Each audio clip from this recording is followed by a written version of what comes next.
Oh, there we go. Whoops. Oh, there we go.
Uh-oh.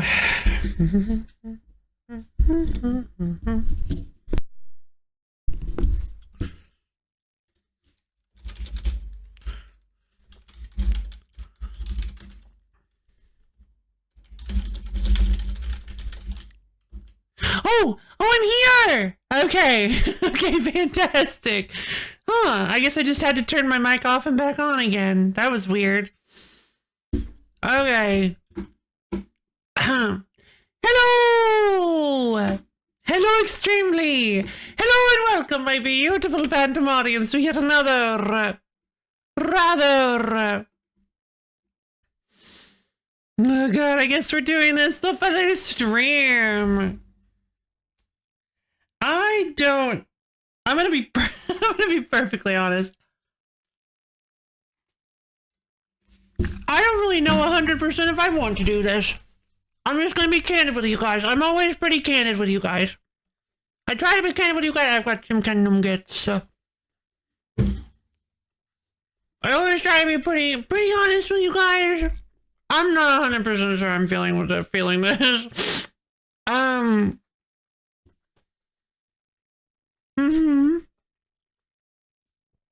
Like, I briefly considered not doing it, but it's just such short notice, and I'm already so late. If I were going to do that, I don't know if I want to do a short stream, because I don't know. I don't know what I want to do today, you guys.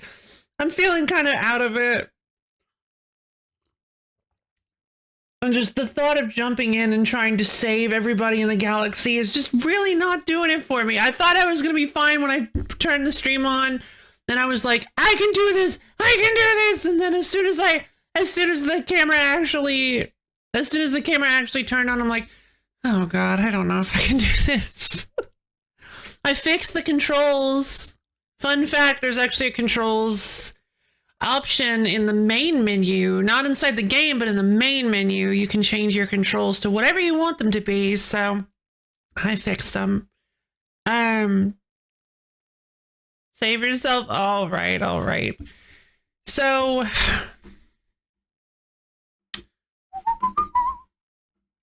guys just want to play some Euro Truck Simulator?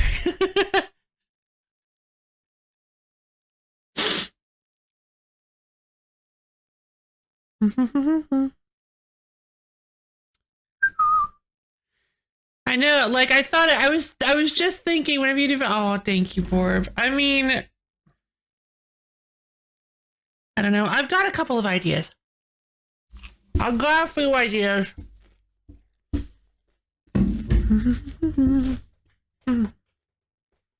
I don't even remember how to play Euro Truck Simulator. I always take such a long break from each instance of play. Yeah, you know what? Let's do some Euro Truck Simulator. That's more of what I'm in the mood for. Sorry to everybody who's looking forward to Star Control. I want to play something a little more chill. I'm feeling really weirdly anxious today, and Euro Truck Simulator is a good way to stop that. Borb, Amyo, Metamera, Viral, thank you for the almond contribution to the wheel stream. That's okay, I'll forget. I'm sorry. I'm sorry. I'm assuming you're joking. I'm hoping you're joking. By the way, I finally... Oh, okay. Let me change the names. Okay, I want to change the schedule so I don't forget. It's just video game. Oh, you know what? Thank you. That's that's such a weak mindset. I'm sorry. I shouldn't. No, it's just video game. Yeah.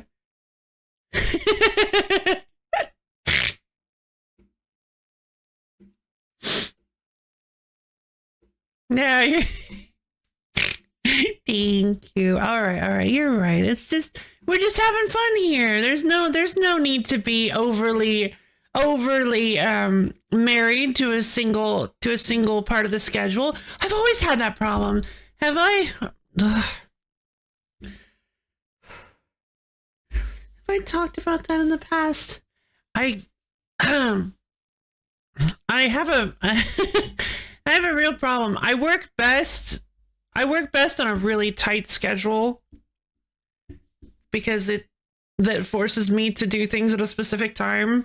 But then if that schedule gets changed at any time, I get really anxious and I tend to lose focus. You guys can probably see that happen when like we finish a game early. Especially in the past. Blomby truck! Oh, it's Blomby time! Time to Blomby this truck.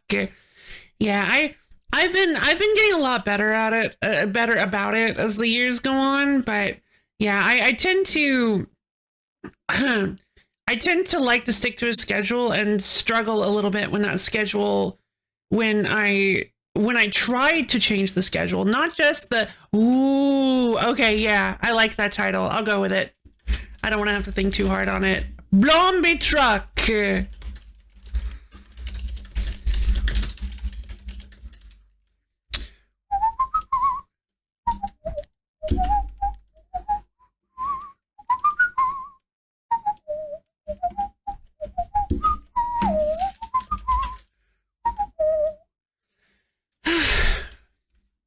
Blombing down the highway. Gonna make you blomb your mind.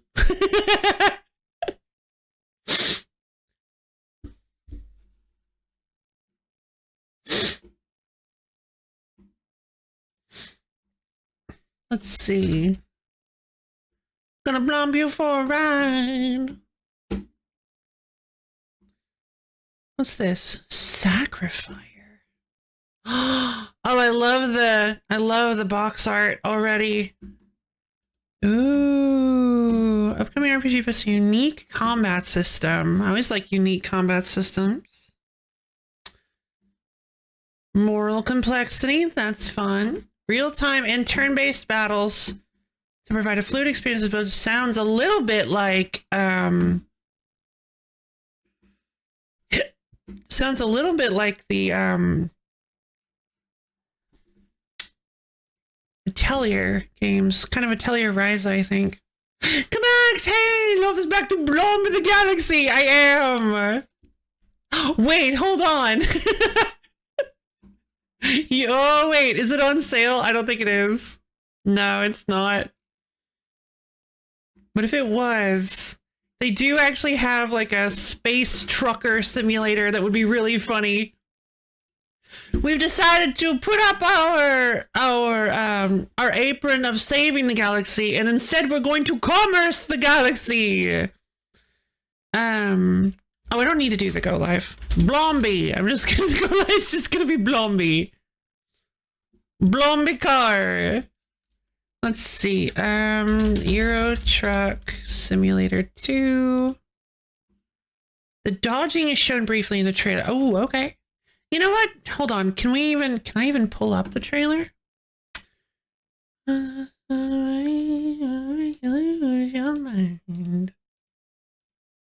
Where?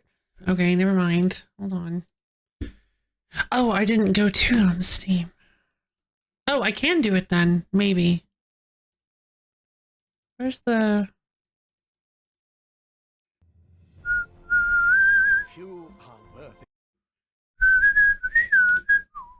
Ooh, ooh.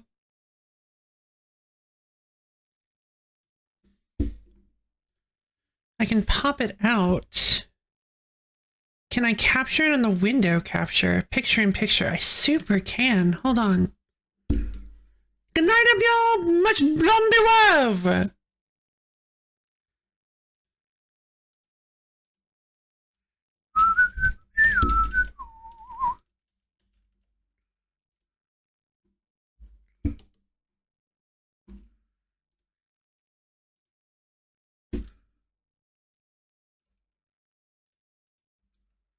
I haven't played the board game Galaxy Trucker in a while, but yes, that experience is out there. Yes, it is. Okay.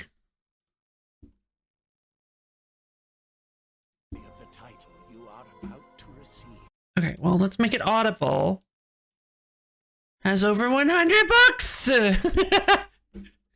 I feel like they maybe have a few more than 100, but it's still technically the truth.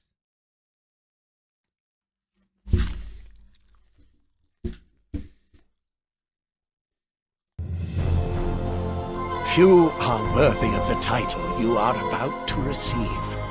The bishops are more than soldiers. They are guardians. He took the Malcora. Enough! Whoa. Retrieve the Malcora. Ezekiel, the dome is under attack. Oh. You must retrieve the Malcora. Oh, that's fun. Erebus.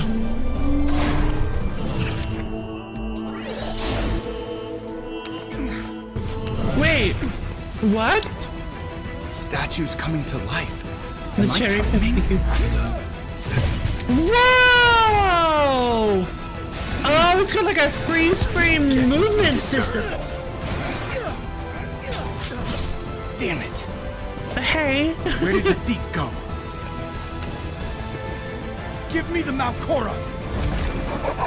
Whoa! Schmuck dodging! Did you see they were mashing the buttons too? Okay, yeah, that's going on my wish list. That looks like maybe it's like the first part of the story too. Well, that's really exciting.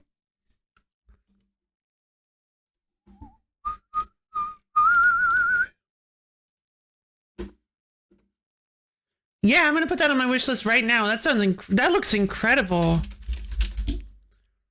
Sacrifier. Limited 3D charm and love, indeed. But I love the limited 3D they use for this game. It's so charming. By the way, did somebody recommend Fields of Mystria to me? I feel like I remember somebody recommending that I would like Fields of Mystria.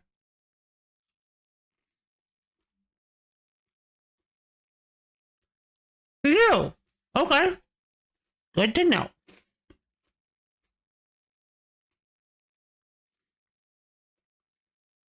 Moving on! No need to wonder why I asked that question. I recommend Creek's Front Tactics. Ooh, really?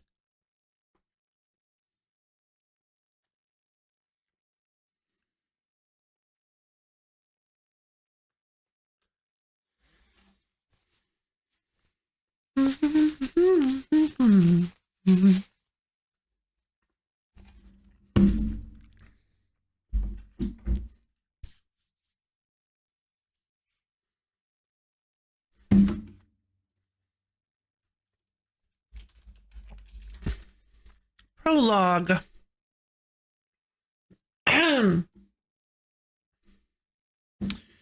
There's a Kriegsfront Tactics prologue. There's Kriegsfront Battlescaper demo, Kriegsfront Battlescaper diorama editor, and then there's Kriegsfront Tactics.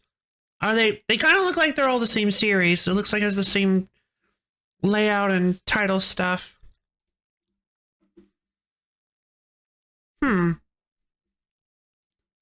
Looks like a tactics game. Let's see. Weird looking health bars. Looks like it has mechs, lots of different actions you can do. The setup for the actions looks familiar to me. Is this... This looks really familiar. It's not an XCOM, is it? I don't know. Weird. I'll wishlist it. It looks neat. Also, you know what else is coming soon? Some kind of Next Fest, I believe. I think some kind of Next Fest is coming soon, which means there are going to be a lot of cool demos for us to look at. You know, just in general, I mean, just people general demos. Which means there are going to be lots of more cool games coming out soon to look at. Or not soon, as the case may be.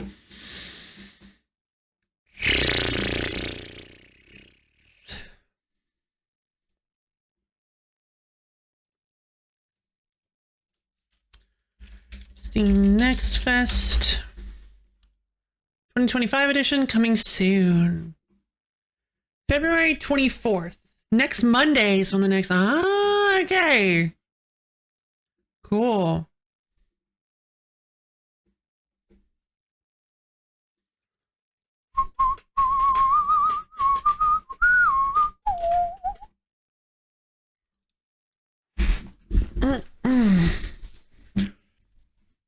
Fear is an evergreen? What are you talking about?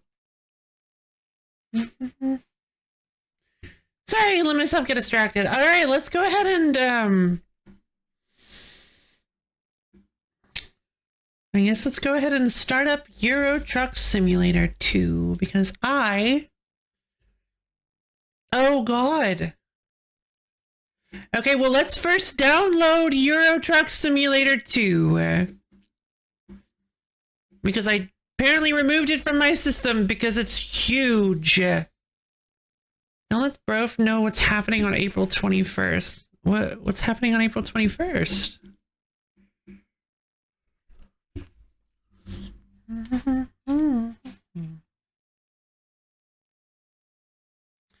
New Zelda game? Chocobomb related? Oh?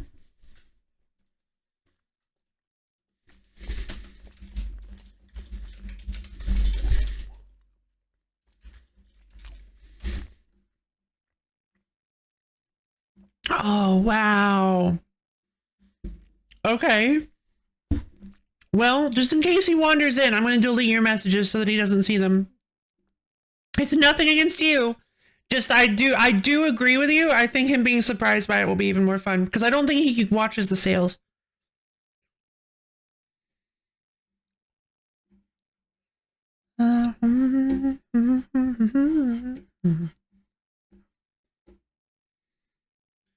Okay. We didn't get Zap working. I think the only way to get Zap working is with a virtual machine. And I don't have that set up. I've never done it before, so I don't really know how to do it. I'm sure it's not that hard. But yeah, truck's too big. I'm sure it's probably not that hard to get working, but I didn't want to try to get it working on stream. Because I don't exactly know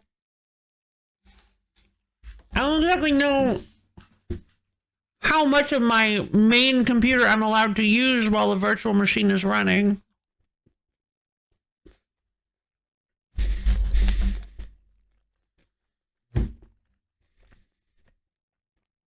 I guess I'd have to be able to use a lot because plenty of people record themselves using virtual machines.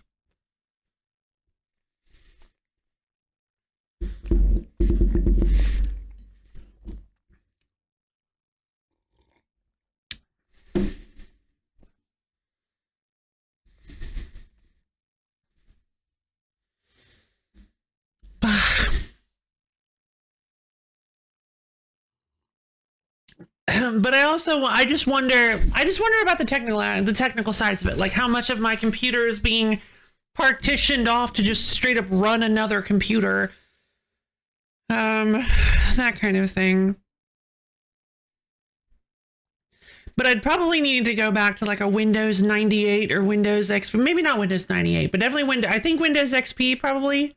I think I need to go to Windows XP in order to run Zap. I think that's what we used when we played Zap.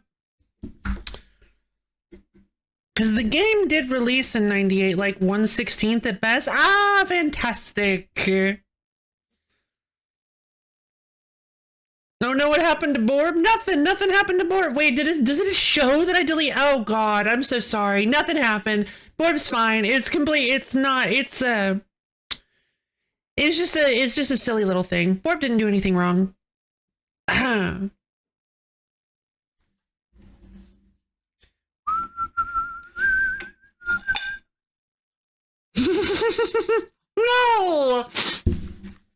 No, she did. Oh, no, Borb!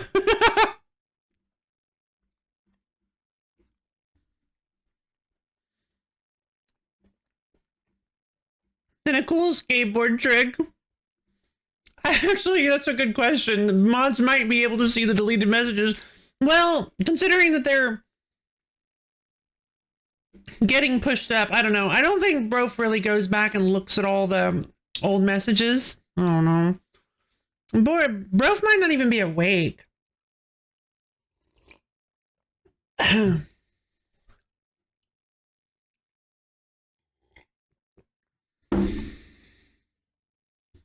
No! Oh God! Lord, look at what you've done! You're a bad influence! Your cool rebel attitude has begun to sway all those around you to the side of cool! Fully a joke, by the way. Fully a joke.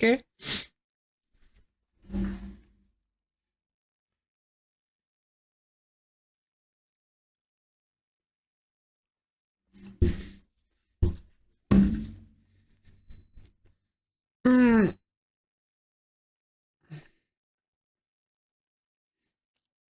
Mm.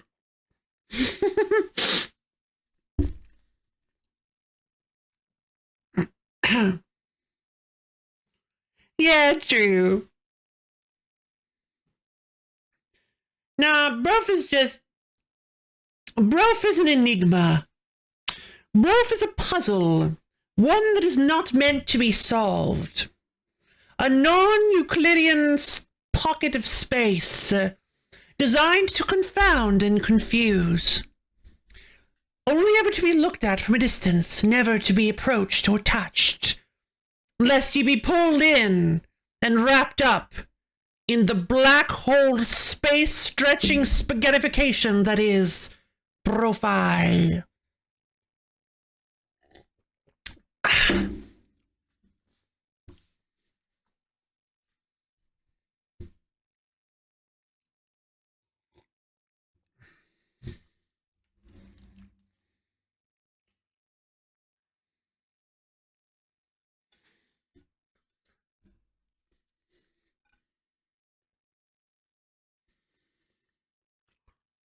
Okay.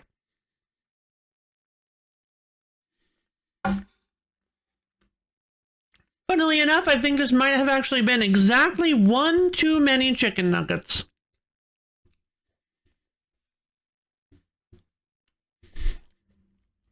Oh, I'm so sorry. I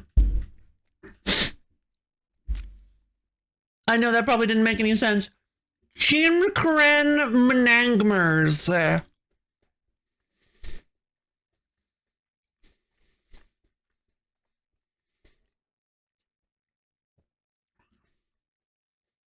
This game is taking a while.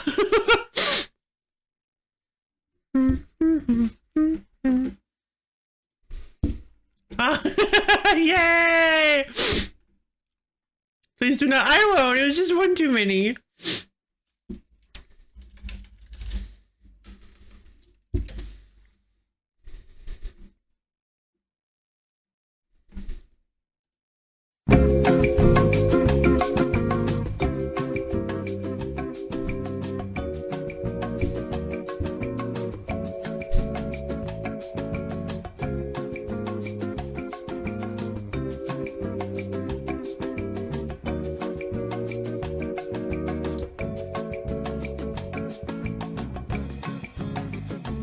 Not liking this one.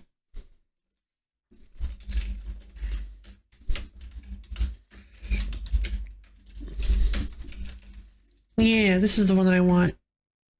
Local forecast. No. No.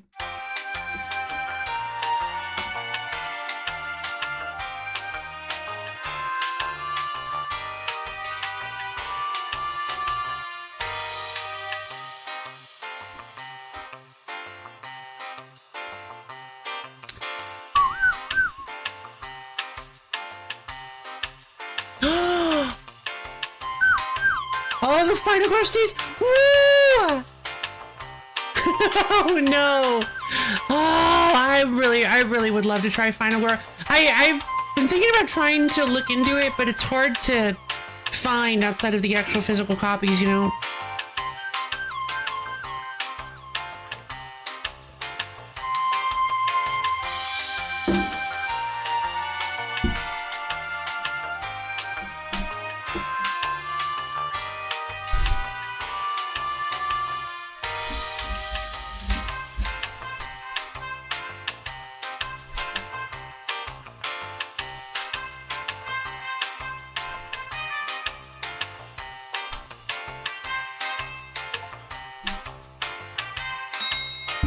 Yeah, we're here.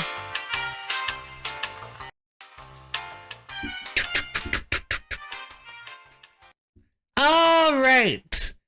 And we made it. Euro Truck Simulator 2. The truck floor. Yay! All right. Time to play us some Euro Truck Simulator 2. Yeah, I think I need this.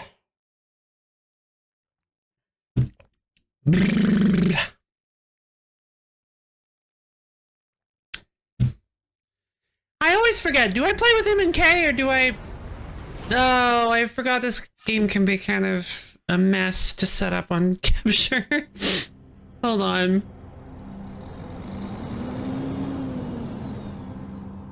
I'm not going to immediately set it up like I usually do. Hold on, I'm going to wait because it's... The main menu is a little awkward. The man what got puppets that get you. A getting you man. Oh wait, hold on. Just like the getting you... Getting you... Getting you... What was it? I think it was yesterday, wasn't it? Getting you lion?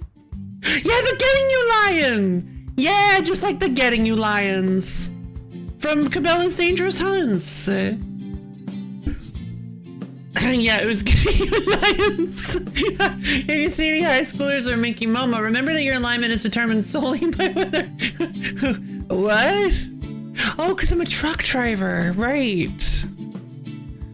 Introducing new in-game mapping mode, which supports full in-game key binding configurations and better button hints. This is the recommended mode. Keep Steam client mapping mode if you customize your game, but I haven't. I'm not even using a controller.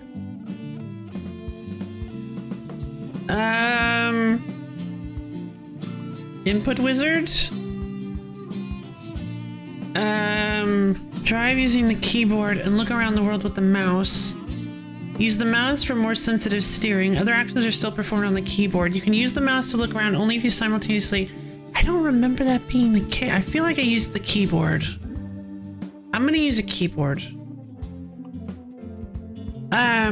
This is real automatic sequential. I'm pretty sure I used sequential. Manually shift gears up and down to select between forward gears, neutral, and reverse. Excuse me.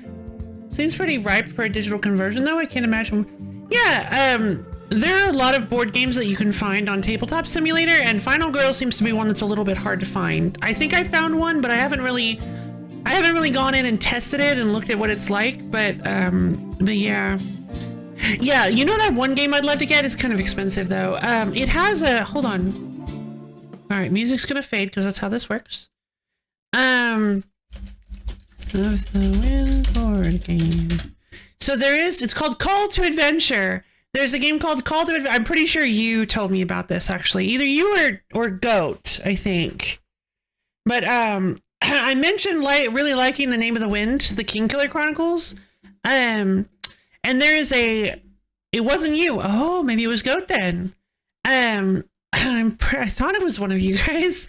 But there's a board game called Call to Adventure, and there is an expansion for it based on The Name of the Wind by Patrick Rothfuss, which we've discussed before. And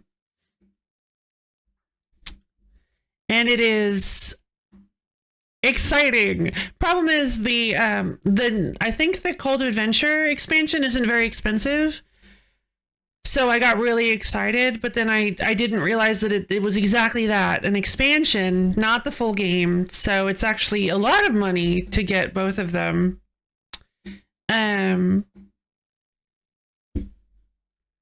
Single player. Yeah, I love single player board games. Yeah, it's listed as 2 to 4 players, apparently. The community, I don't know how to read Board Game Geek. I don't go to Board Game Geek very often. I know that sounds wild, but I typically just buy the board games and kind of make my own opinion on them. I don't typically... I'm not a huge Board Game Geek trawler. I get recommendations from other people or properties that I already enjoy. Yeah. But yeah, I always thought, le nom du vent. Yeah, the name of the wind. The official site said it has a bestseller. Oh, cool. Oh, that sounds super interesting. How much is it exactly? Speaking of book series that we've talked about in the past, they also released a Mistborn deck building game recently, which I am greatly considering trying to get a hold of because apparently it seems to be really cool. And I've read up on the rules and looked at the stuff of it. It is also, it can also be single player or cooperative. It does not have to be competitive. It can be competitive if that's what you want, but it can also be cooperative. I did notice that the cooperative version does seem to leave out some mechanics of the game, but at the same time, by definition, I guess, since it adds mechanics to replace those, the competitive version, I guess, technically also leaves out mechanics of the game. I guess I was just seeing the competitive stuff as the default. The Call to Adventure game. So, okay, so Call to Adventure itself is about $40 US, it seems, on average. Oh, I see. Craft your hero, claim your destiny. So it has like this, it looks like it has this like good and evil motif to it. So it has, the left side of the box has like a very dark battle weary looking city that looks maybe like it's evil or maybe just is like grim and gritty. And then on the right, you have this big white, clear, crystal walls, high towers, bastion of good civilization kingdom thing. So it looks like it may be a heavily like moral choice driven game. Maybe. No idea. Or like just a very choose your own adventure kind of thing. It does say craft your hero, claim your destiny. So I don't know. Create your ultimate fantasy hero and tell their story by facing challenges and crafting your destiny. Contains over fully illustrated 150 cards and 24 custom runes. I always wanted to own custom runes. From the makers of the hit game Boss Monster. Okay, well, now I'm even more sold. If you guys have never played Boss Monster, you should. It's incredibly easy to play. Very good, in my opinion, a very good board game to get new people into slightly more obscure board games. It's very, very simple and it's really, really fun. Basically how it works is you play as a boss monster, but once it's cute, right? You play as a boss monster with a special ability. Some of them, they're not all created equal, that's for sure. You play as a boss monster with a one-time special ability. I think it's one time. I don't know if they all are. I think they all are. But anyway, this is the base version, by the way, I'm talking about. I'm not talking about any of the expansions, because there have been expansions. But the base version of Boss Monster, you randomly decide what monster you pick, and then you have to build a dungeon that with rooms that have little loot symbols on them, and different loot symbols lure in different heroes, either like rogues, mages, warriors, or like priests, like holy aspected heroes. And all the heroes have cute little flavor text on them, and you have to lure them in, and you have to kill them with your dungeon. You have to set up your dungeon in such a way that it does enough damage to them to kill them. And then you collect their souls. Yes, it's a little dark. If you don't think too hard about it. And so the goal is to get to a specific soul value to beat your opponents. And there are lots of really wild synergies that you can do with certain rooms, and rooms have all these weird effects. Like there's one that's like a boulder room where if you destroy the room, it kills any heroes before the room, which I think is really cute. Kind of like a more approachable version of Dungeon Lords. Ooh, Dungeon Lords.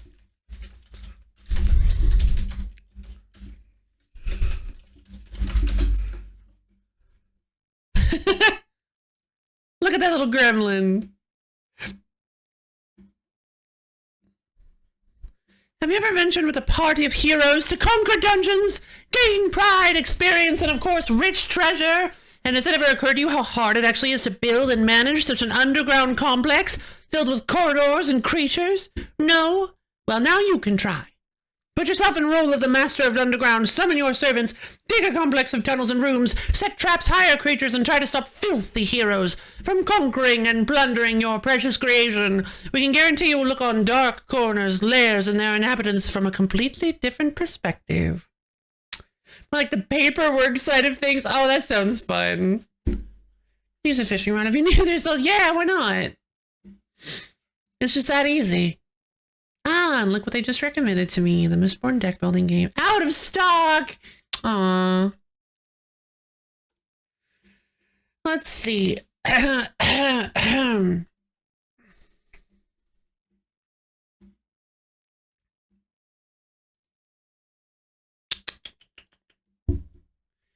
So yeah, I'm not exactly sure what exactly even is Call to Adventure. How does it play, I wonder? So they have, oh, so they've partnered with lots of authors. They also have a Call to Adventure, the Stormlight Archive, which is, I believe that's Brandon Sanderson. Full of space insert. Wow, look at all the stuff you can buy from them. Hold on. Look familiar. There's also a sequel game called Dungeon Pets about those little imps running pet shop businesses to sell monsters to dungeon lords. That sounds great! That sounds wonderful.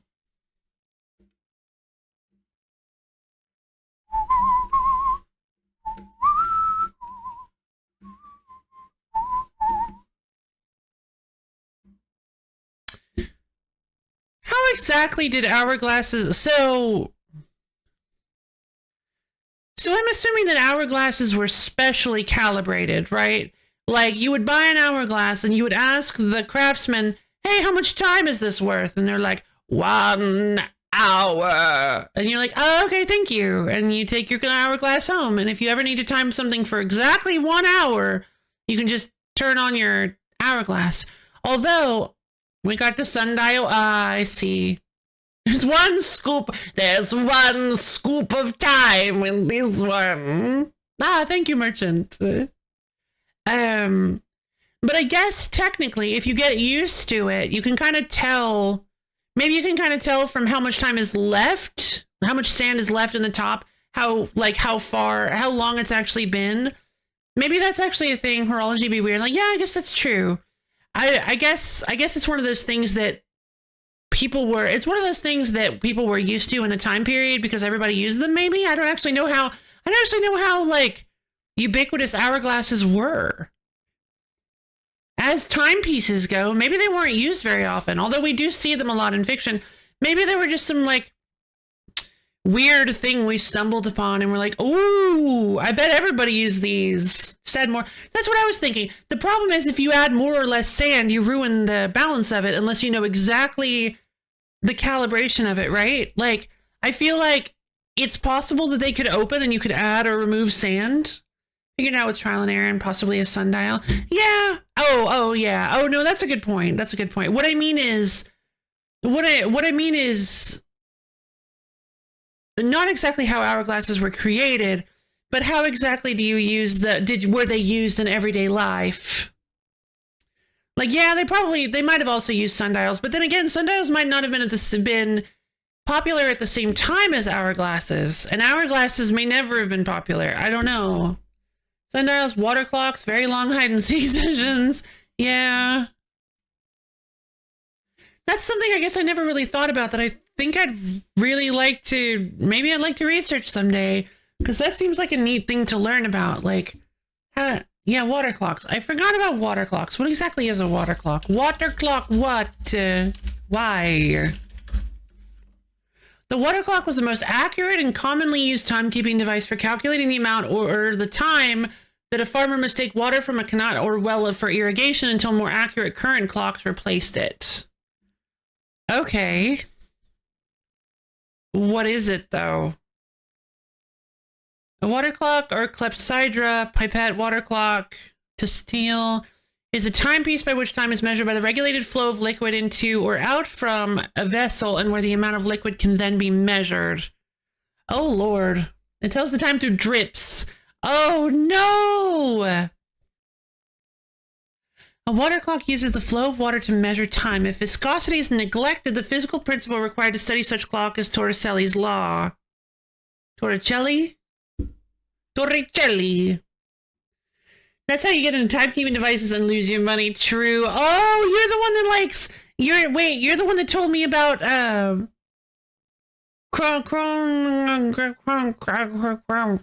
no, I knew the name. Chronographs. You're the one who told me about chronographs, right? I think you are. And you were saying you wanted to get this really cool one? I want a George Daniels watch it. George Daniels. I think chronographs do look really pretty. George Daniels watch. Ooh. Oh, wow. Very pretty. During his career, wait, for real? During his career, George Daniels completed 27 watches. So there are only 27 George Daniels watches in the world?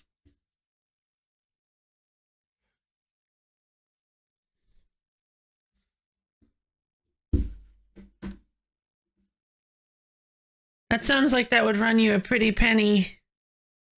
How much does a George Daniels watch cost?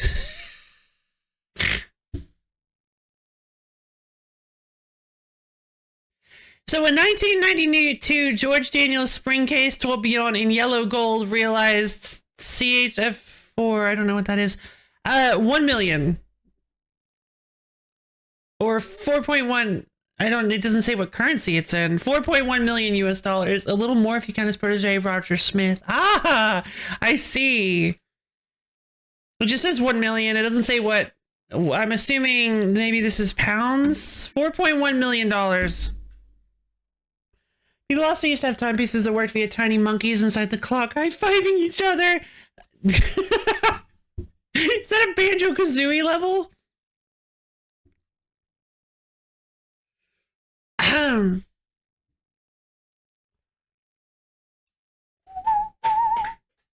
Apparently George Daniels is a rhythm. Oh, yeah. Okay.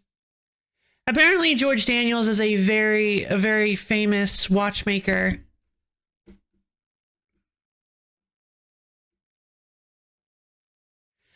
You know, I was about to say that I'm not going to say prolific, but honestly, as far as individual watchmakers go, I have no idea how prolific 27 watches is.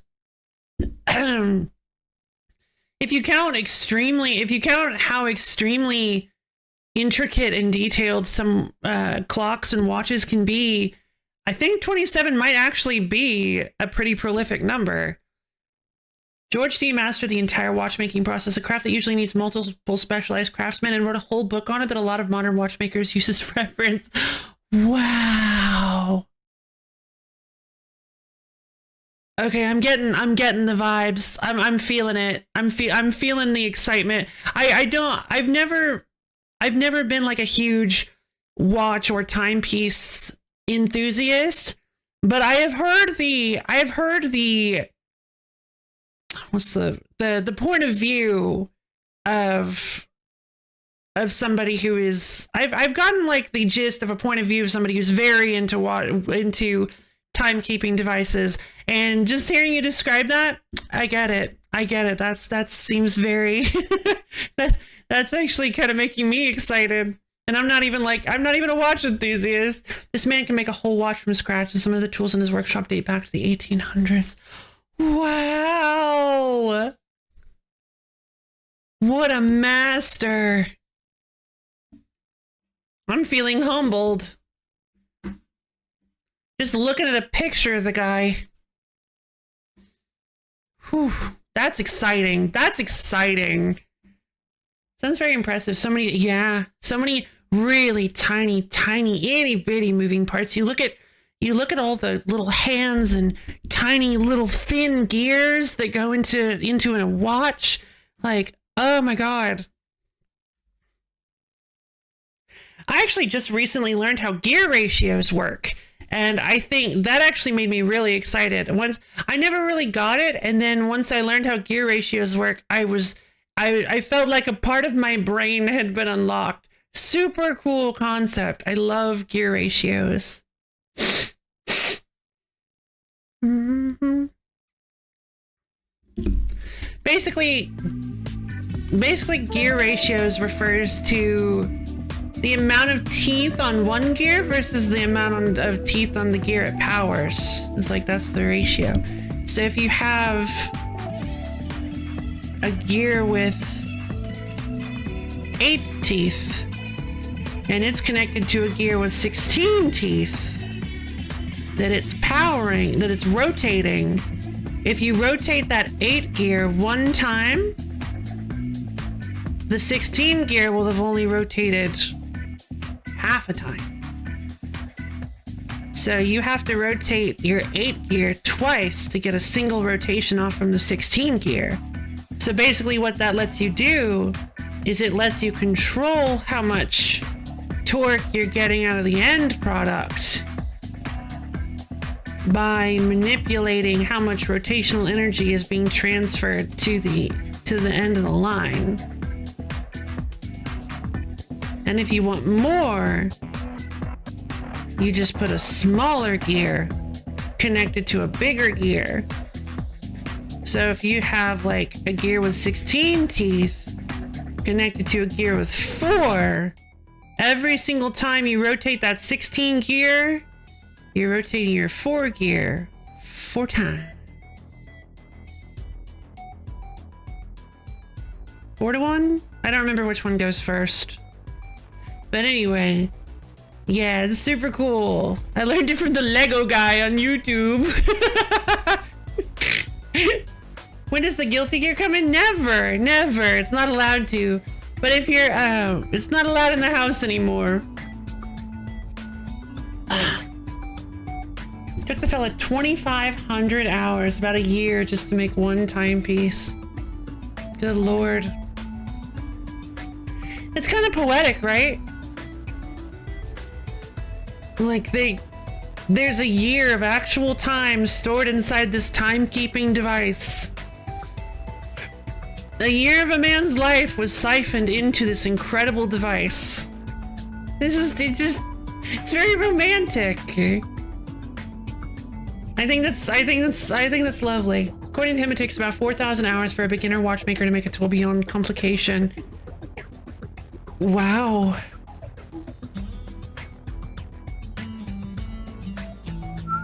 That's a little under 2 years then, based on your previous numbers. Like all 27 you have a mortality or something.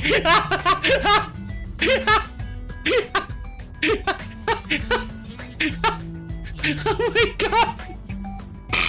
I'm shocked nobody's ever made that joke before. Maybe somebody has made a joke that if you collect all 27 George Daniels watches, all 27 George Daniels timepieces, because apparently they weren't all watches. If you collect all 27 George Daniels timepieces, you will have achieved immortality.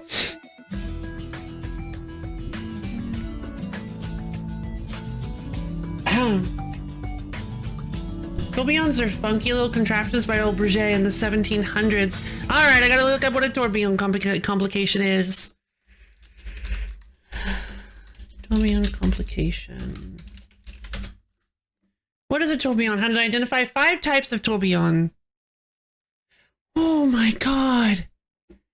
That's gorgeous. Okay, I have to show off this one.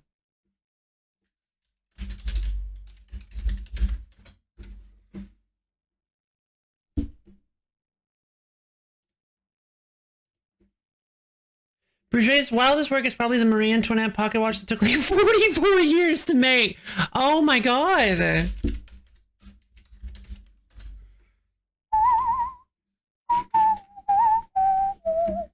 Are we ever going to play video games today? Who knows? Who cares? We're in my just chatting era. It's like my blue period where it's like, it's like, Picasso. I'm also not a huge art buff. Look at that. The one on the right is pretty too, but we're ignoring that one for now. Look at this one. Oh my god! Isn't it gorgeous? Look at the details on the inside. Hold on, let me shrink it up. Look at that! Oh my god, it's gorgeous! This feels like something you'd see in a fantasy setting! Or like it got gears for years. It do. My god. You being able to see the inside pieces like that make it feel like it's some sort of time manipulation device from like a magic setting where like it's like a chronomancer pulls out this device and it starts spinning and like clicking and just all of a sudden a portal opens and they just hop through time. What a fancy looking watch. Oh my god. I'm sure it costs like $600,000.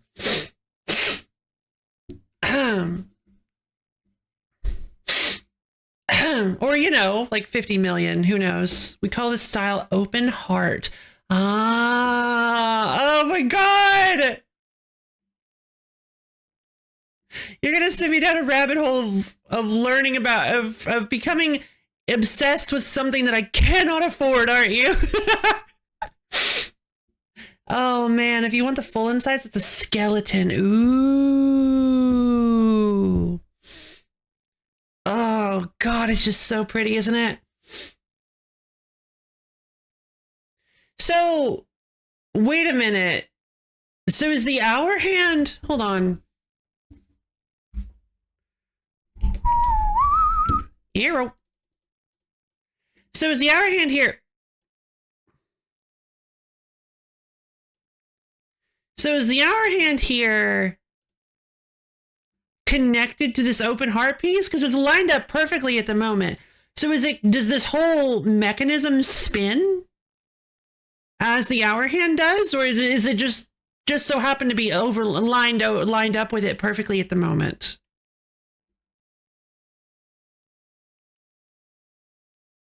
There's a watch I have to use that used to belong to, oh, I think it would. Yeah, that's what I was thinking, is it looks like it might spin.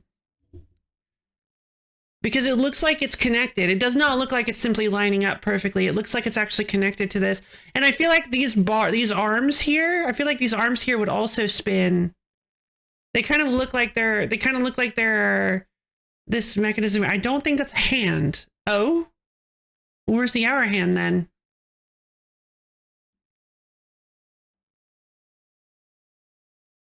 This copper piece here? This is the minute hand, yeah? And you'd think this, I mean, it's got a little point here. This has to be the hour hand. No? I mean, I'm arguing with somebody who clearly would know better than I do. But it definitely looks like a hand to me.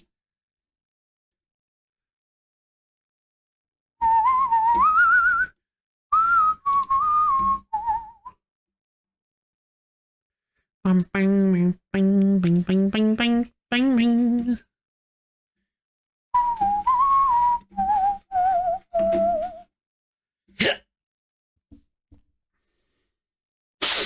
Oh, would you look at that? That's something I've never seen before.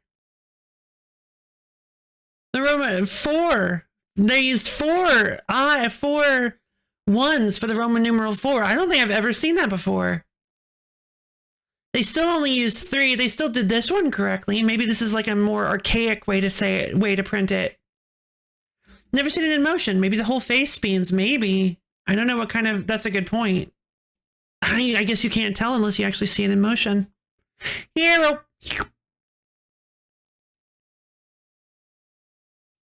nearly everyone uses 4 rather than... Huh. Why is that? I like clocks that have eyes like this. Yeah, I agree. Look at him. Oh, no. Hello. Have you seen my glasses? Have you seen my eye drops? Help. So that's cool.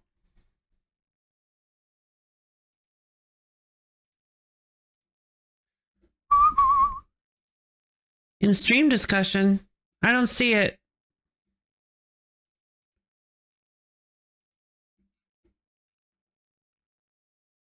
Oh, it just showed up.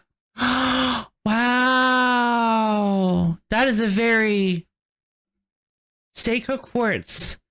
That is a very historical. That watch feels like it has a lot of history to it. Like just looking at it, I feel like that watch has been very loved. Like it looks clean. It just, I feel like there's a history to it. How'd you find it in motion? Oh, that's so cool. The whole face spins. What kind of tourbillon is it? Do do do do do do do do do do. You did not find this exact watch. Oh my god! How did you do that? Roger. Oh, I guess you're right. I guess, like you said, they probably don't have too many of these, considering how long they take to make. The arms do spin, just like I thought. And yeah, the face spins too. Oh my god! How much is this? I love how the whole dial turns and takes the hour hand along. The Berger. Hold on. I want to see how yeah. I was like, I want to see how unattainable this is. No, this isn't it. No, this is it. Classique double tourbillon 5347. Yeah, it's this one. This is price on request. Oh no, that's how you know it's at least like $100,000.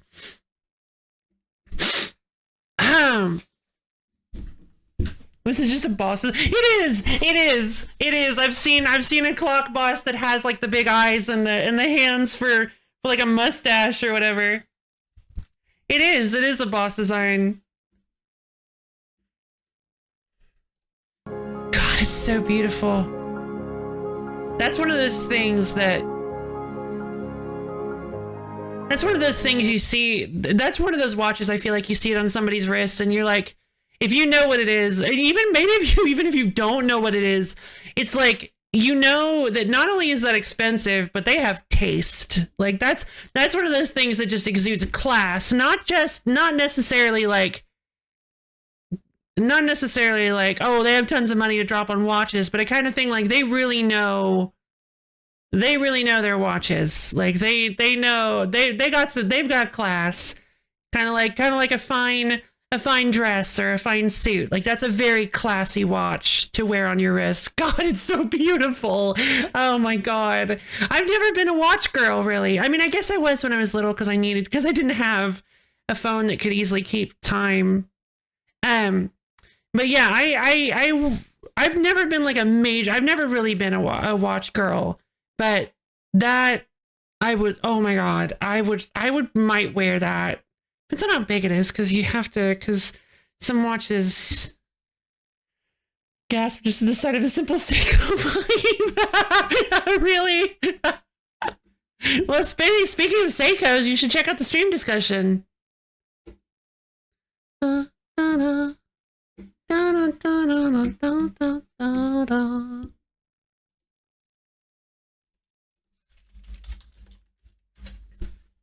Yeah, wow.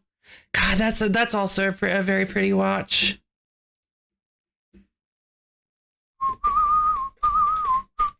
Oh yeah, that actually looks. They even have a similar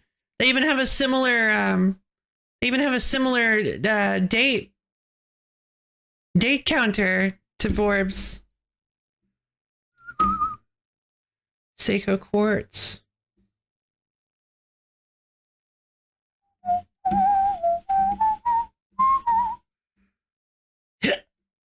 Ugh.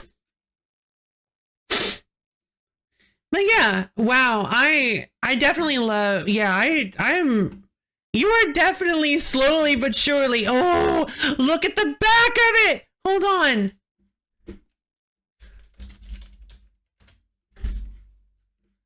Oh, I've never, wait, is this with like a base plate removed, or is that just what the, oh, I think that's just what the inside looks like. Hold on, I have to show you this.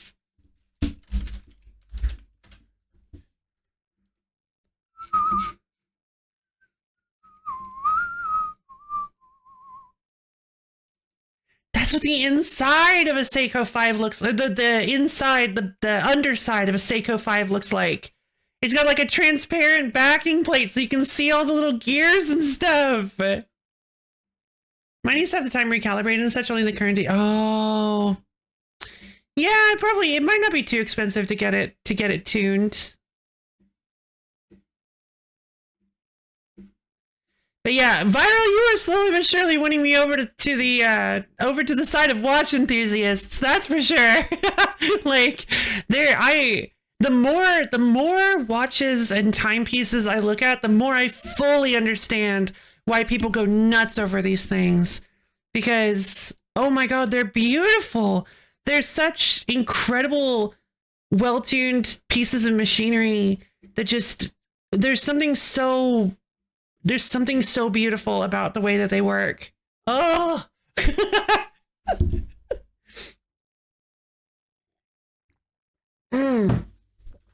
All right, so let me go ahead and finish setting up the input wizard for the game that we were supposed to be playing an hour ago.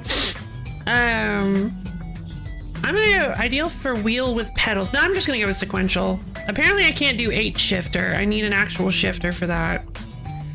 The game is now configured and you can continue. You can change the configuration later on controller screen and options. Use left or A and right. Okay, so that's down for brake. Shift or right to control to select the desired gear. That doesn't sound right. I feel like I used... Is that what I used to do? Yeah, I'm probably. Okay, so we're gonna continue career. Okay, everyone's looking into a stress. It keeps running in offline mode. All right. I feel like they significantly changed the.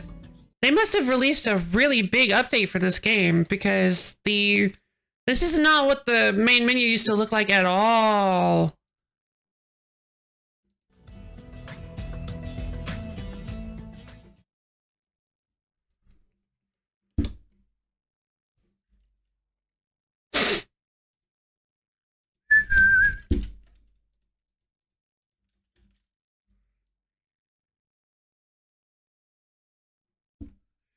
Oh, it's hard to, because we'll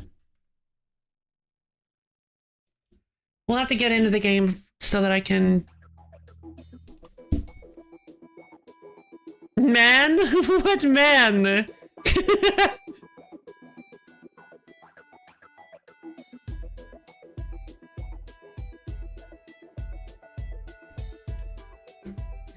change detected! On the front of the main. Oh, are you sure it didn't say Mac? No, Mac's an American brand. I guess it did say man. At least I think Mac's an American brand. I ain't a Mac, I'm a Peterbilt. Game change detected. To prevent issues with game save compatibility, all unfinished deliveries have been canceled without penalty to you. Safe place truck repark is required. Please select a quick travel destination to continue. Okay.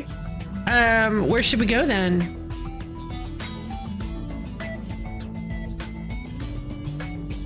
Where do you guys want to start? I guess we could... I guess we just finished a delivery in Bremen. We could go to Hamburg, Hanover, Nuremberg.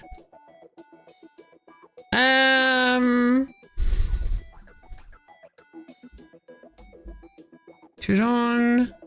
I think it's Turon, right? That's what Abio said. We could go to Rome, Italy. Venice? Oh, wait a minute. I don't think we've even been to Venice. You should go to Hamburg. It might be close to Turkey. I don't think Hamburg is close to Turkey at all. In fact, I think Hamburg might be as like far away from Turkey as you can get. Turkey. Turkey. Yeah, Hamburg is definitely very far away from Turkey. Duisburg. I think we might have had like a setup in Geneva, Dijon, Paris, Hanover. I guess, how about we go to Zurich? I mean, I guess we've been to Zurich. Yeah, let's go to Zurich. Why not? Actros. Okay, so what is this? Local regulations. Oh, that's something I never noticed before, and that is really handy, actually. 50 in the city, 80 on local roads, expressway, and motorway. That's very helpful. New desktop background available. No, thank you. Jobs.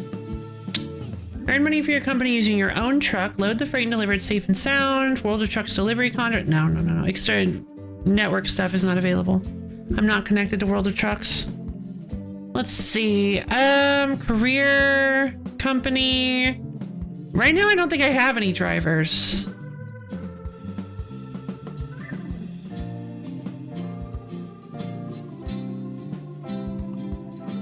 Let's see. The sensitivity on the mouse is really low. Is there a way for me to change that?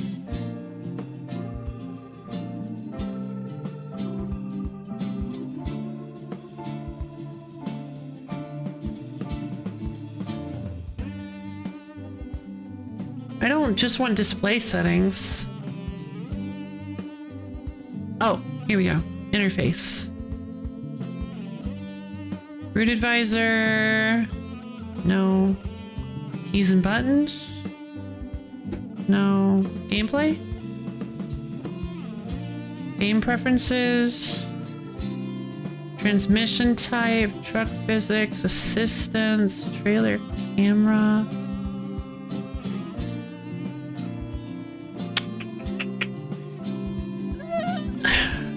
They're such a sad day, sad fate to be disconnected from the truck dimension. Oh my god, I'm just gonna look it up. So, Euro Truck Simulator.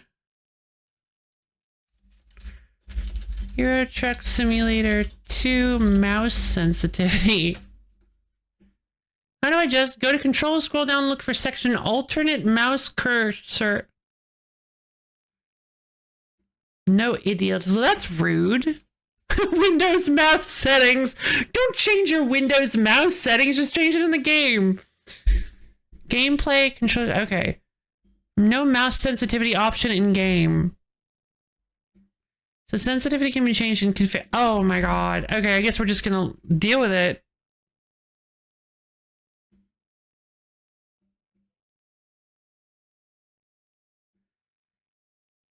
Okay, well, I guess we're just gonna have to deal with it.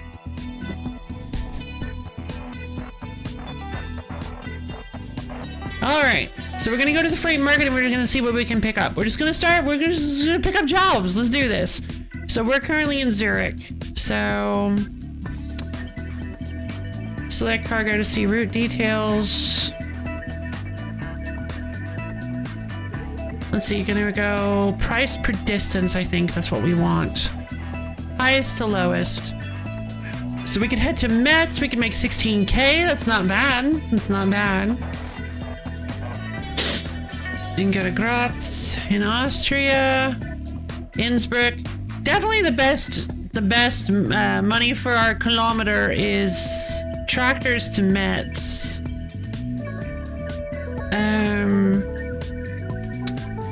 I do wonder if there's like a way we could deliver to Italy, to Venice.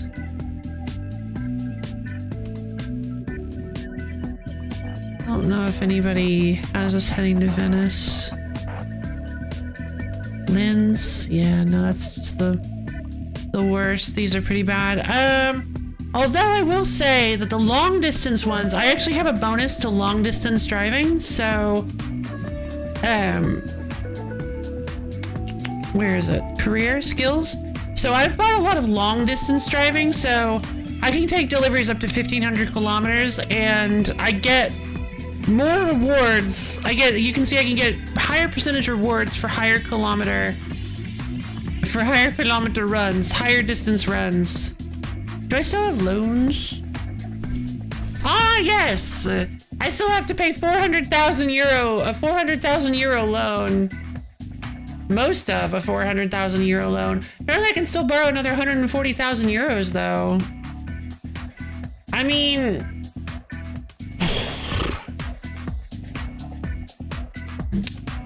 per annua. Okay.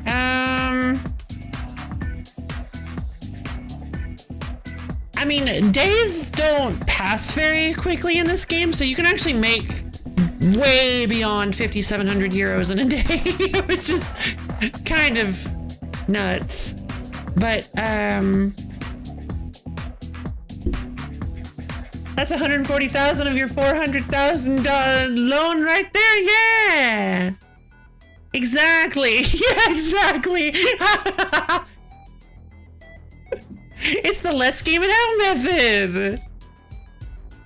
Well, I mean, I can take out a $200,000 loan and a $100,000 loan, so I'll just take out this $100,000 loan to pay off half of the 200,000, or I'll use 100,000 of the 200,000 to pay off the 100,000. I win.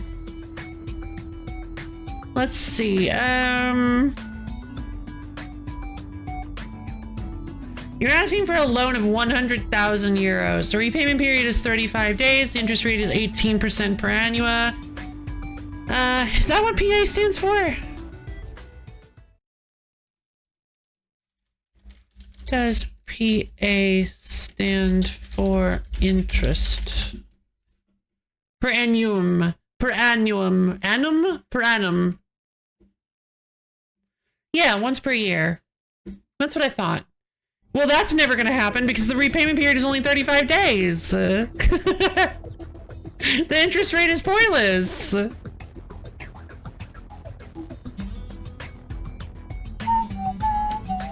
Unless I'm misunderstanding.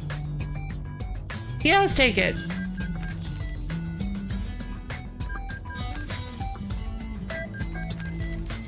Money! Yes! Alright, now we have plenty of money. I don't really know why I took out all that money. I don't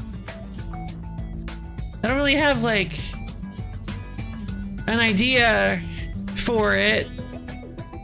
But, I mean, I could probably, like, buy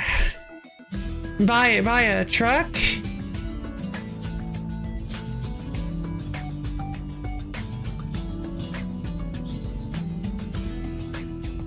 Yeah, I can buy a pretty bad used truck. I can buy a DAFXT day cab.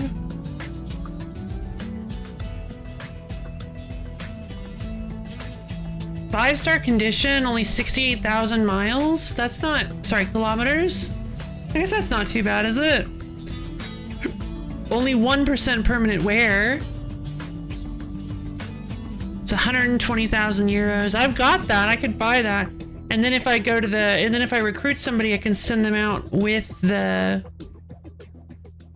I could hire somebody. But right now, I don't know if I have, like, any great... I don't know if I have any, like... good options. Look at this guy! Look at how cool he is. I don't know. I played myself. My kitchen table is covered in board games, and now I can't think of enough compelling arguments to not order a pizza. Genius. Man, those pizza restaurants are getting more and more devious by the day.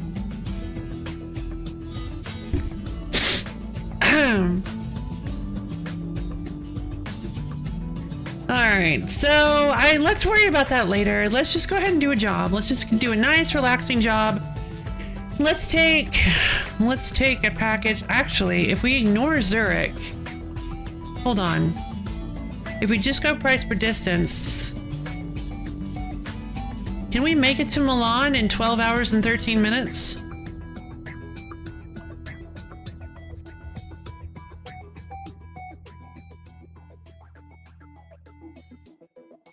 We can make it to Milan in 6 hours. So, okay, I think we should take this Milan to Klagenfurt then. That'll even pass us through Venice. So we'll get to see the beautiful, or at least it'll pass us around Venice. Gregory puzzled? You make one yourself, possibly depending on what ingredients you have. Yeah!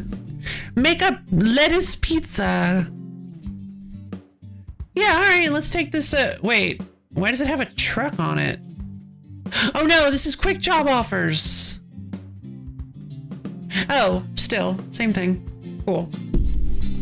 So price per distance still is, best price per distance is still Milan to Klagenfurt.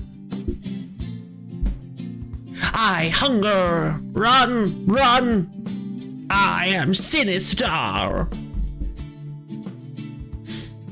Let's see.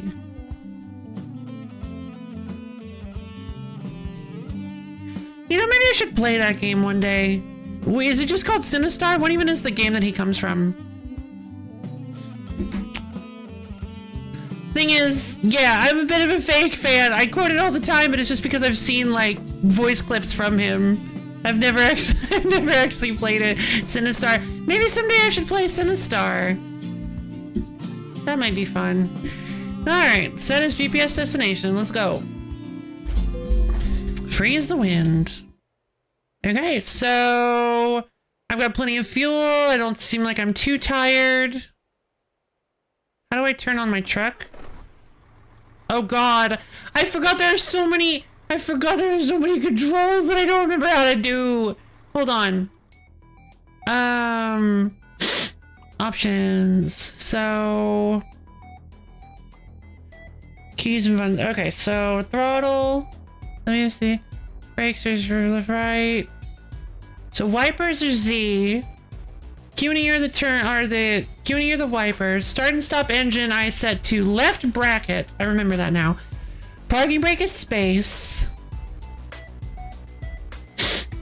Light modes is R. That's actually important. K is high beams. That's weird. Hazards are F. Horn is H. Light horn is J. Air horn is X. I don't think this truck has an air horn. Oh wait, no, I think I did get an air horn on my truck. Light Nico, hey! How's it going? Now if I was gonna bake anything, it would be little cinnamon cookies shaped like Sinistar. Oh, I would love that. Yeah, what you could do, yeah, baking little cinnamon cookies shaped like Sinistar would be pretty tough because they would kind of, you'd end up with the amateur cookie maker problem where you try to shape something like with little like designs in it and it all just like flumps together. But we're playing Euro Truck Simulator today because I really wasn't in the mood to play Star Control 2, unfortunately. And most of the entire stream so far has just been a just chatting stream anyway. So so I think what you want to do, again, I'm also not a professional baker, but I think what you could do is you could create like some crispy, you'd have maybe do it in layers. Like I think you could create the base of his face, the base of his head, and like make it, and it would be crispy cookie. And then you could also Blomby Sinister.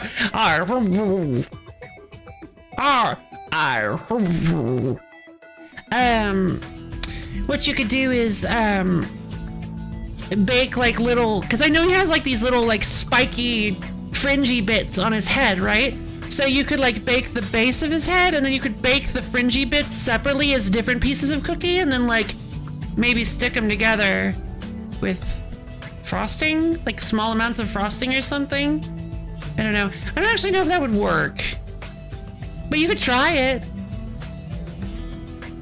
And you could have these cute little Sinistar looking cookies. Simply little triangles would do it. Yeah, I think you could do little cookie triangles, and then you could like frost them onto Sinistar, and then like maybe, and then you could maybe cover the whole thing with like, you could do some like frosting detail work to hide the seams. I don't know, because you'd want him to look silver too, so you could just use edible spray paint if you wanted. I know I'm taking this way too seriously. I'm going way too hard on this. Like, you could definitely just make little Sinistar shaped cookies, but I like the idea of making a really realistic on model looking Sinistar cookie. That sounds really fun to me. I have a lettuce, peanut butter, and Parmesan cheese pizza with no bread. Oh God. Did you bake it? Oh, the differential lock. I don't remember what differential lock does. Beacon? Turning on or off the beacon if your truck or trailer is equipped with it. I don't think. Lift or drop the axle if your truck has liftable axles. Cruise control. Oh, cruise control is so important. Fair. Shift up, shift down. Trailer attached. That's super important. Engine brake, I don't use. The dashboard display mode. Okay. Oh, that's that could be important. You'd win the "we don't know what this is" ribbon at the local bake-off for sure. For sure. But they wouldn't be able to deny the craftsmanship on display.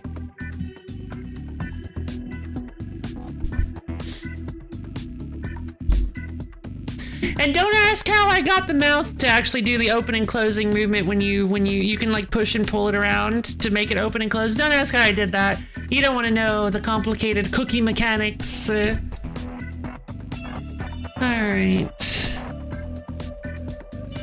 Seems like we're probably we can probably just go ahead and drive.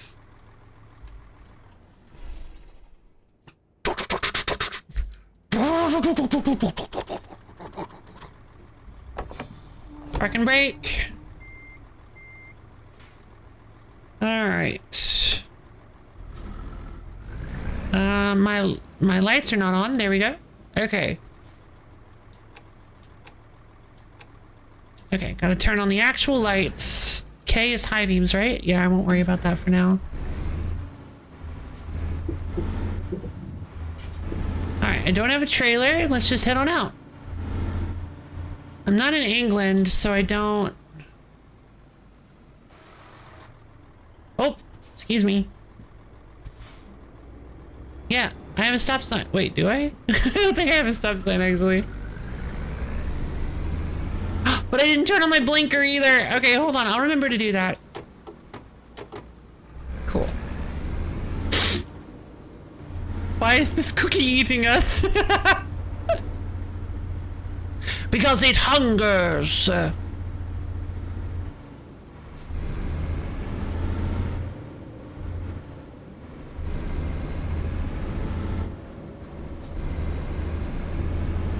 right. Off on the road we go. Oh, too fast.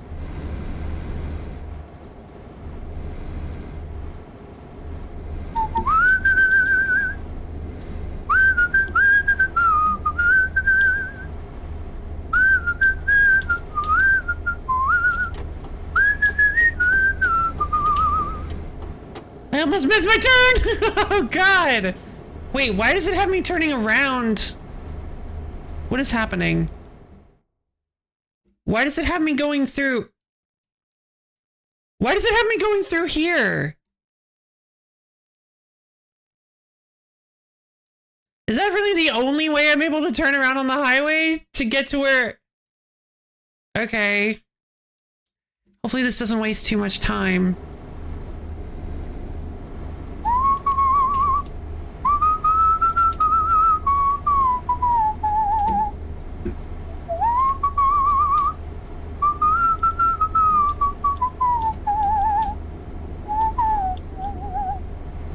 at the city. Isn't driving through the city just the best? On the road again.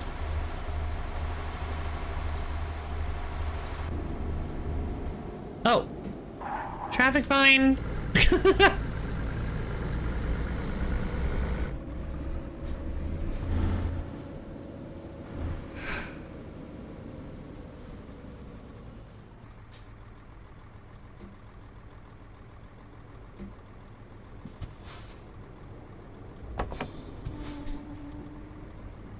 That's the danger of living within carry-out distance of pizza. I just got a $25 pizza for $10. Whoa! Oh, right. Yeah, it's kind of a normal thing to just leave your gear and like to just stay in 5th gear sometimes. That is an incredible discount.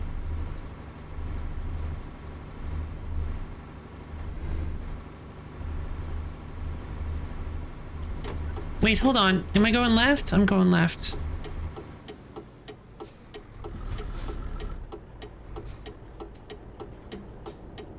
Wait, is this a stop sign? Oh, hello, fellow trucker.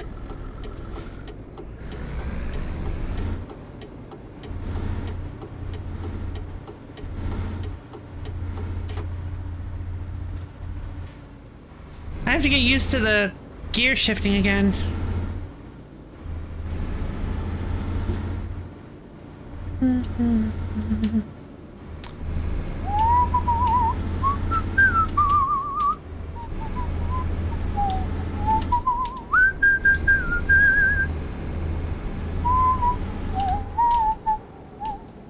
I am going way too fast again.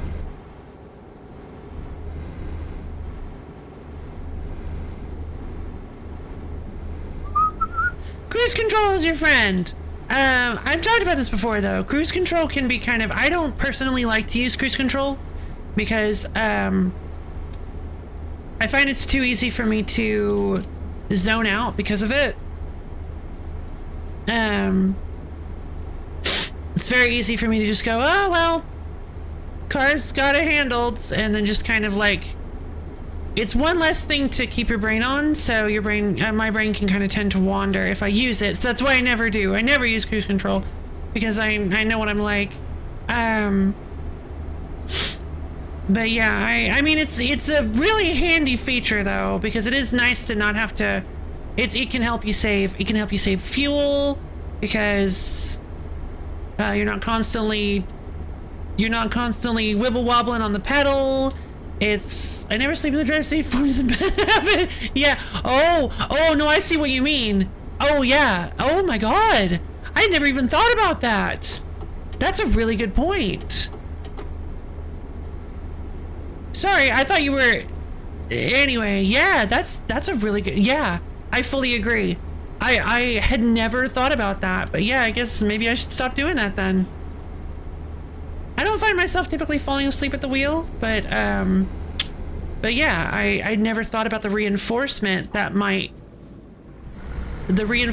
of falling asleep in front of the wheel that might actually contribute to. That's a really interesting take, Viral. Yeah, do it in the passenger seat. Yeah, I fully agree. That's... Wow! What an insight. Comfy, yeah, we're just driving down the highway, listening to the sounds of the road.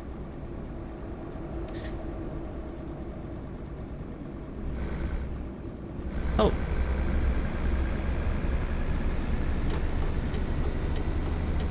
They want me to merge.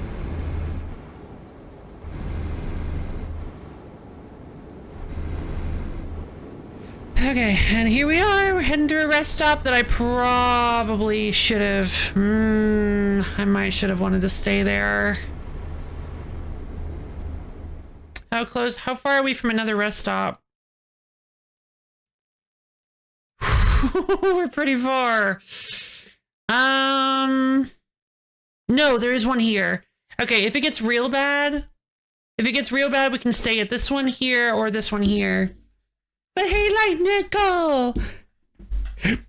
Again, I mean, hello again. If you're sleepy while driving, look for the nearest motel. Yeah. Even if you have to, it's best not to. Yeah, don't. It's best not to pull off on the side of on the side of the road on like a highway or anything, because you definitely want to be. If you're going to stop and sleep somewhere, it's best to do it in like a populated area. But yeah, if you need to pull over and sleep, it's best to do. You should. Don't push yourself too hard, because that's how accidents happen. Hello again. All right. I love how every time we play Euro Truck Simulator, we get a little bit of driving safety, because driving safety is important. Also, taking your hand off the wheel is a very bad thing, like I just did. That's fine. Don't do that.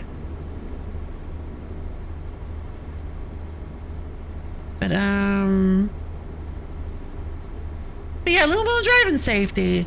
Driving safety is great. I've mentioned it before. I've been in some accidents, some that were actually my fault, and I had to take. And after those, I just didn't really respect cars enough. I didn't respect how dangerous driving could be, and now I do. I understand how it is in some places it's a bit of a necessary evil. But it's definitely something that more people should take seriously, because I've seen so many people who don't take it seriously at all, and they do some really, really, really dangerous maneuvers that can get some people hurt.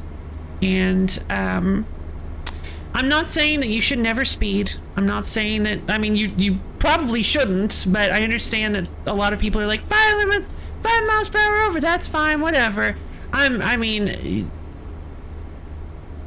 Personally, I think it's best not to push the speed limit, because it's there for a reason.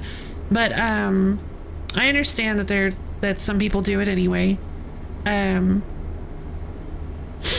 I am saying that just pay attention to the cars around you. Maybe treat the whole 2-ton metal object flying along at 100 kph at any given moment with some respect. If you're driving in a parking lot because you want to watch your... Wait. You're driving in a parking lot because you want to watch your favorite VTuber at the library because you're almost internet outage. Do not text somebody for advice somewhere to park. Yes. Yeah, do not, no matter how smart and clever and powerful you think you are, do not use your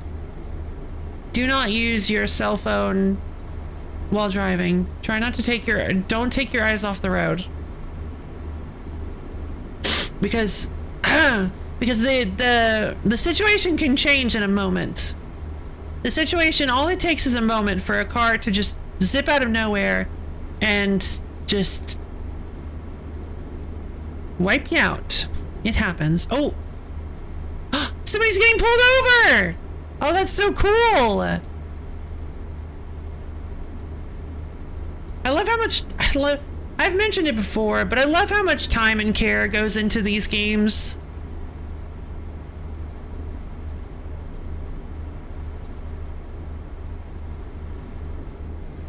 Or at least this game. I don't think I've never played any of the other. I never played the first one, but I do love how much time and care has gone into this game. It's so...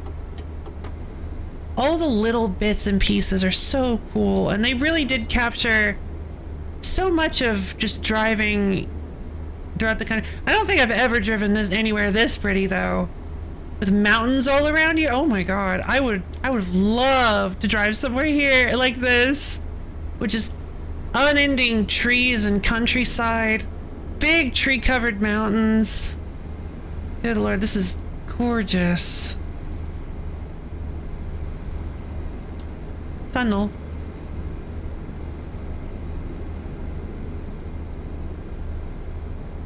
Another tempo.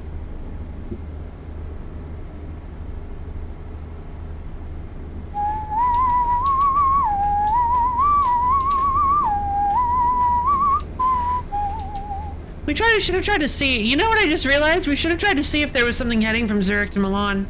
I can't believe I didn't do that. We absolutely should have tried to. We could have driven something from Zurich to Milan and actually made some money off of it. Maybe. I don't actually know if there may not have actually been a delivery to Milan. There's some rather lovely areas, and of course, yeah, that's fair. Urgh.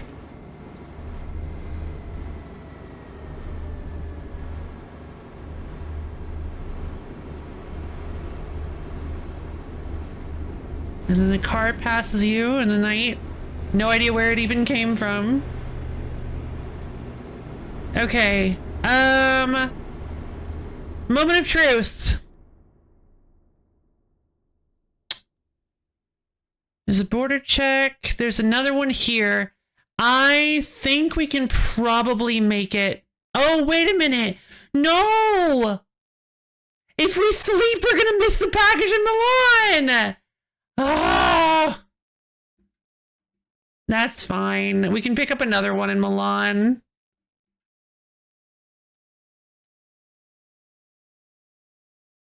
But I gotta sleep!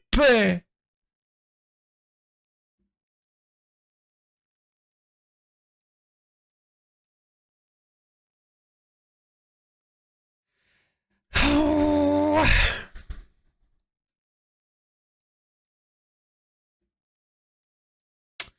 It's going from Milan to... Was it Bratislava? I don't think it was. I think it was... I don't remember where it was. Can I look at the freight market?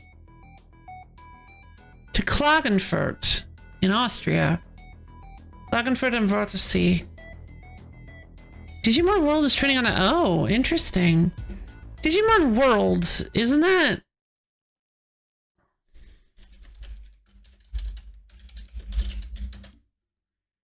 Digimon... Oh, different game. Digimon World Dawn. Oh, they made a Digimon World Dawn and Dusk. They made newer ones. They had Digimon World for the PlayStation. Is Digimon World any good?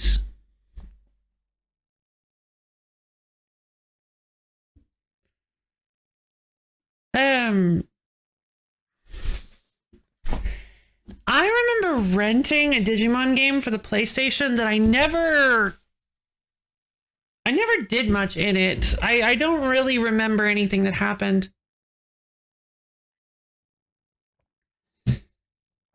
Goodness, I'm feeling weirdly strung out. Very confused and playing it as a child. Ah, fair enough. I think that was my experience with it as well. Okay.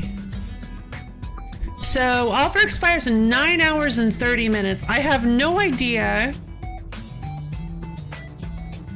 I have no idea how long we're gonna sleep for if we do sleep.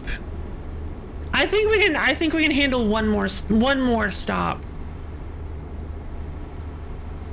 I think we can push ourselves a little bit further. Plus 50 experience for 100 kilometers of free roam. Cool.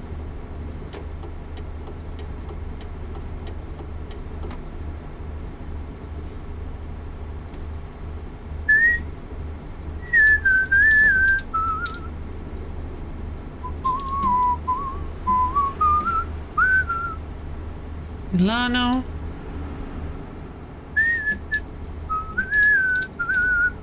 Very accurate highway experience. Literally everyone is passing you, no matter how fast you're going. To be fair, I believe the actual speed limit here is 100 kph. So we're just following the trucker limit. So obviously everybody's going to be passing us, but it's still very accurate highway experience. You could be going 20 over the speed limit, and like 10 people will still pass you.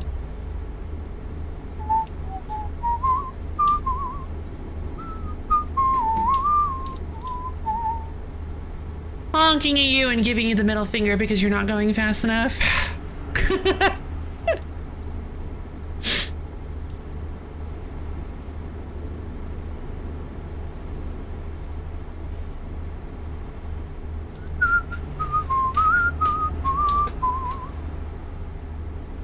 Honestly, I always feel much better when I see a big 18-wheeler going below the speed limit. I've seen 18-wheelers going above the speed limit before, and it always makes me really uncomfortable because I've known someone in my family who was a trucker, and they've told me a lot of things about trucks that that they take a really long time to stop, that they have lots of blind spots. You don't want to be going super fast in a big rig. I understand if you have a quota to meet, but you have to be really careful. Oh, we came into that tunnel, and is that a lake? Oh my god, it's gorgeous.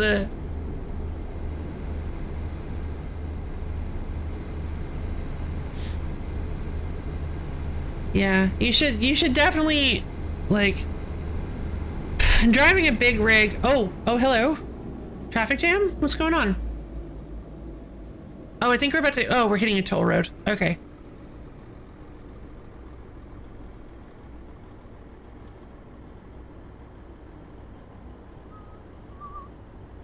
All right, wants me to go this way? I guess this is the trucker. This is the truck customs route. God, this is cool.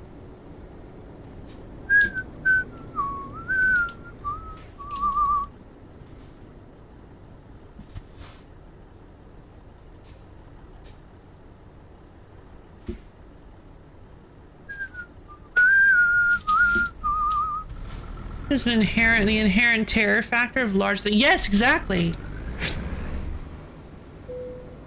Nah. Order check. Checking your documents. They're all here, sir. Thank you. Don't honk at me. Okay, should we sleep? How close are we to another rest stop? We are so close to Milan, but the problem is that if we start delivering the package to Milan and we sleep immediately, we might actually be running late on the package. So let's just take the risk.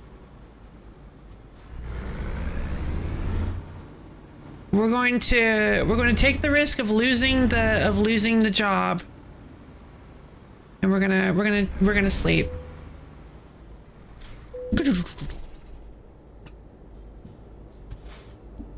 Sleep time! Yeah, no, we lost the job. Ah. Loan installments. Oh no, I paid money! Guys, oh no! I had to pay on my loans! It's a new follower. Zyru4, thank you for the follow! Hope you enjoy sticking around for a while. Hope you enjoy watching me, accidentally waste time and lose off a pretty lucrative job. How are you doing today? I was gonna play something a little more intense today, but then I decided that I just was not feeling it, so I was gonna play one of my comfort games today, which is Euro Truck Simulator 2. Alright, jobs. What do we got? Freight market. Just doing some mods for your. Oh, you're an actual modder. That's super cool. What kind of stuff? What kind of stuff you working on? Ooh. Oh, that's a real good from Hanover. Oh, we can't make it to Hanover. Metz, Bern. We're not close to any of these. What about Milan? We got any Milans? Okay, so we do have. Oh my god. We have a Milan to Wroclaw. That's real long. But I mean, that's a. How long is it? 1100? Hey! That's one of the super long distance ones. It'll take us a while, but it'll make us... Is it really worth it? It's 32k. That's gonna take us all day, and we're gonna actually have to rest. We're probably gonna have to sleep on the way there.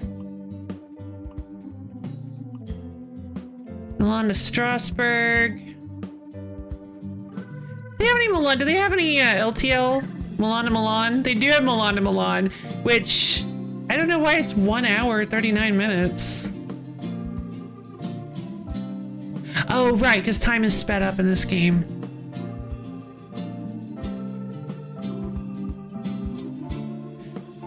Okay,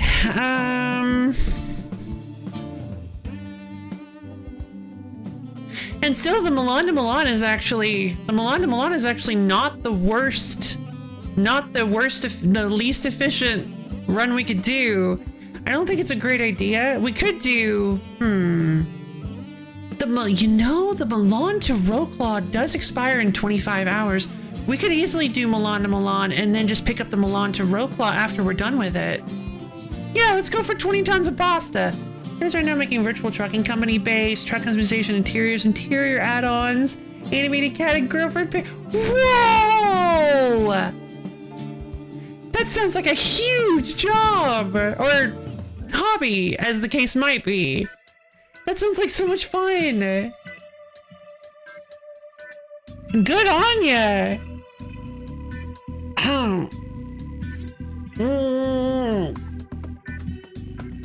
I wish you the best of luck with it. You make money at... Oh! I didn't know you can make paid mods for Euro Truck Simulator. That rules. Okay. Yeah, well, that sounds like a really exciting job. Animated Gifty. All right, I think we're gonna do the Milan to Milan 20 tons of pasta.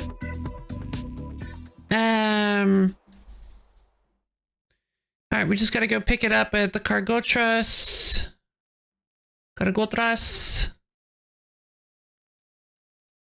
All right.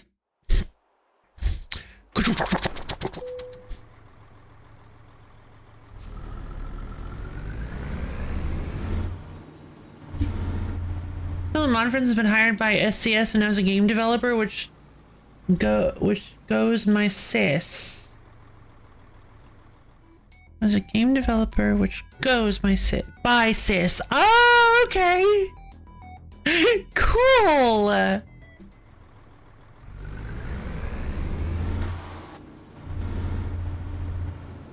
Well, I'm really happy for them. Yeah, going from mod maker to game developer, that's very exciting. Southern Idaho, so I know that's Sissel. Oh, Sissel. Oh, sorry, I thought that was an exclamation point. My mistake.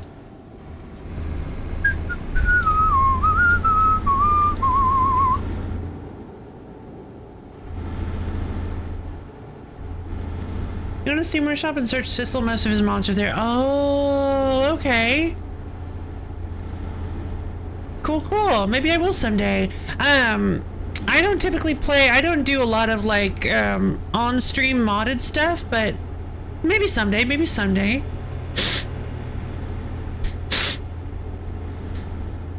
What is this? I don't recall what this icon is. Is this I think this is a toll booth. It is. I think they want me to go to this one. So is blue for truck carte?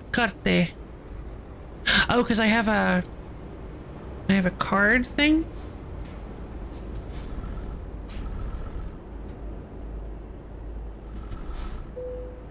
To go through, you must pay 10 euros. All right, fine. 10 euros paid.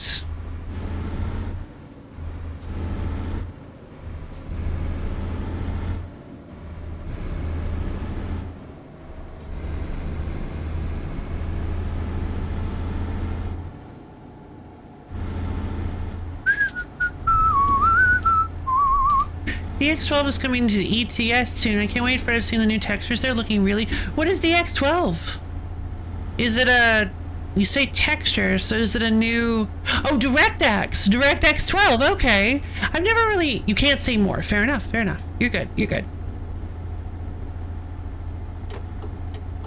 We're not heading to Toron. We're heading to Milano.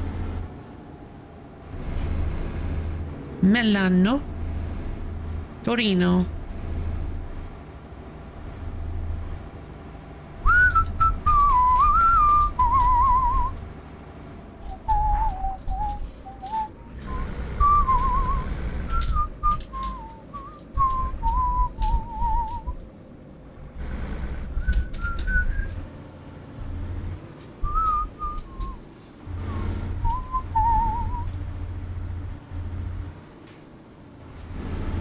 Oh. Did I... Oh, we're back to 80. Cool.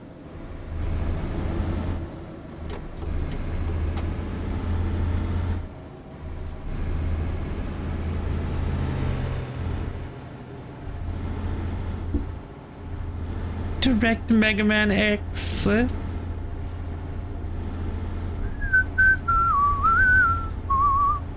we're about an hour away from Milan. Then we'll be able to pick up the job. And then we'll have plenty of time to make it back to well, I mean, we'll still be in Milan. We'll have plenty of time to pick up the extremely long distance run. Sorry, friend, sorry. Definitely, yeah. And that definitely feels like a realistic reaction. Get over to another lane. I don't want to get Sissel to get... Oh, yeah. Fair enough. Guidare con prudenza.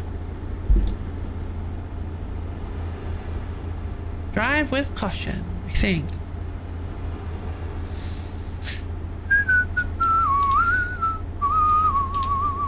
Proceed. It's probably proceed with caution, actually. And so, close enough. That's probably a closer translation, I think, is proceed with caution.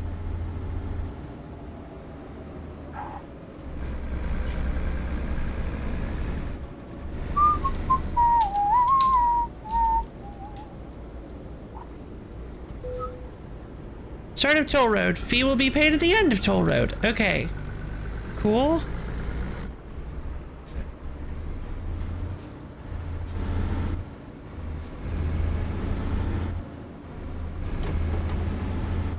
Okay, so I do need to go this way.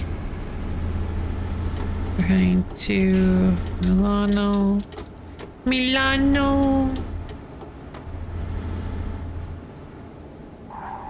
Oh! But sorry, I braked wrong and drifted. I fishtailed.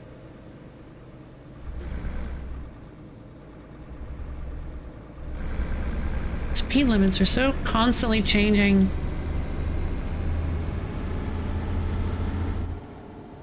Another toll road. We're already at the end? Hold on, am I still headed to Milan? Like, yeah, I guess I am. Feels like it's been taking quite a while.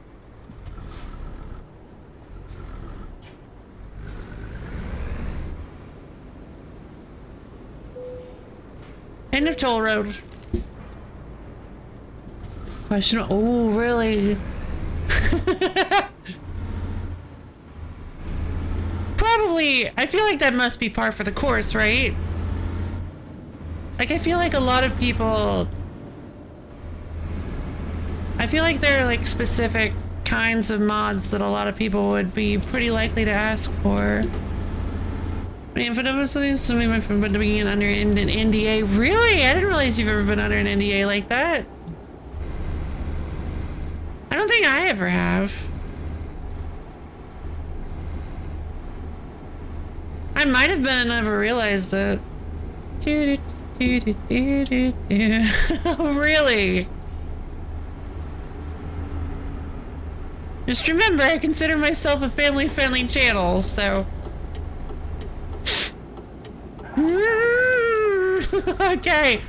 It's a lot easier to stop when you're not trailered.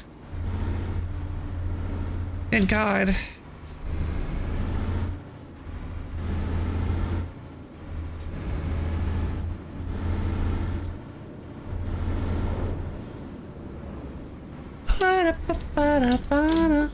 Oh. Oh wait, it's a green light. What am I doing? Go, go, go, go, go, go, go, go, go!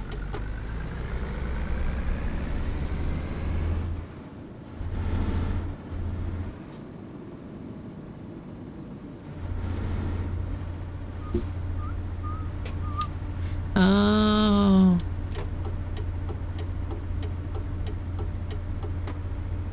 Here we are in beautiful Milan!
Think yours was interesting. NDAs abound. Everybody's under an NDA. Little, yeah, it is. Yeah, I agree. It is.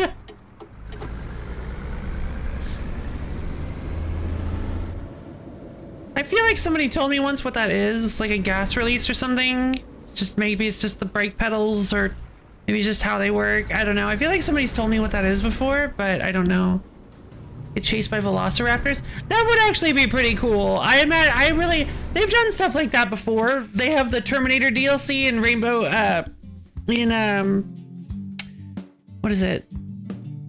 Tom Clancy's Rainbow Six. In that one Rainbow Six game, I think. I don't remember what it's called. It's that open world Rainbow Six game. They have the like Terminator DLC. The truck turbo. I don't think that's what it is. Is there a mod for that? A mod for, hold on, let's see if we can actually check. I feel like nobody would have modded in velociraptors.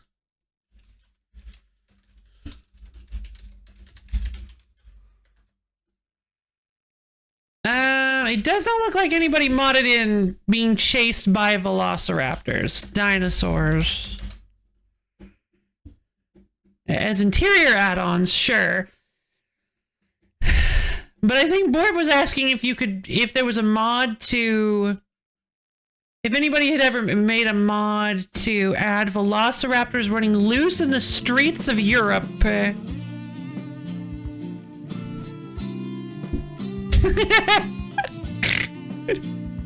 Shame. What? Why is it telling me to go back around?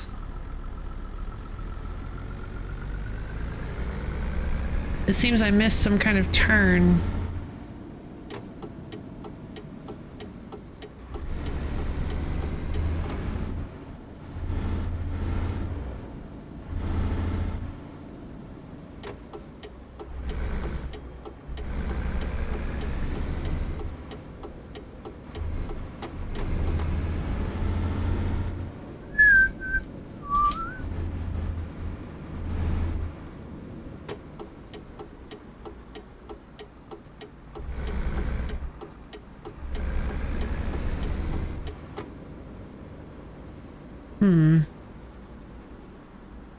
It's not here, is it?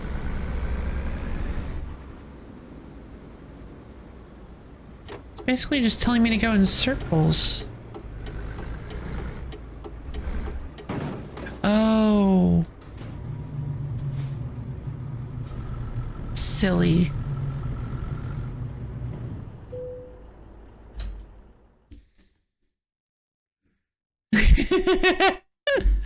Earn money for your company using your own truck, load the freight, and deliver it safe and sound. Indeed.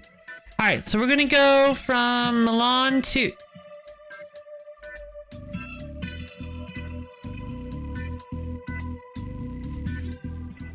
Did it expire?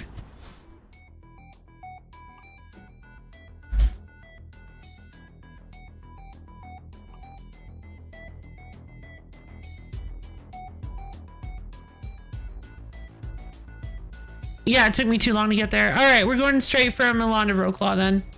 Except now Milan to Frankfurt seems to be the more lucrative one. But I've never been to Wroclaw, Poland, so let's do it anyway.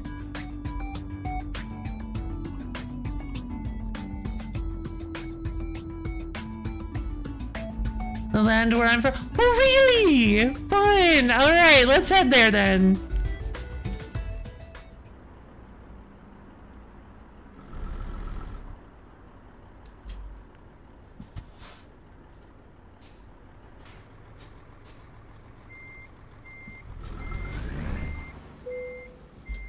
View the job offer.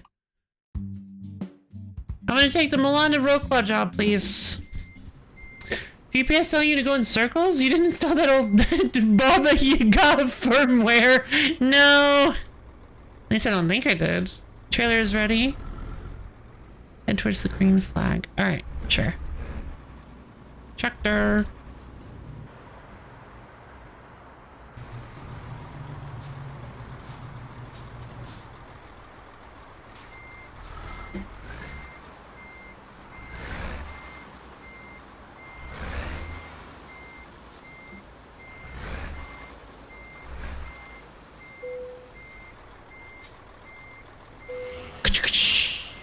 Fifth wheel lock! Raising legs, attaching cables, let's go!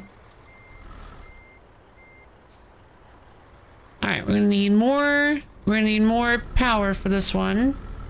Gotta remember that we're longer now. We're considerably longer, so our turns have to be longer too. Alright, let's get out of here.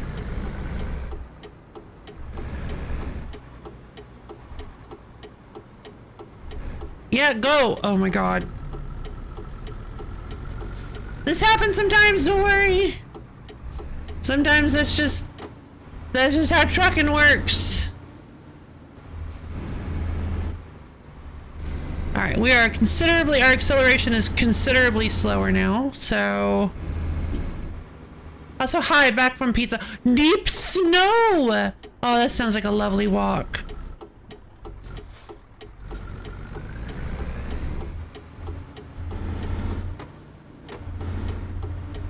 Alright, off we go to Rocklaw.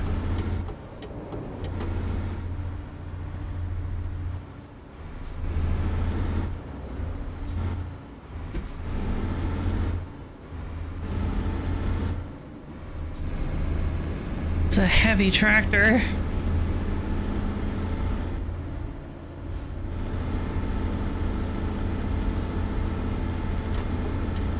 Deep Snow sounds almost like a James Bond movie title. I guess it kind of does.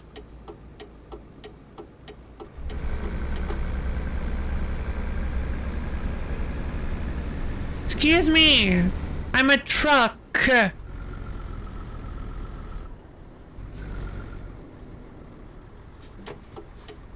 Oh, so are you! Hello, fellow truck!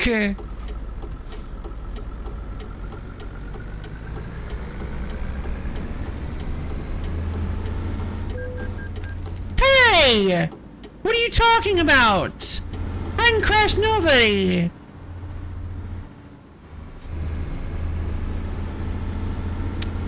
Well, then he shouldn't have done that. He should have kept going.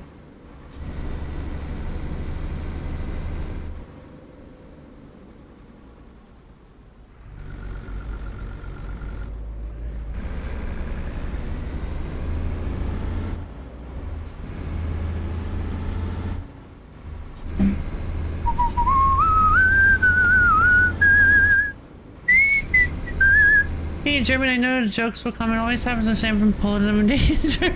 Oh, no. Yeah. Unfortunate. Unfortunate jokes. Oh, come on.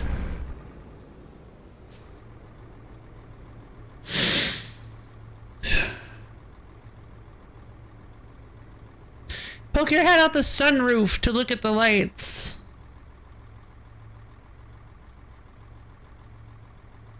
I'm gonna need to change lanes.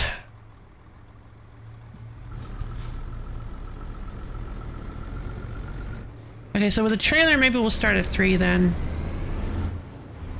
Yeah, I think if we got a trailer, we should start at 3.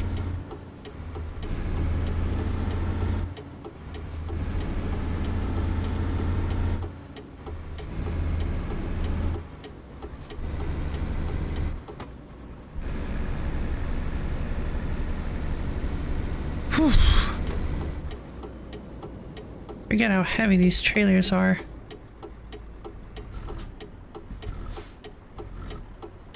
Alright, remember, you can legally turn right on red. What are you talking about? Is that only in America?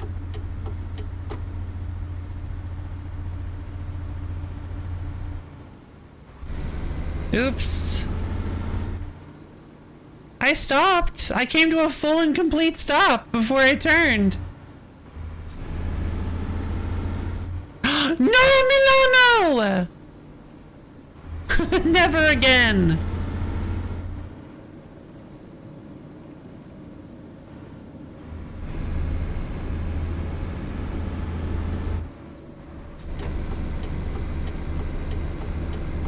Okay, now we've officially made it out of the city. We are on the highway. Now we can start picking up speed.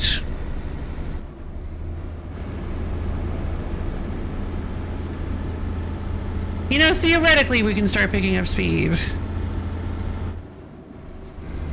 I guess these tractors are super duper heavy.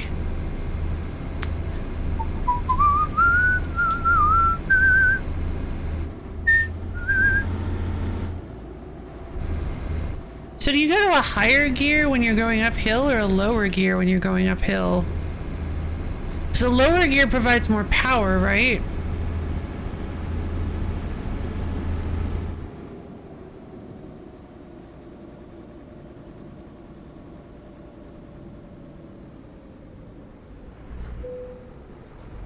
Start of toll road. Fuel be paid at end of toll road.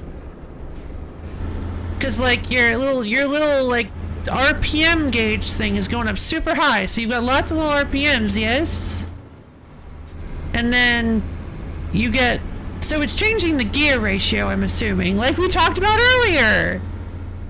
I think it's changing the gear ratio, yes?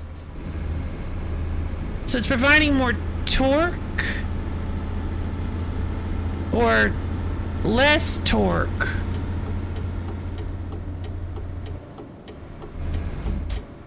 Study break. And then we'll do the care combo. 1 second. How do vehicle gears work? Blah, blah, blah. I don't care about that answer. I just don't get it. Why do you use gear 1 over gear 5 or such? Okay, rude start to that, but in a low gear, you are very strong. You can go up a steep hill, but you don't get that far. Okay, so they're talking about bicycles, by the way. So using a bicycle as an example, it works the same. In a low gear, you're very strong. You can go up a steep hill, but you can't get that far for every turn of the pedals. So, okay, so you're in like first gear, your gear is small. So, more of your, or is your gear big? And if you get up to speed, you need to pedal like a madman to keep up. Okay, that makes sense. Because, yeah, okay, so your gear is small. So you have a good... So you have a good 1-to-1 of your pedals.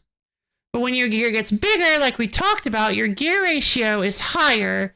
So one turn of the gear you're connected to, one turn of your tires is like very little of a turn of your pedals. So you're like barely moving your feet.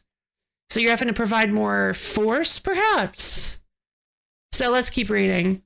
A higher gear, however, is great when you're moving fast. One turn of the pedals moves you a long distance, but you aren't very strong. So if you get to a hill, you won't have the power to get up. It works exactly the same for a car. You use a low gear when you need power. For example, when you want to get the car moving from a standstill, but the engine can only spin so fast. So when the car is rolling, you want to shift up to a higher gear, which makes the wheels turn further for every turn of the engine. Ah, okay. So in short, if you try to start off in 5th gear, you'll stall your engine. If you try to drive at high speed in 1st gear, you'll blow up your engine. Cars are stance fighters, exactly. Okay. That's so cool. Okay. Yeah, I cannot believe that it tied back to what we were talking about earlier. What a small world. Oh, it's a subreddit called Explain Like I'm 5. Oh, I needed to know the existence of this subreddit so badly because, oh, that's such a great concept because it's so easy to go looking for like a really specific subject where you're like, I wonder how this works. And then you get in and it's like, well, if you understand, you're going to need to understand like extremely high-level network admin terminology in order to get this explanation I'm about to give you. And I'm just like, no. That's what I was really worried about too, is searching like gears and cars. I was fully expecting somebody to be like, well, the camshaft and the crankshaft does this, and the pistons, and thanks to the little pieces in the engine. And I'm just like, so thankfully, R explained like I'm 5 exists. All right. I'm going to go get some water so that I can do... Never mind. I forgot I had some. Hydrate redeem.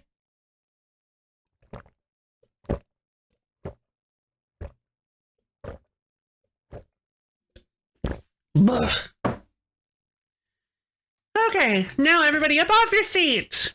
We're gonna do a stretch redeem. Stretch your fingers up to the ceiling, dig your toes down to the floor. Twist and turn yourself all around. Get yourself nice and limbered up. Twist and turn, shimmy and shake. Stretch out your arms, legs, head, neck, bones, whatever you've got today. And as soon as you're ready, go ahead and slowly bend down and touch your toes. Really feel those calves and hamstrings opening up. Ugh, I hate that.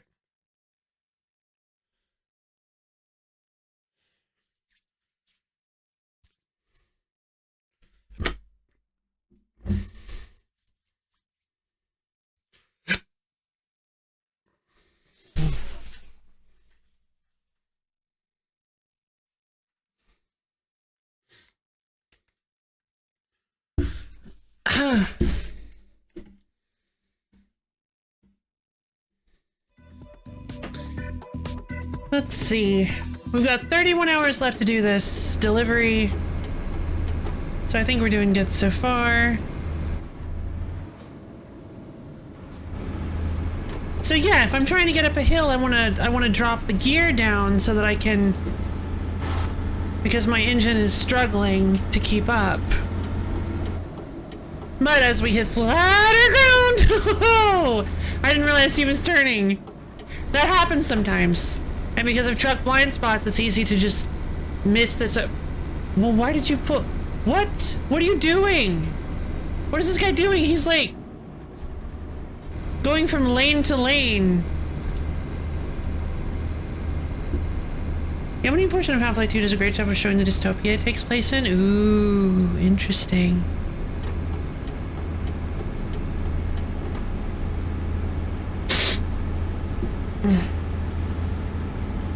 Oh, is that from Half-Life 2? Oh, that's pretty cool.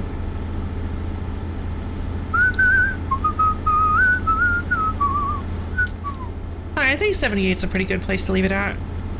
Let's hit cruise control. Okay, I'd say we're about halfway through our sleep cycle. So, and we've still got a little over half a tank of fuel. So, we're going to stick with that. We've got 1,006. We got 15 hours ahead of us, baby. 16 hours of driving. We better keep an eye on our mental state, on our sleepy state. Oh, excuse me.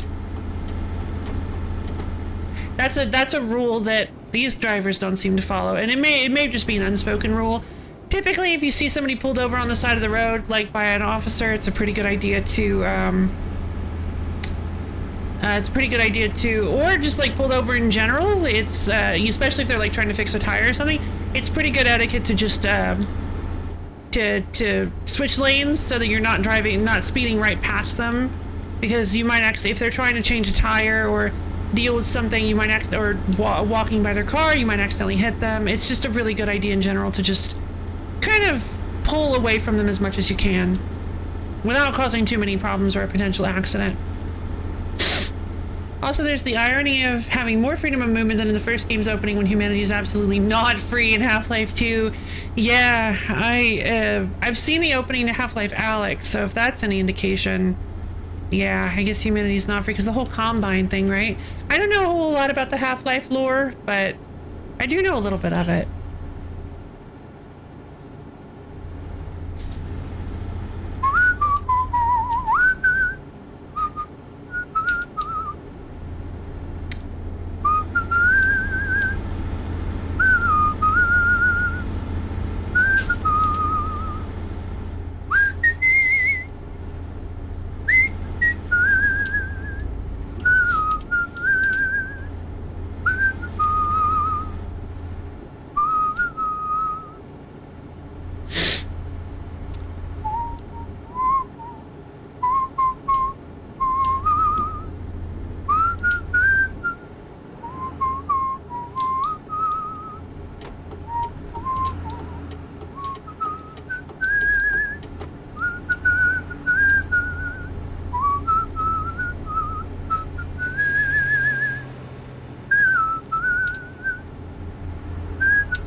You see, Combines are aliens from science and outer space who hate humans and enslave the people in the city and make them angry and sad. Oh no, not angry and sad. That's not good.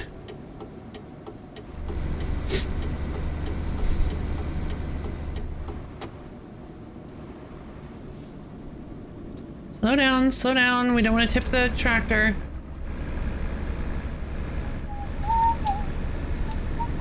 Blomby truck! We gotta drift without drifting too hard.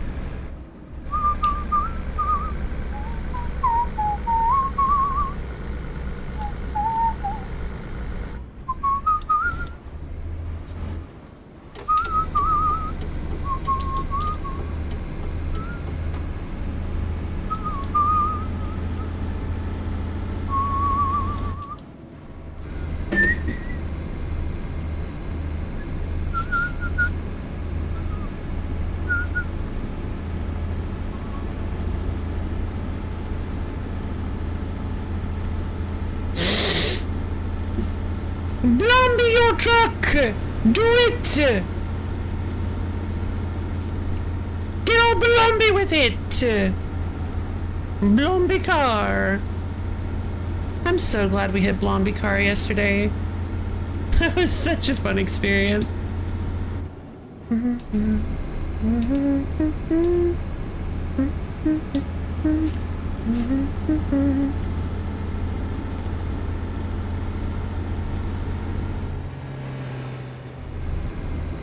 Oops. I shouldn't have braked that hard. I panicked.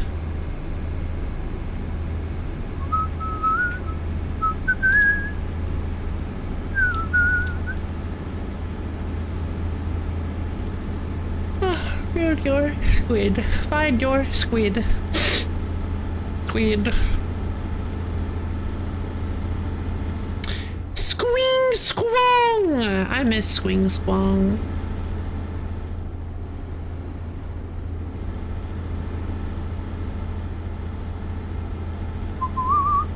That is a reference to Gorogoa, in case anybody has forgotten.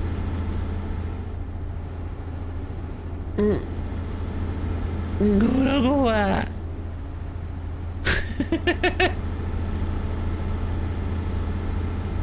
Wow, fast car.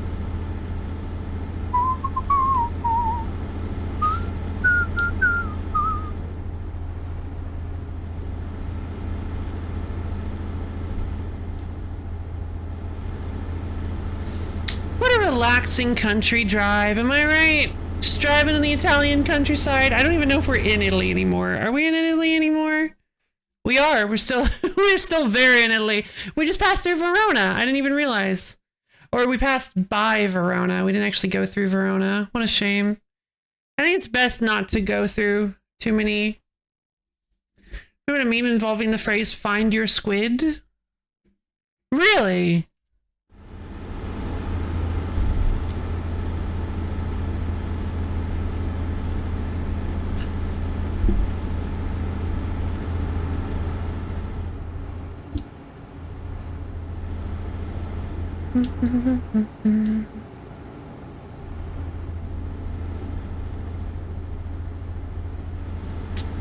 Yeah, as much like as nice as music definitely will might be, probably might be. I do just like the calming sound of the road and the engine. Just the silence as your ever-present companion. I'm about to go off the road. Just the silence as your ever-present companion.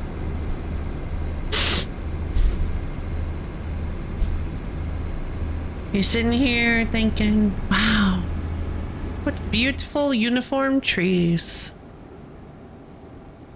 And grassland and mountains and things. You could climb that mountain. You see that mountain over there? You can climb it. It's possible. At some point in your life. I can't right now, I have a job to do. But I could just park on the side of the road, hop out and climb that mountain. Just squish that cat. Oh god, I guess I'm in a meme mood today. Like I said, there are some memes I like. Not all of them, but some of them I like.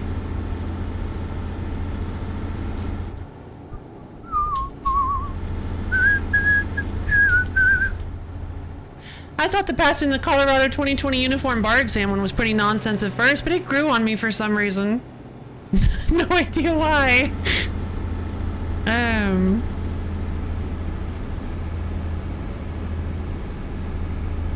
Colorado 2020 uniform bar exam? I think that's what it's called.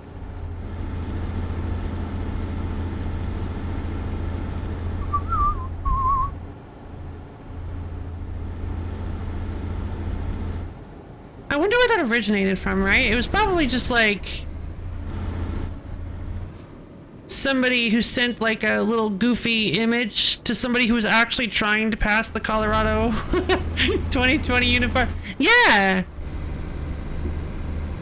Set it free. Build your squid. Find your squid. Your squid. Where did you get that from? I'll tell you where, I mean, I can tell you where I know it from, but where did you find it from? I didn't realize that was a meme. I thought that was something from a specific video. Apparently it's from Tumblr. Oh! Strange. Funnily enough, it's actually from one of Ghost's songs called Apotropaism. However, I believe as a joke they renamed it to Apple the Pagan's Son. If you want to try to find it on their channel, it's a good song. It's one of my favorites. And yet it all comes back to Ghost. This is a video of it. Yeah, maybe. It's funny thing is I haven't heard it in so long that I can't really pick the tune off the top of my head. You played a little bit for me of it for me though. I'm sure I could remember the whole song.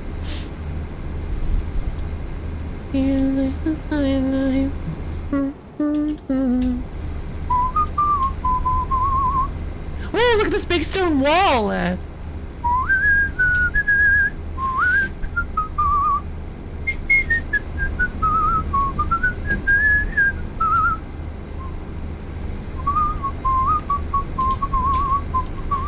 Alright, how far are we from a rest stop? Because I'm getting a little bit nervous.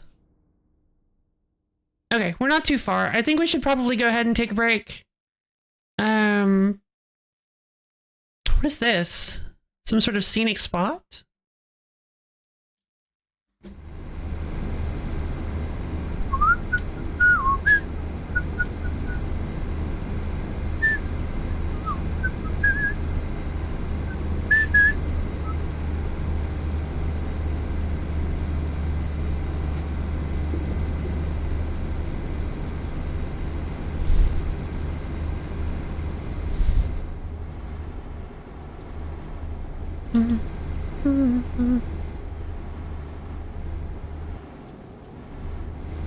Alright, it's got the cruise listed on my speedometer.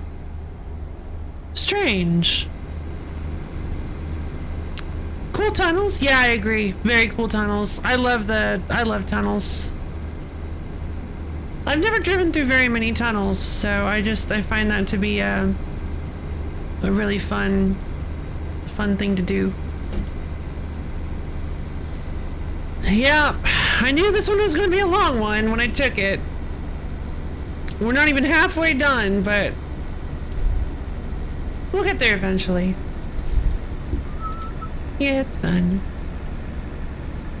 You guys having a good relaxing day? I hope you're having a good time just sitting here and relaxing with me.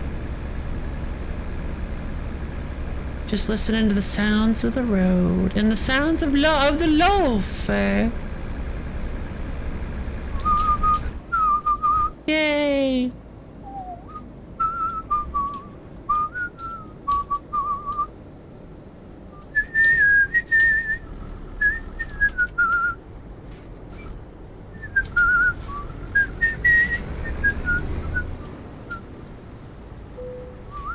End of toll road, 66 euros. Let's go. Good God. Yay! And a pizza eating fugue stay. Ah, totally understandable. Pizza fugue. Ba-da-dum bum bum bum bum.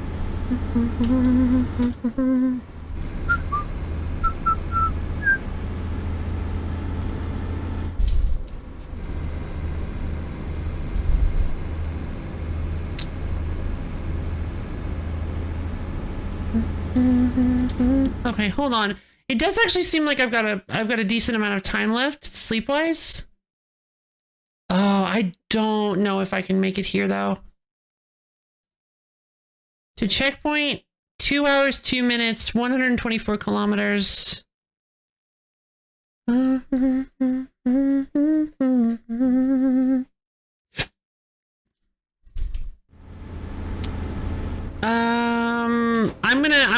gonna risk it. I'm gonna go for it.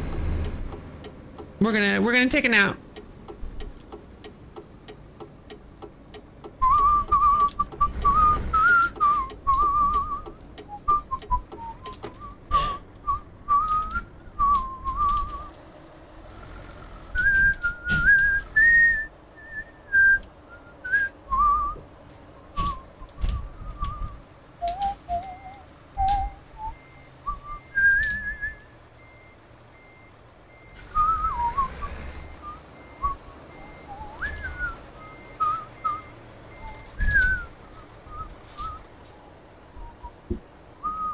I think if I wanted to reference memes, I should at least vary which one. Yeah, that's a great idea.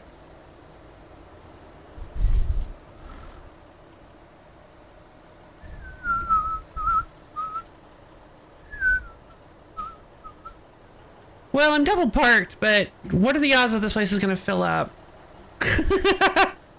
Probably pretty high in the next day. It's fine. It's video game.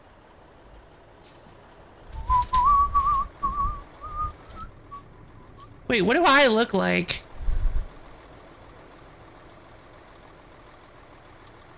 I can't.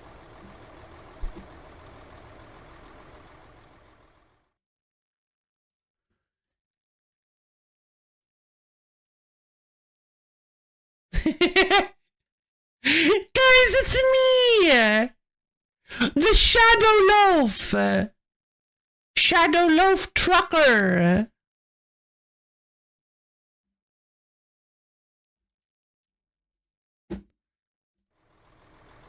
Alright. Turn off the engine. Put the wheel at least to a sort of a standard of center. And, sleep. I can't sleep. I'm not in the place to sleep. I spent all that time. Oh, they have little energy sockets. Shadow Loaf, what does she do? She do... this! Boosh! Or do I have like a better Shadow Loaf? Well, I mean, this one's kind of close. Woo! I need to get back into reading the webcomic thread I used to go to. I see the guy who translates Japanese 4-panel comics for a comic about a normal cat who works as a convenience store cashier. The manager really loves cats, so even if customers get bitten sometimes, it's fine. Yeah, these are rare loaves. This is the rarest of all loaves, so behold your eyes. This is a rare occurrence. You gotta look really closely. Make sure you're paying a lot of attention to this rare loaf. Rah! Low fire! Oh, so we are playing Star Control. It's just like those planets.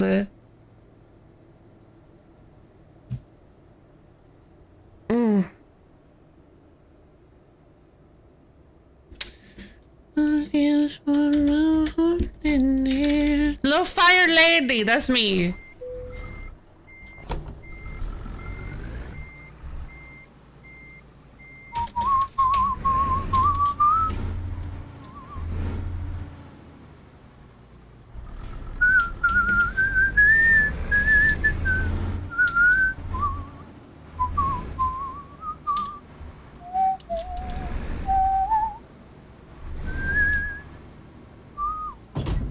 Ow!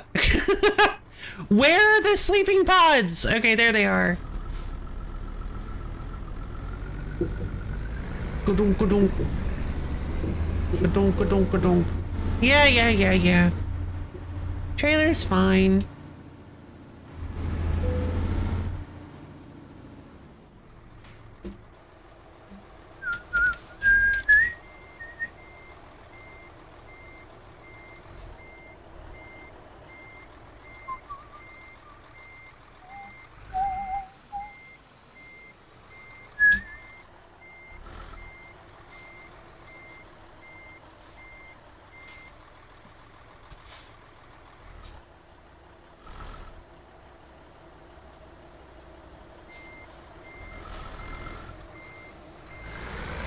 No, no, no, no, no, wait, wait, wait. Okay, you know what? This is my house!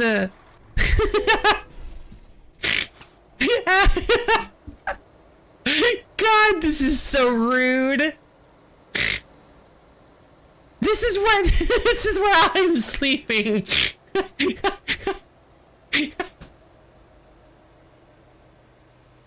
I think he would just be killed. I think he would just be... Oh my god. Getting some rest.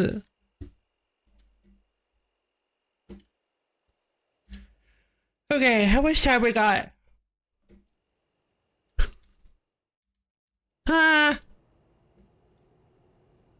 Oh, I can put the mirrors up.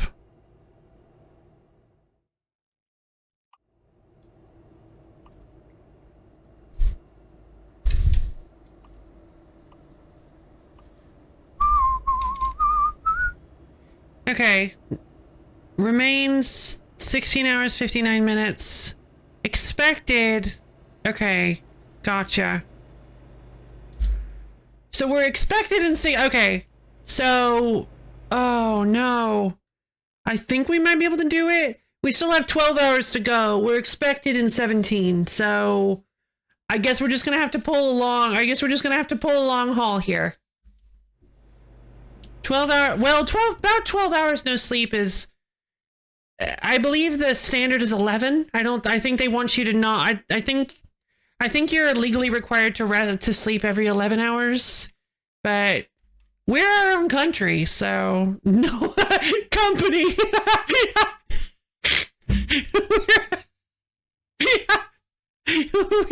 we're our own company, so we're fine.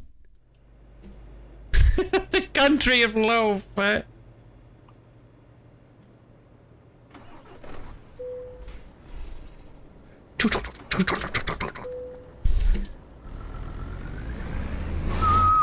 Definitely should have put on the parking brake, but that's fine. We need to... We're also going to need... Hey! You owe me! Oh, come on! That was absolutely not my fault.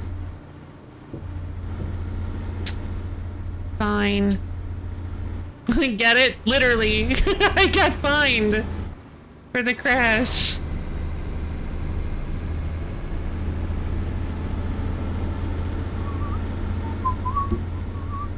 What currency does the country of loaf use? Oh god.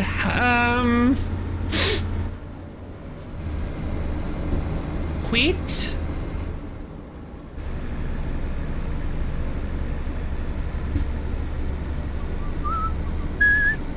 Sound alert didn't go off.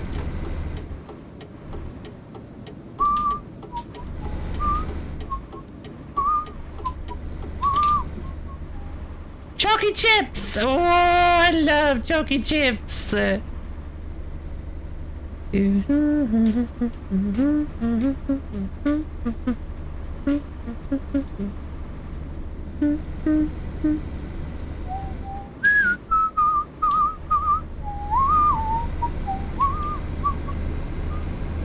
Okay. I would like to go get some fuel. So we're gonna take a turn off here.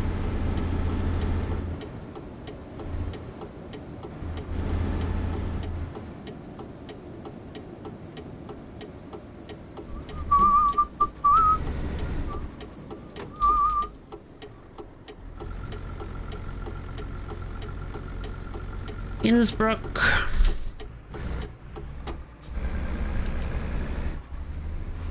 Chalky chips. Okay, so I'm gonna park, get some fuel, and then I'm going to, while the truck fills up, I'm going to do some maintenance on my sound alert, see what's going on with that.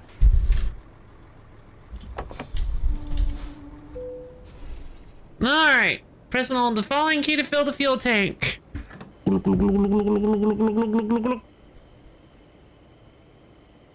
Oh my god. Well, that's 634 euros. Oh my god. Okay.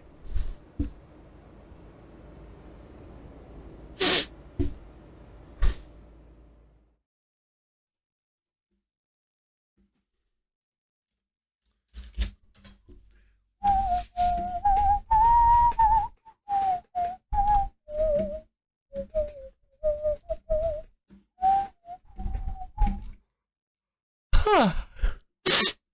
I actually guess I had to reauthorize it. All right.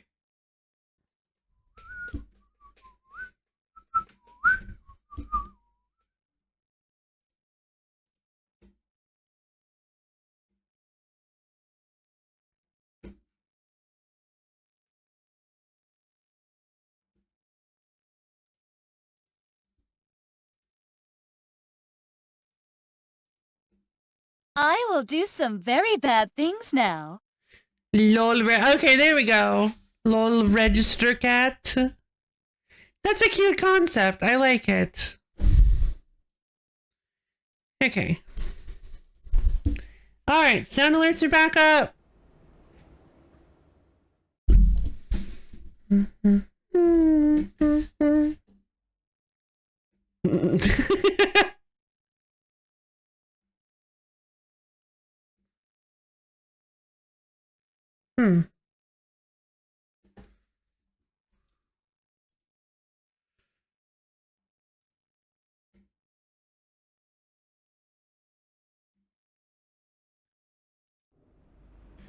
Okay.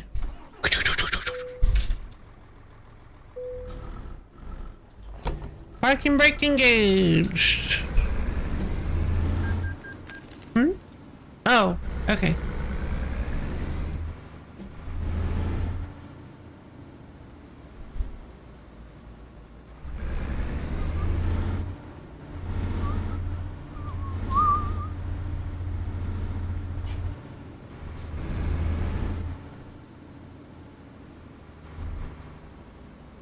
Oh, you know what? Fine. I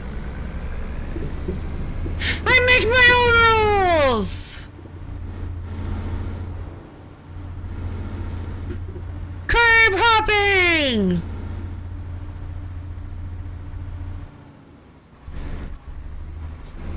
Yahoo! Yeah, the what? The different webcomics? Yeah, those would be fun to share on the Discord. I'd appreciate them if you did.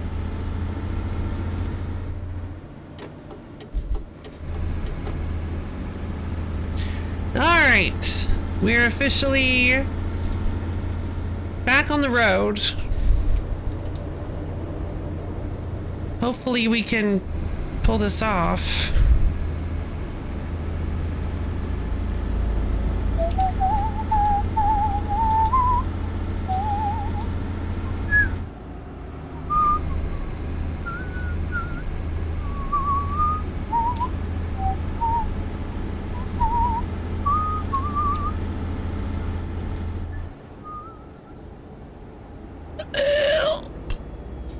God, that was close.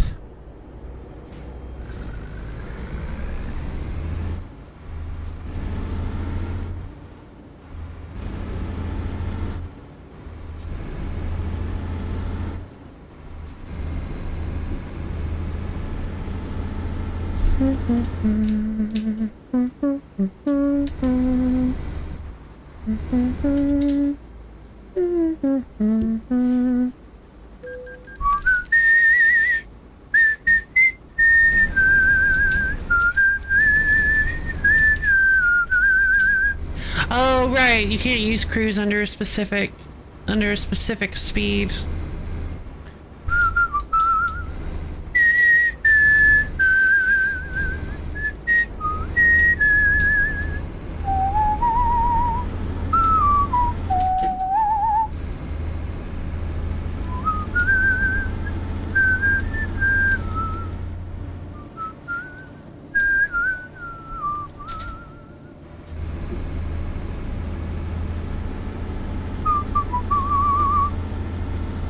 I prefer how the original image Snake Eater looked.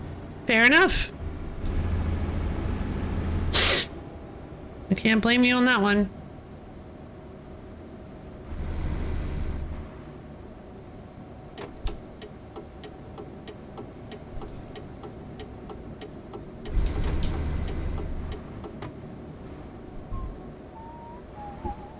This brand of canned mackerel has been really popular lately, but cats can't eat it because of the high sodium content. A customer got bitten again. Yay! Bitten customer! It's like every time Kathy says ack. It's just iconic and you can't help but applaud every time it happens.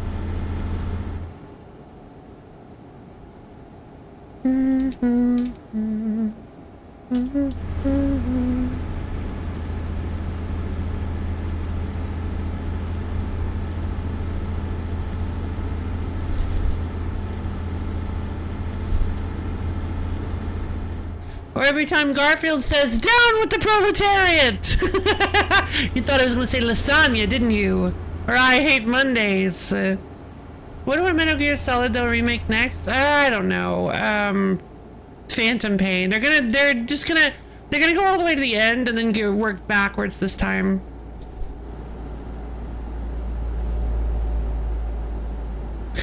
If they're going in the logical order, yes, it would be Peace Walker. But then what? Sons of Liberty? Is Sons of Liberty one of our Guns of Liberty? I don't remember. Because I know Sons of Liberty is the... I think Sons of Liberty was the organization, right?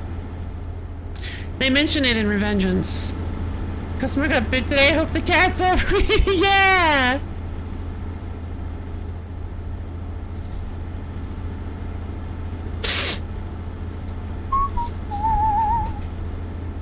I hope whatever the customer did that definitely deserved a biting wasn't too hard on our cat friend.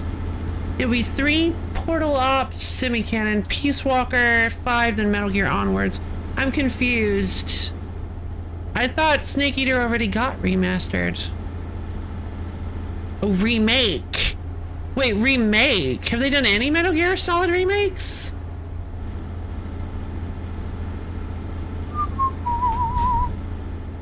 What kind of remakes have they done? Oh, wait, hold on. You left off Survive. You left Metal Gear Survive off that list. Oh, cool. Viral, you totally forgot about Metal Gear Survive. You can't leave Metal Gear Survive off the list of Metal Gear games. You might make people think that nobody liked that game.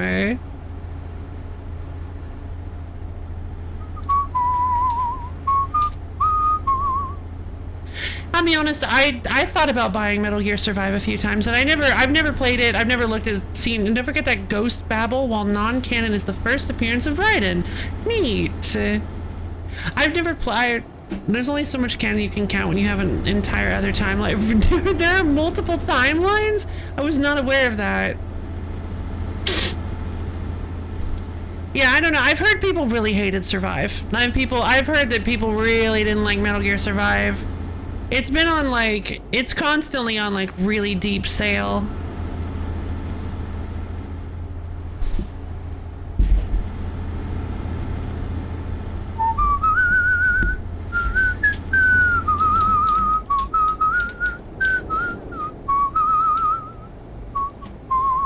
This is extremely illegal. Never do this. I just panicked and I was going too fast. I didn't want to stop. Never do that. That is extremely illegal. I think. Passing on the right? On the shoulder? I think passing on the shoulder is illegal. So just don't do it.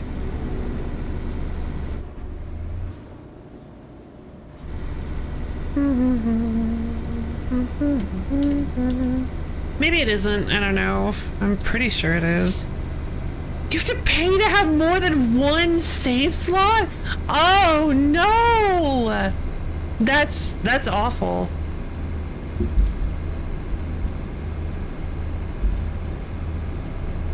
Put a video about riding and ghost battling. Ah, okay, perfect.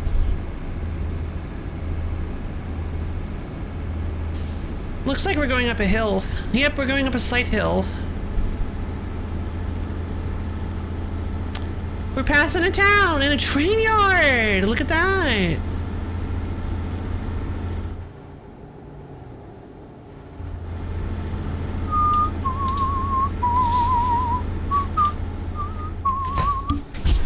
Yeah, I just remember I watched somebody play Snake Eater and the very end of the game had me crying. Just bawling like a baby. There was just something so powerful about the ending, that I did not expect to cry. If you would, yeah, I was kind of just watching it because it was a funny Let's Play, but no, it's a really great ending.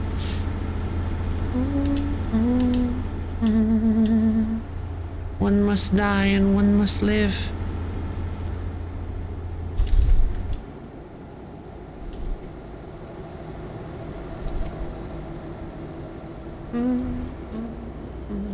Come on, merge over. Why are we stuck? Wow, this is a realistic driving simulator. Why are we not moving?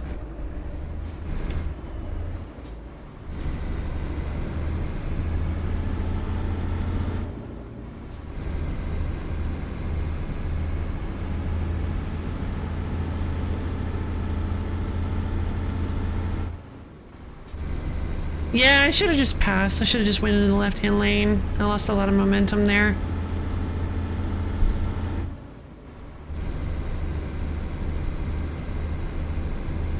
It takes me like 10 minutes to get back up to 80.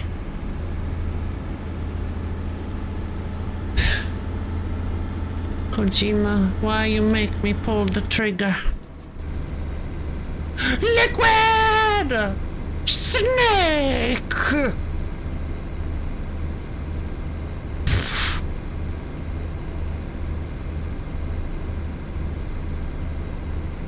Yeah, I don't know. I have not played. I think that's Peace Walker? I don't remember. I have not played that game. However, or maybe that's Metal Gear Solid 2? I don't remember. I haven't played that game, but what? Oh no! Oh no! That's also really illegal. Do not do that either, please. They blocked off the road for a reason, and there may actually be construction later on down the line.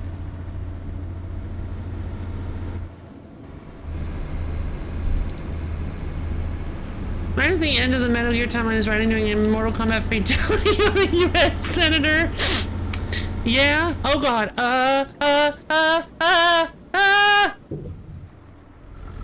My apologies.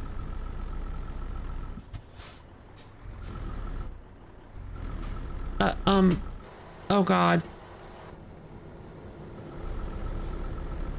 I'm stuck on the fire truck.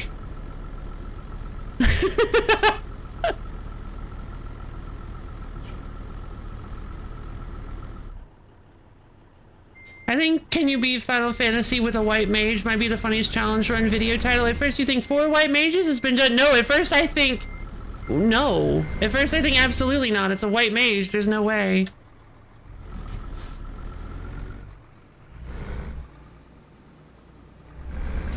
Excuse me. You can send the you can send the warrant to my local police. Thank you. I'm busy. I've currently got to get this run to Rolling Claw really, really soon. And I don't think I'm going to make it. Dude, she says she does. Yeah, please, for the love of God, don't do some of the things that I panic and do in this series. Please do not, dude. Do not repeat it. Do not replicate some of it.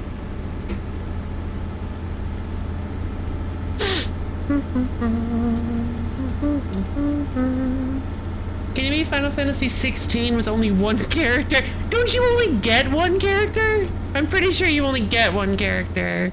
You're being a goof right now.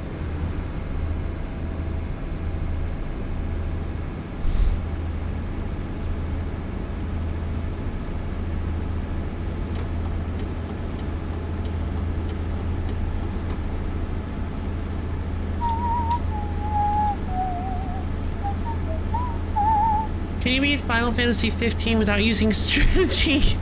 Ouch.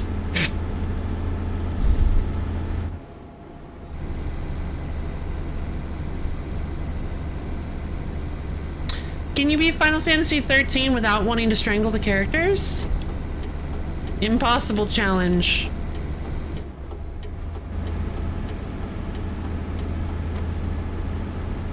Fantasy Type 0 without child soldiers. Can you beat Final Fantasy 6 without suplexing a train? Impossible.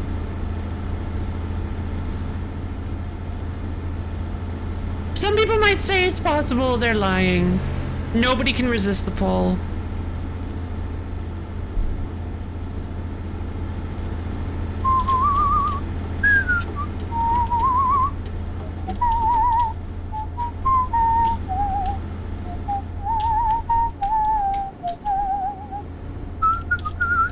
I don't think anybody can possibly resist the call of temptation to suplex the train.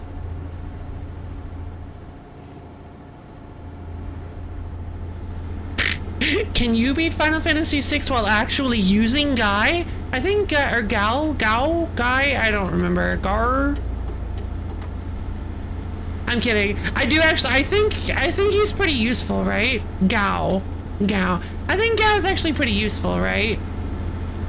I don't recall. Can you beat Chrono Trigger without Chrono? Yes, and I will. You can?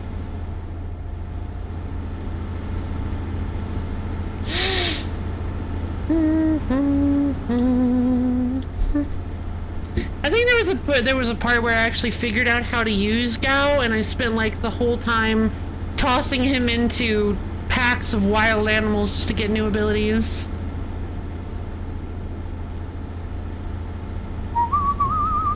Cause I like characters that learn new stuff.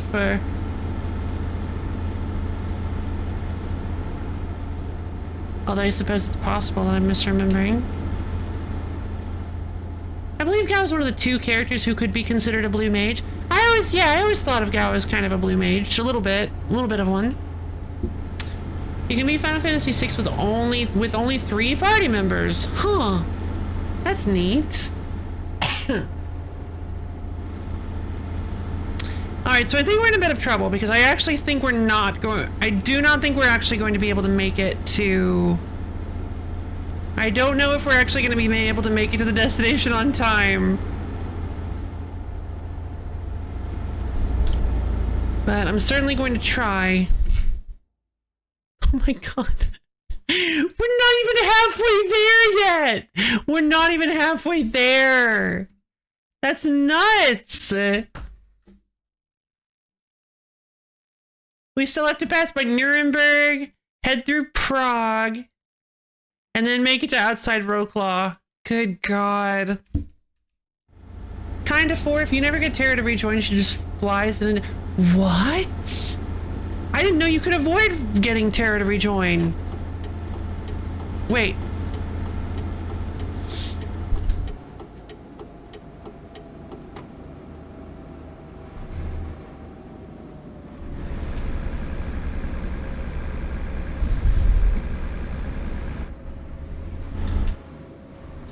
That is what is known as a GPS scare. It happens sometimes. You gotta be really careful to make sure that you don't accidentally cause an accident because of that. Thankfully, I didn't.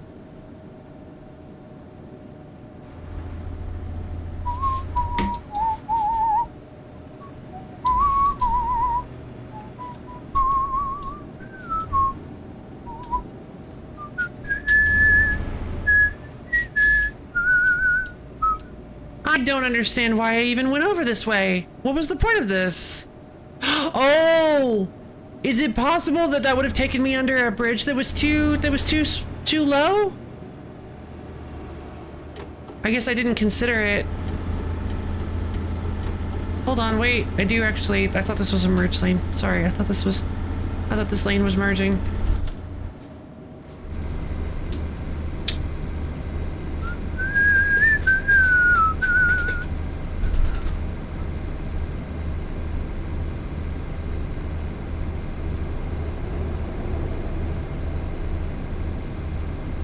Final Fantasy VI, but can you make it past the general's scene without crying? Impossible challenge. My boy.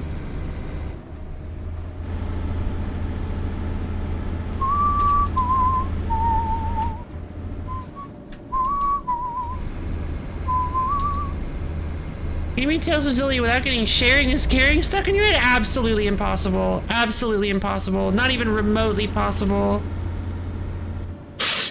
Because if you're not using Elise, you're playing the game wrong.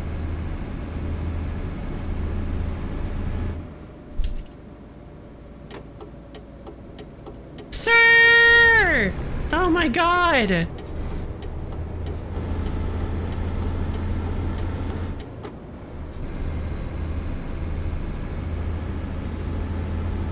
You see a big truck coming up behind you, you don't immediately pull out and go, oh, this police officer's getting in my way. I'm just gonna pull out in front of traffic without looking who's behind me. No! You have to look. Is that an 18-wheeler heading my way? Let's go ahead and pull in front of him.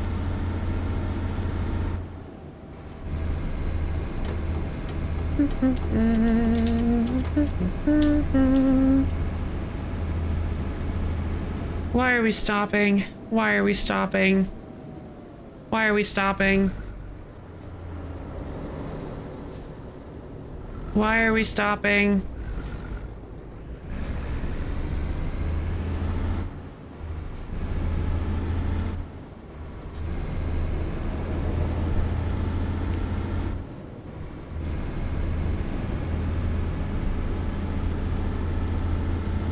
I'm already gonna be late. I cannot afford to stop like this. Okay, fantastic. Let's go this way. Clover! 4-leaf clover. A little sad, but there's apparently cut content where Sabine gets crushed by the building. Edgar would spend nights searching through the rubble. Really? You can actually get crushed? By what building? I don't recall that part.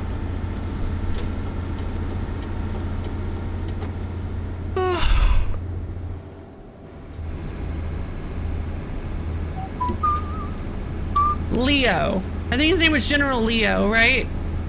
How far did I get? I think I unlocked I think I made it to the other worlds. I think I was just about to. So I got Terra back and I went to the Esper Islands and I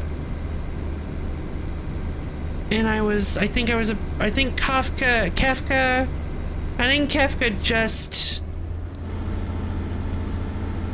just pulled his evil scheme to do stuff. I don't recall though. I thought I was near the end of the game. Brof told me that wasn't anywhere close to the end of the game.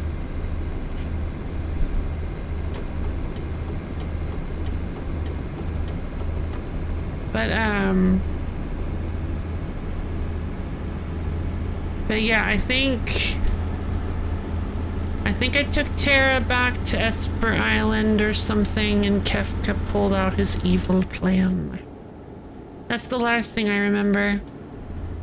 I do recall doing the segment when General started the World of Ruin. No, you were more like halfway through. Oh my god! For real? Wow. All right then. Okay. Jeez.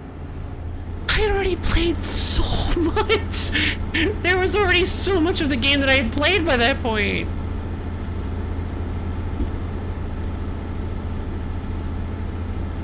I kind of thought if you wanted to get every party member back. Oh, party member back, huh? Interesting. It's only a 40-hour tape. That's like baby number. It did not. It felt like I spent 40 hours. It felt like I had done 40 hours. By the time I got there. I mean, apparently I didn't. Or maybe I was just bad at the game. But yeah, I remember that. So, speaking of long JRPGs, I believe, I think if I remember correctly, Ni no Kuni, Wrath of the White Witch, is a game where I spent, oh, we are absolutely not able to, I don't think we're going to make, I don't think we can make it. I was really wanting to just make it all the way through Prague to Wroclaw, but I don't,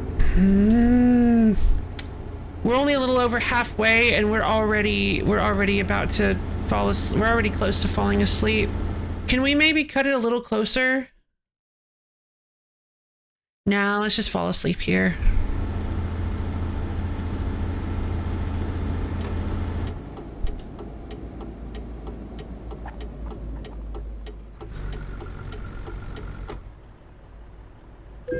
Ah! Yeah. It's fine. It's fine. Stop honking at me. Why are you honking at me? There's no reason to do that. Honking is mean.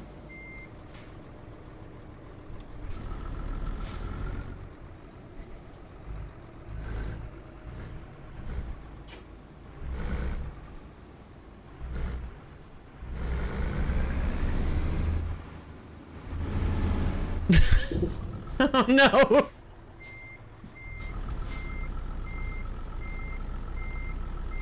Oh no. Oh no.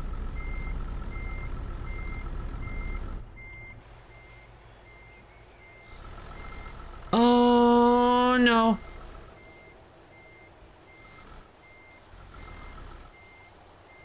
R4, come on. Oh no. Why can't my truck actually move?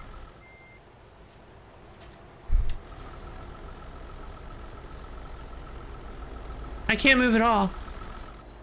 I'm fully stuck.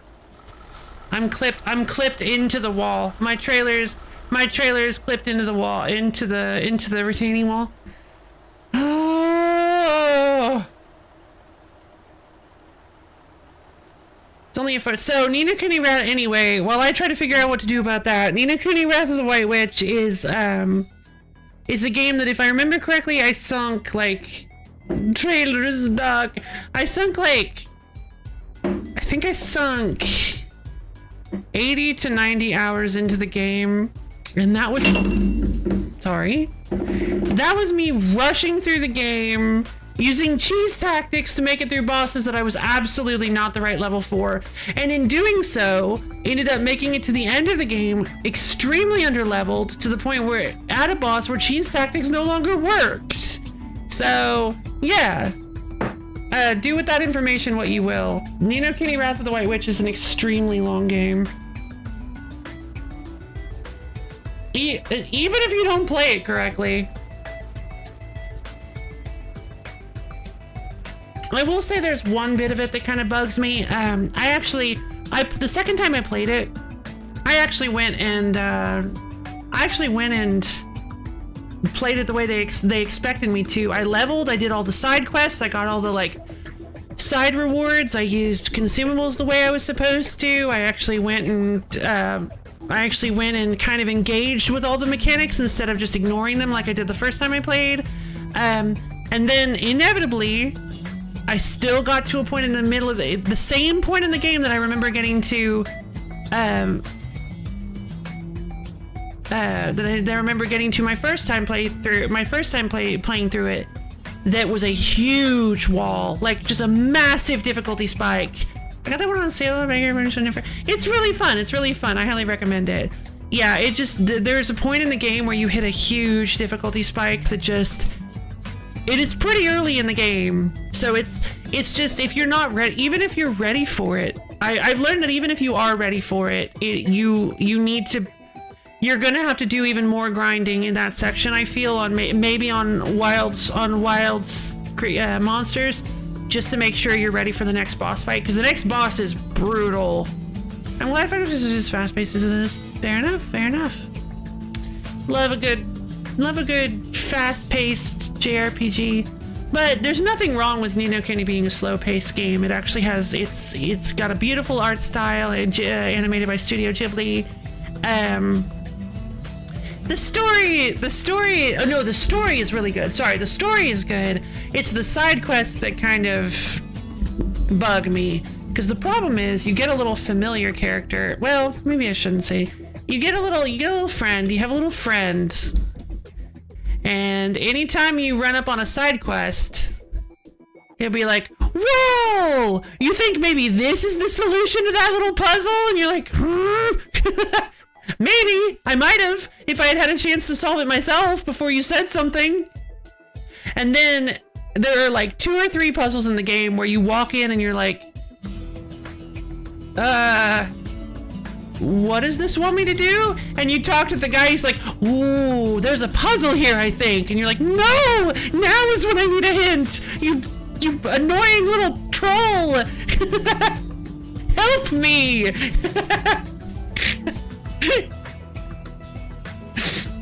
I understand what everyone meant about 9 being slippery. Oh, gotcha.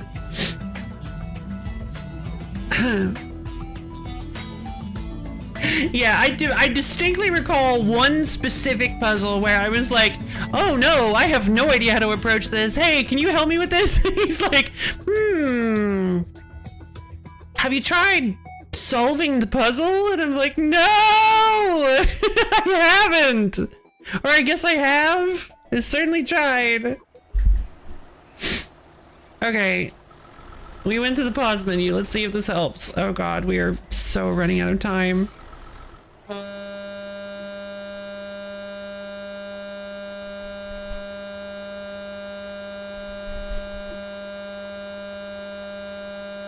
Maybe if I hold it for long enough, somebody will come and be like, what are you doing? Just push my trailer off.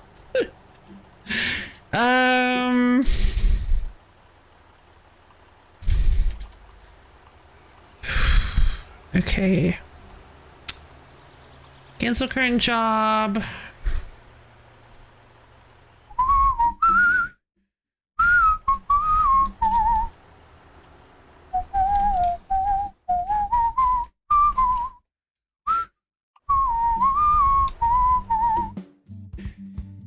I need help.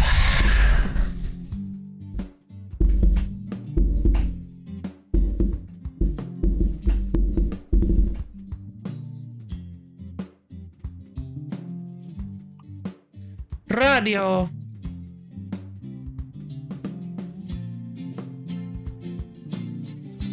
Well,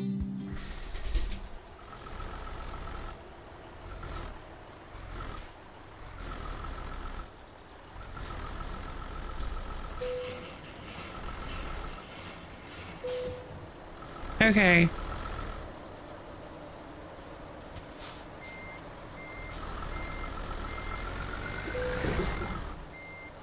Okay, it looks like it's not connected to the wall anymore.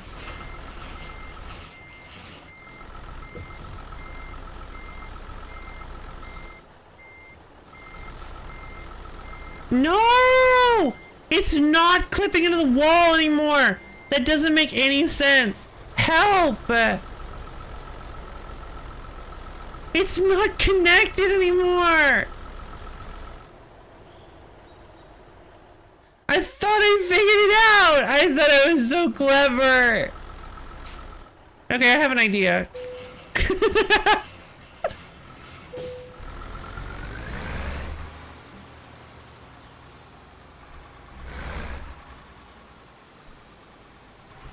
It's fine, we can afford the repairs.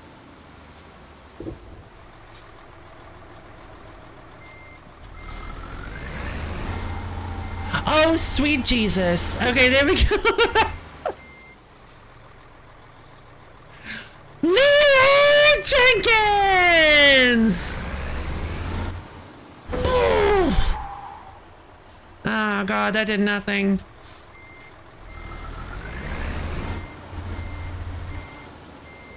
The tractor's just too heavy. Like, oh my god.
There we go! Yeah! Yeah, I'm such smarty! I'm so smart. Yeah, it occurred to me at the last second. I'm like, wait a minute.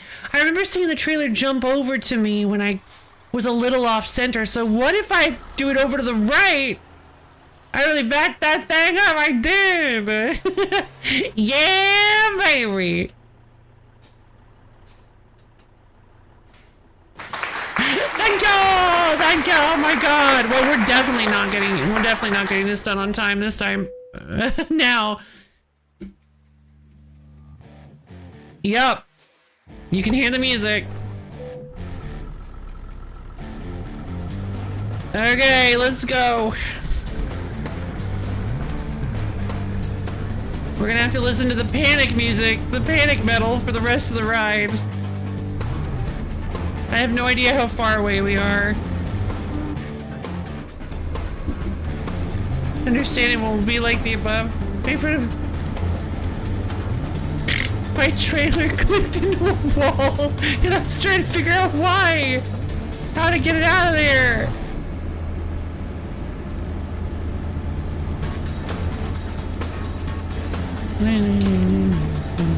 This always happens. I'm 5 hours away.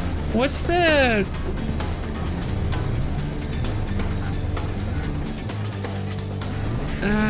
Saturday, okay. So I am 6 hours late. I am 6 hours late with this package. That is real bad, actually. And I still have 5 hours to go, so... Oh, wait, no! That's right, I keep doing that wrong. Wait. We're going to be there 6 hours late. Okay, so we're not very late right now. We're not super late right now.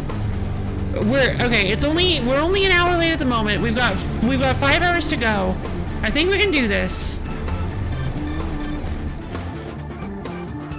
Oh god, somebody's going nuts on the concertina.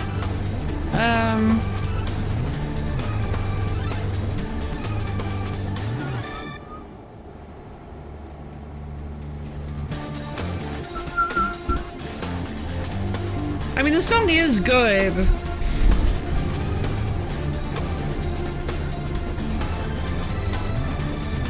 We're just diegetically listening to it for 5 hours.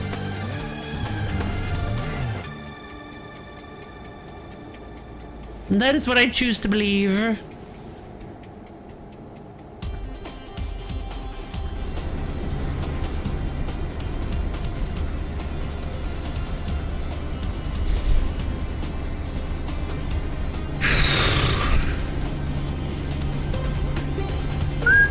Oh, this is really good, actually.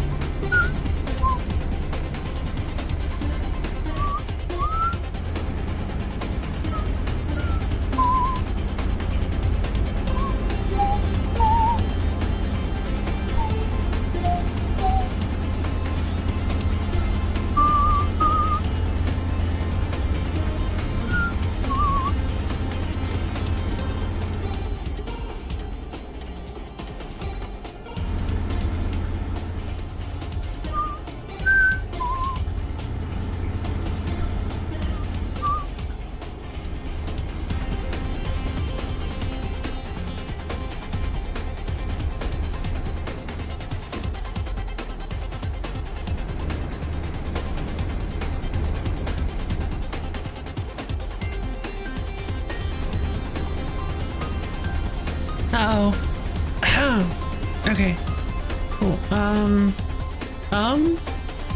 Okay, no, that's good. That's fine. Just construction. Or something. Maybe there was an accident? Jeez. Poor people. It's kind of hard to see the environment on stream, isn't it? You can see the stars though, right? They're beautiful, huh?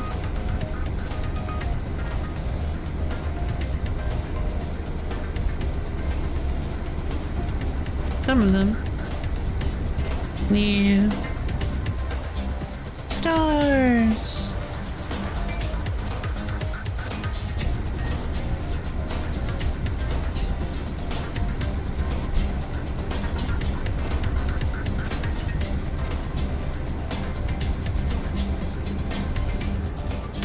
Yeah, I'm definitely gonna suffer a penalty for being late with this.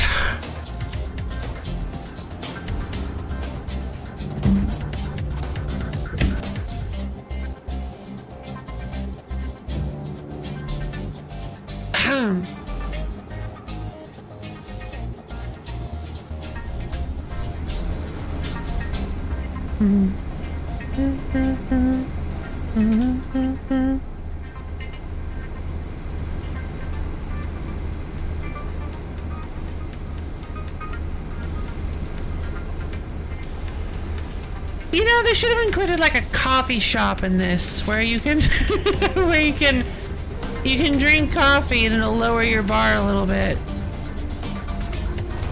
And then like the more you drink, the less it's effective until you actually go to sleep.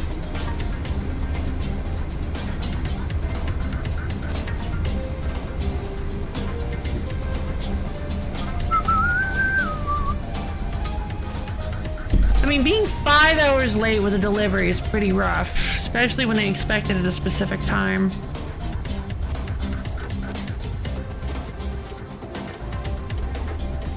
Like if a company is used to getting stock at a specific time so that they can unload it at a specific time and process it at a specific time, being 5 hours late is pretty rough.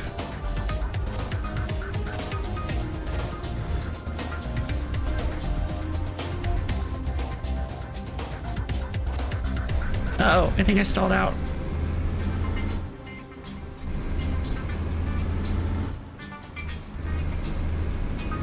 Yeah, we've actually gotten stuck on a hill like this before, but now I understand how to actually go up hills like this. So I think we'll be fine.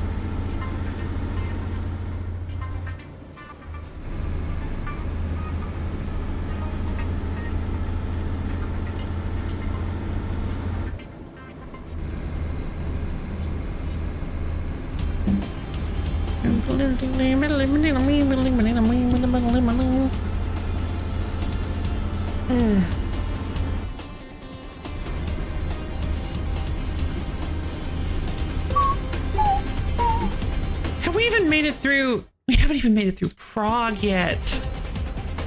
I think it looks like we're about to make it to Prague though.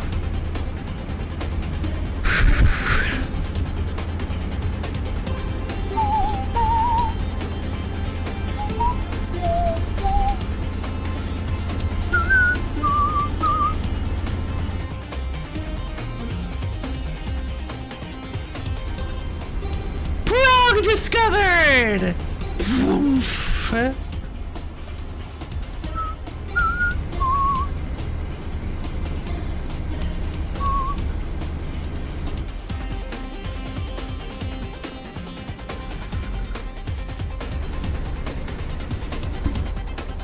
No, not clowns everywhere. Why? How clowns everywhere? Oh no, because of your game. Oh, it's fine. Clowns everywhere is not too bad. The clown everywhere system.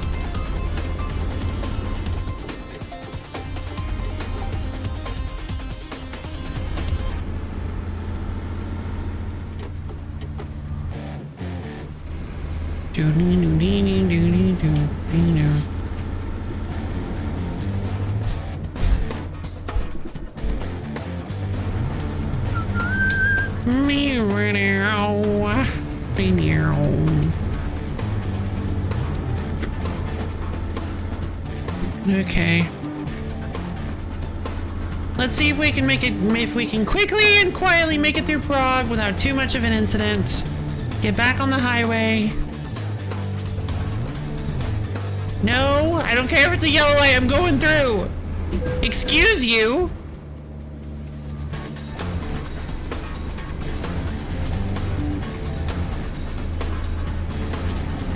Varian Motors.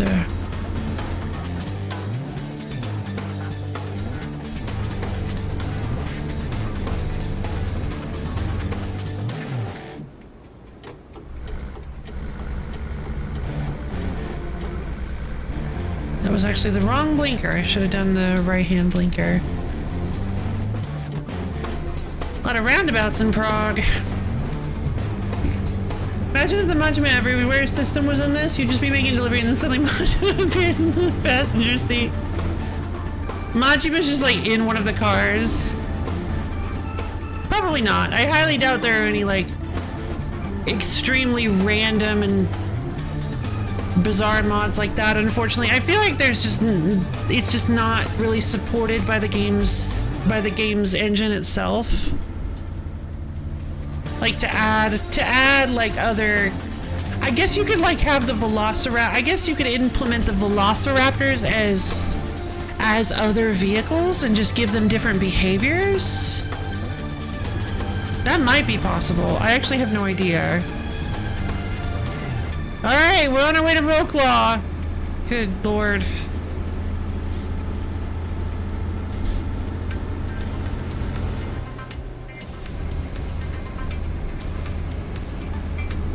How did they expect me to do this within the time limit? I did my best. But I'm a human being. I need to sleep too. Ooh. Whoa! What is this? Some sort of bridge with the suspensions in the middle? I don't think I've ever seen this before. If a victim panics in an enemy space due to Majima, they're killed immediately. Yeah.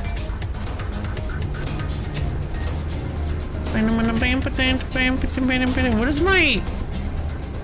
I'm worried. What does my thing say?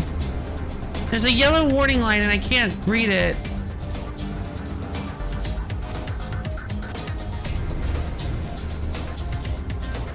Okay, we're about 2.5 hours away, you guys. Is it really a trucker experience when you're not eating at roadside? Right? It's like, absolutely. When you're not eating at roadside diners and taking showers in truck stops.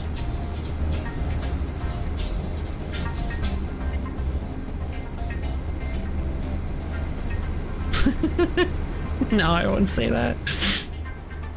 Okay, so...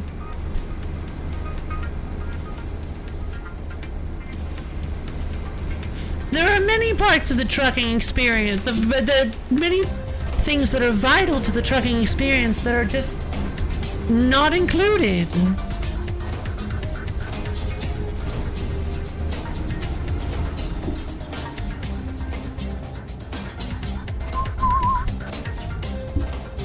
If a truck driver is a trucker, is a train driver a trainer?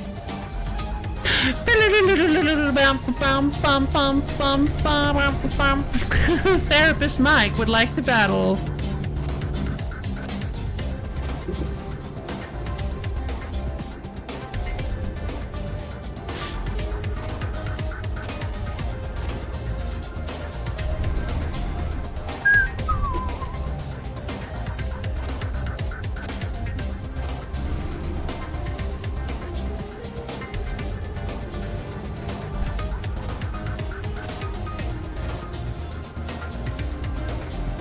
We seem to be going downhill.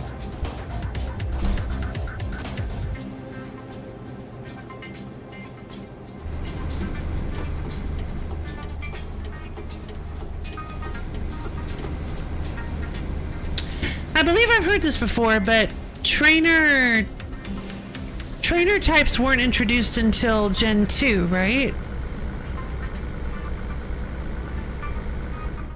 Or was it just trainer names that weren't introduced? I think trainer names weren't introduced. Right? Trainer types were, but it was names that weren't.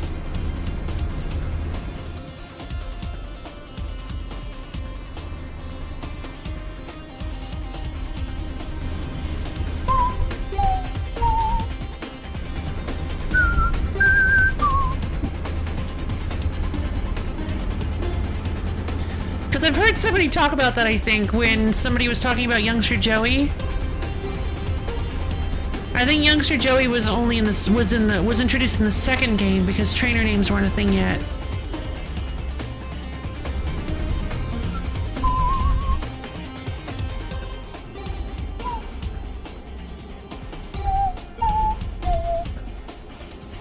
Okay, just an hour and a half. I think names were introduced in the second game. Ah, cool! What a weird concept.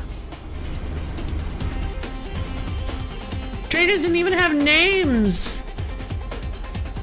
When you become a bug catcher, your name is extracted and thrown into the furnace to fuel the bugs. What is Harriet? Yay, world's hairiest man! They had to have to. Ah, true, true.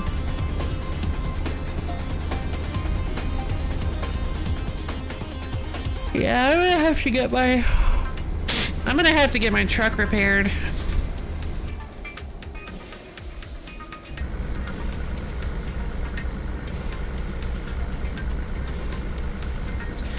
I definitely put it through way too much stress trying to get that trailer free. Oh wow, yeah, you can see there's actual visible damage on my damage meter.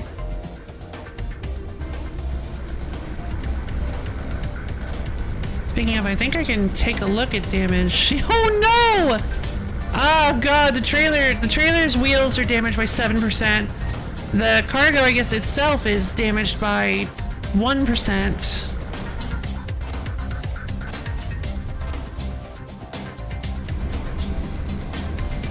And my truck is damaged 18%. Sorry, baby. Wrong button. Help. Oh god. The help. Help. There we go.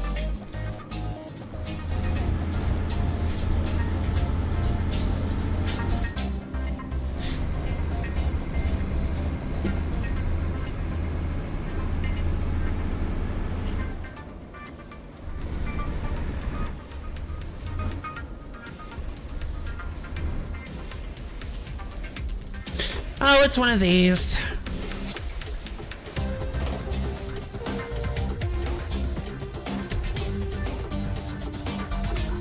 Let us through!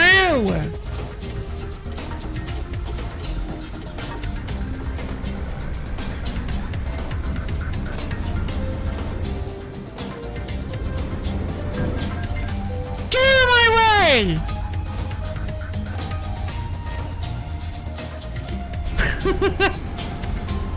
I'm late! And I'm very angry. Very angry indeed!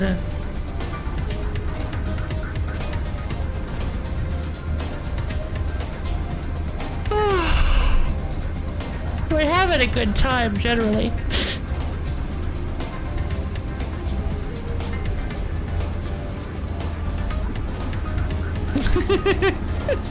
Yes, me! The fury of the heavens comes crashing down upon you! We've spent nearly 80% of the stream. And we haven't even gotten one delivery made.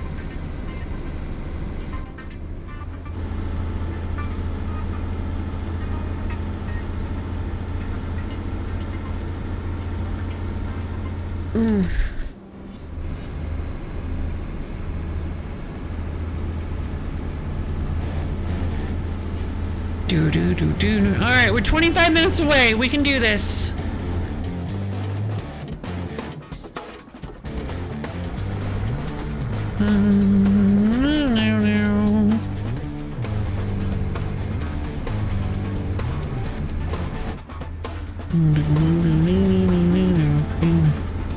Oh god, here we go.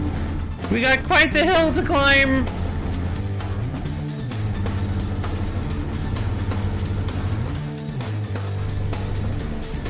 Oh god. Jesus. First gear?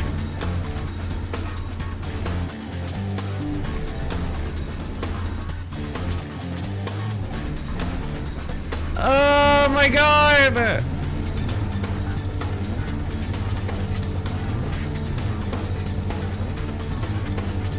No way! Expando was just waiting. Yay, Expando, we did it! You did it!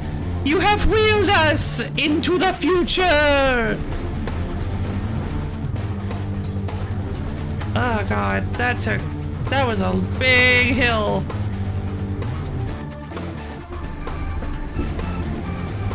You literally just got here.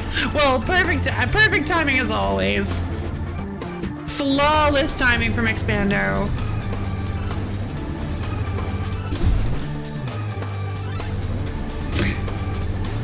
Expando, thank you for the element contribution to the wheel stream.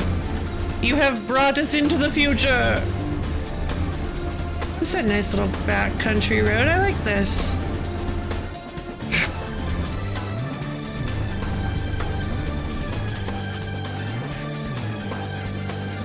And now we're going down a hill. Into Wrocław, Poland. Oh goodness, is this the whole town? I guess this isn't even a town then. Ooh, you hear that gravel? Oh, gravel noises. Delightful. Okay, here we go. Oh, this is a quarry. Oh my god, we're delivering to a quarry! Where do you need it? Where do you need it, boss? I can put it in. Let's go.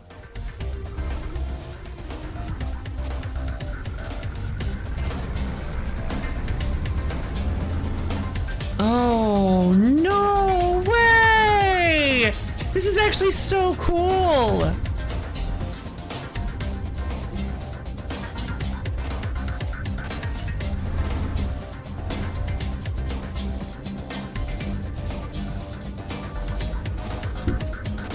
A wizard is never early nor late. He arrives precisely when he is meant to. Exactly.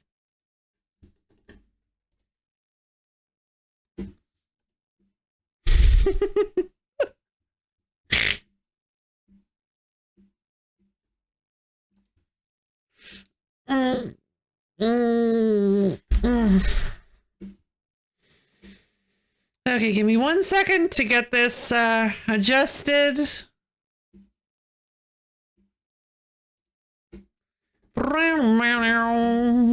Alright, we're going to set you up as a wheel stream.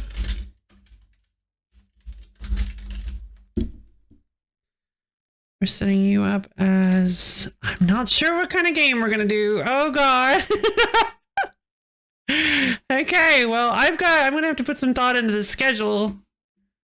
For the first time ever! Just kidding. I'm gonna have to put some thought into the schedule. The schedule's gonna be kind of interesting. I feel like this is gonna be a neat week because I think we're basically just starting 3 new games. Feeding toddlers at Gulf. Perhaps it's possible that's what it's gonna be. Alright, sorry Corey guys. I know I'm late. I'm really sorry. I know you needed this tractor at some point. Really sorry it took me so long to get it to you guys. I'm gonna try to get it over to where you need it.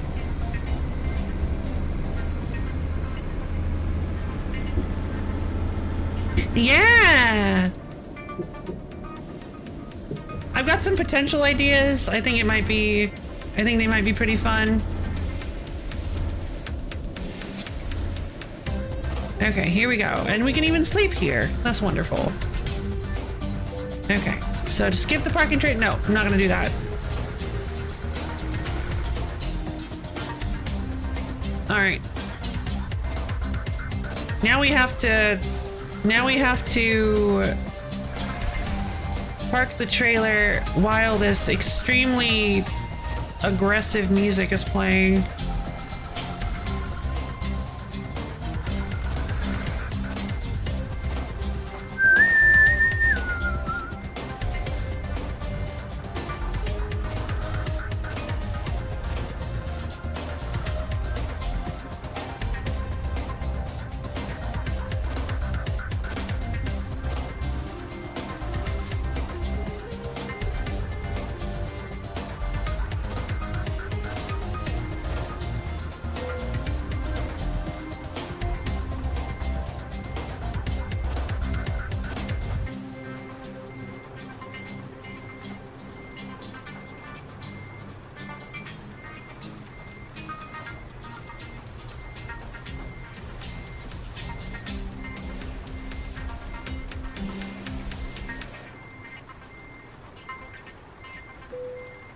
There we go. Disconnecting trailer. Yahoo! Yeah, baby. Okay, so I did suffer a pretty huge 7-hour late penalty and a damage penalty, but I still got a decent amount of money for it, decent amount of experience. I leveled up, I think. Did I? Late, I know. I had to deliver a wheel loader from Milan to Rowclaw, and I didn't. There's a little line through it. Maybe it's not maybe it's not an L. So chain deck has been dropped entirely, I take it? Yeah. For no, not entirely, but it's definitely it's suspended indefinitely, yeah. I keep a general record of games that I have I'm keeping a record lately, not all of them, but of as many as I can remember to write down, of games that I have suspended indefinitely that might come back in the future, or may just never come back in the future. Who knows? It may take some extenuating circumstances for them to come back. I've got like a whole list. Listen, I've got a whole list that I'm writing up of games that series I'm currently doing and just haven't gotten back to. Series that are finished, series that probably will never happen again, but they could possibly in the future if I really change my mind. That kind of thing. I've got a lot of stuff written down. So but yeah, as far as Chained Echoes goes, yeah, that's on the list of games that probably won't come back. But maybe someday. Orphan, I could put Orphan on the list, but I never really did like an actual series of it. Will the stars no longer be controlled as well? I will not put that one on. Wait, speaking of, why is that not on the list of...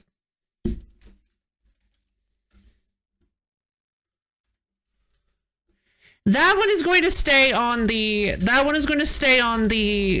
possible list.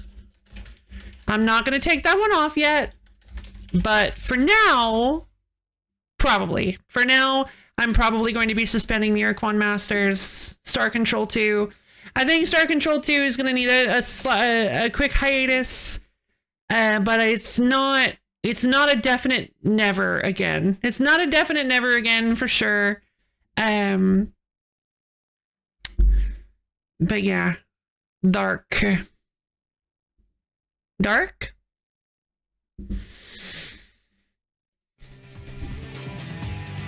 Yeah, you can't let all those noise. Yeah, true.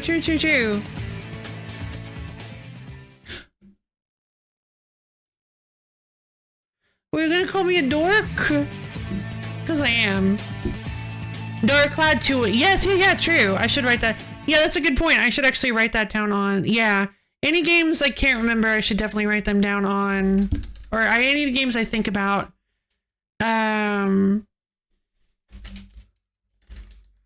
Dark Cloud 2. I will also go ahead and write in on the probably never again list. I will write Labyrinth of Toho. Because I forgot to write that down. It is important to remember it, though, because maybe, like I said, maybe someday. Probably not, but maybe. Duck, duck, duck, duck, duck. Okay, well, that was our first delivery of the day. Maybe let's go for something a little... Maybe let's go for something a little, less intense, less long. Goose. No, I got goosed.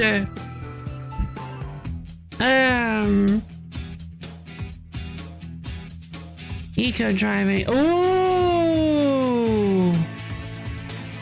Yeah, let's grab eco driving. Sea Fantasy broke the curse. What curse? The Thursday curse? Oh yeah, I guess it did. It was the Thursday curse, wasn't it? Wait. Was it Thursday or Wednesday? Did we play Zillia on Wednesday? I thought we played Zillia on Thursdays. I was wondering about that. Yeah, we played Zillia on Thursdays. Well, I guess there isn't a... Okay, I was misremembering that. Zillia was Thursday. I was misremembering that then. That's one of the reasons I did it on Wednesday. But yeah, Tales of Graces would definitely break the Thursday curse as well. Probably. I feel like it's not a likely... I don't know. I feel like it's not likely that I'm going to lose interest in Tales of Graces. Pokemon was typically Wednesday. True. True. That's a good point. Yeah, this Gem of Mine, XD Gale of Darkness, Pokemon Elpis, Odyssey. Wait, no, this Gem of Mine was Fridays, I think. I was thinking, when I said this Gem of Mine, that's funny. I meant Odyssey. Oh, this Gem of Mine started out as a Sunday game, and then it became a Friday game. Then this one was Sunday. Okay, I guess it was a Sunday game. And I played it one time on Friday. I'm not sure why I did that.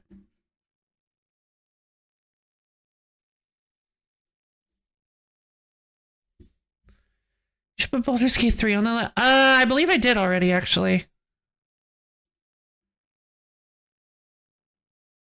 I did not. You're right, I should.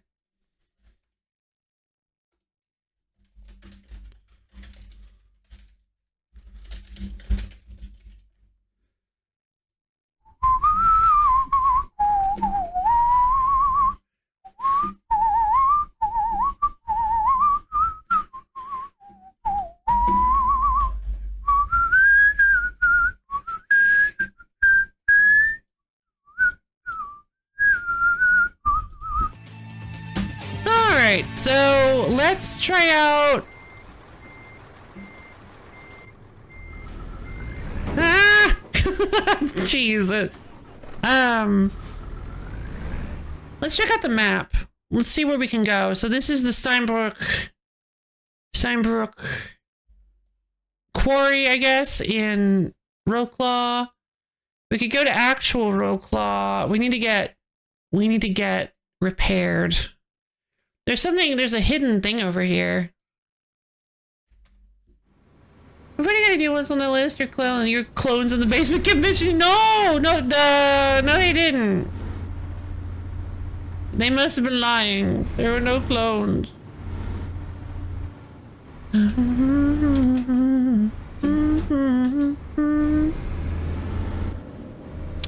Oh my god, you can go so fast when you're free.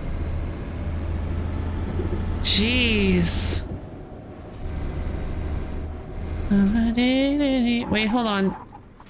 This is the wrong way.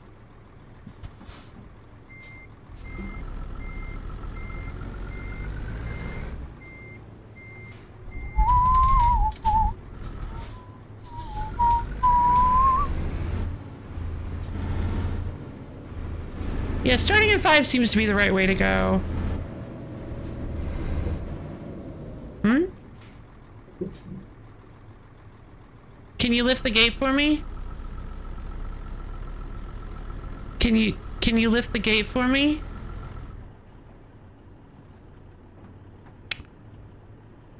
Right.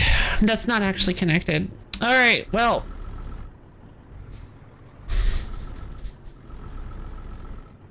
Hold on. I know you lose interest in Graces. Honestly, your analysis of the scenes in the game have been very interesting. I noticed some stenography. Oh, cool! I'm glad it's been fun and informative. Yeah, I've been really enjoying doing like a deep analysis of Tales of Graces because it just feels like a game that's really conducive to it. I've just been having a lot of time picking apart its themes and its character interactions. I will admit, I'd thought about it. I'd actually thought about it that the game is definitely at its strongest when the characters are interacting. And I know that's a ridiculous statement because that's a lot of the media. But I feel like the moments like where they're planning, like they're like, oh, we're heading off to war, we're heading off to do the sneak attack and stuff.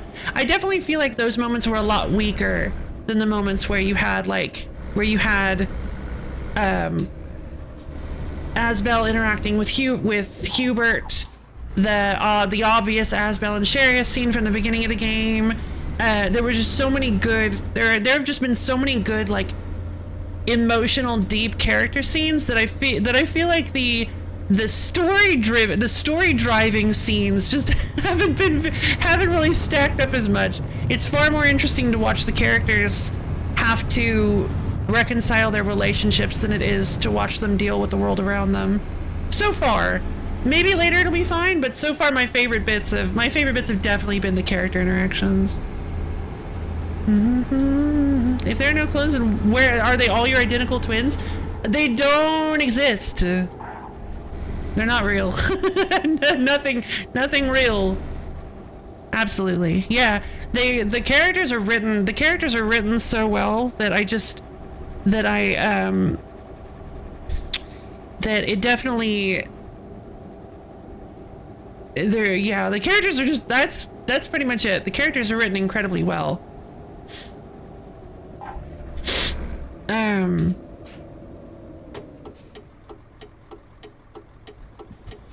And they got some really top tier voice actors too. Like, I really wish I could remember his name, but the guy who voices Hubert is a classic. A lot of people will say that Bryce Papenbrook is a classic. Laura Bailey is classic. I just love, they got some really good voice actors for Graces.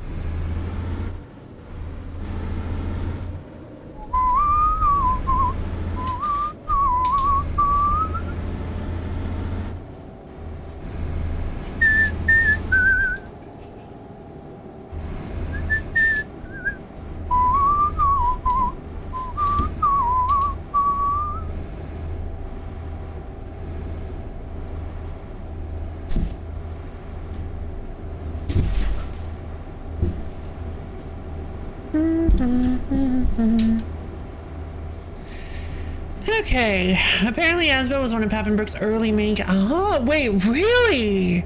That's strange. Cause yeah, I mean, I actually do find that quite interesting because you can hear hints of his like main character voice that he does, but it definitely feels different. And in my opinion, it feels a lot better than what he goes with later. So, oops, but yeah, that's pretty interesting. I honestly think Asbel is, I actually like Asbel a lot more. The actual voice acting part of Asbel more than I do a lot of like any of Bryce Papenbrook's other characters that he's done. Again, I'm not trying to be overly mean. I've just never really been a fan of Bryce Papenbrook's performances. And maybe that's just the characters that he's given. Maybe there are some characters out there that I would like. Maybe I should dig a little bit further and see what kind of range he can actually hit.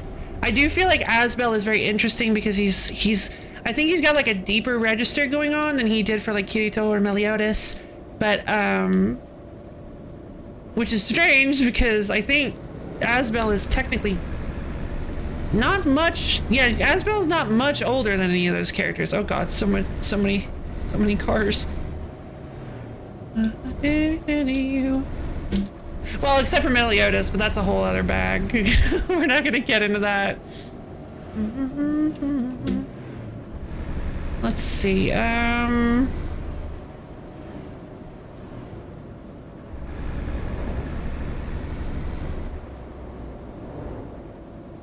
Idiot. Aaron. No! Does he voice Aaron too? There's no way. There's no way. He does not.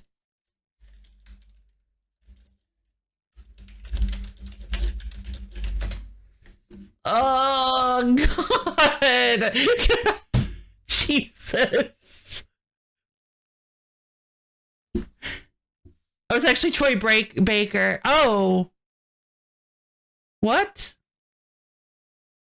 No, it's Bryce Papenbrook. Aaron Yeager is voiced by Bryce Papenbrook.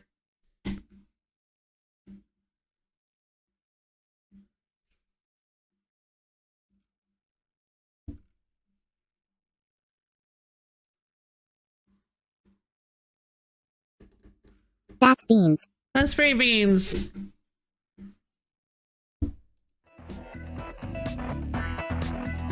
Please don't do the audio bomb. I will do some very bad things now. Please don't do the audio bomb.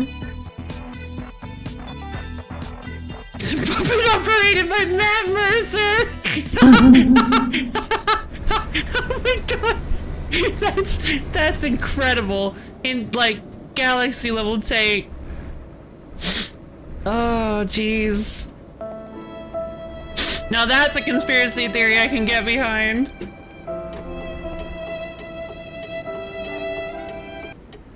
Alright, and I can't.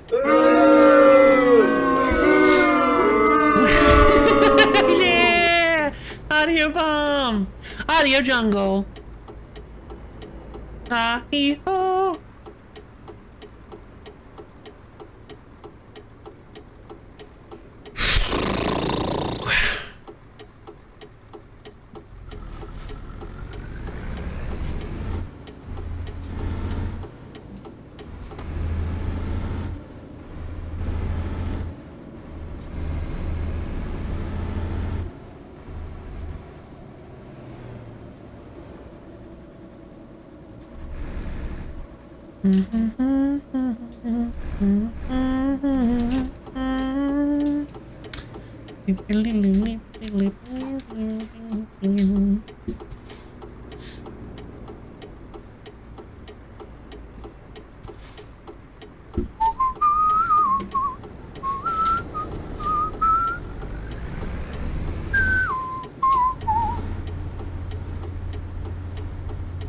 Yeah, it's a weird phenomenon when it comes to the whole like Critical Role crew.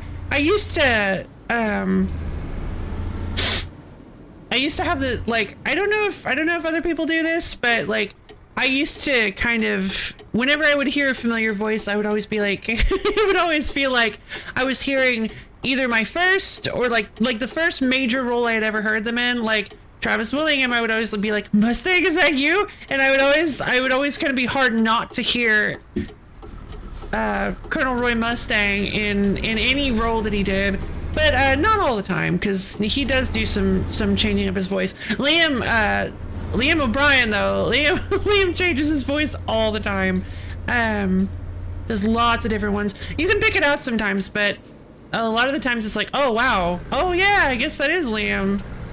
But yeah, the Critical Role crew, watching them play like games for so long and seeing them and hearing their voices as actual human beings, it's difficult now when I hear their voice roles. It's like, oh, that's just a person. It's weird, right? And probably doesn't make any sense the way I'm explaining it, because I don't really know how to.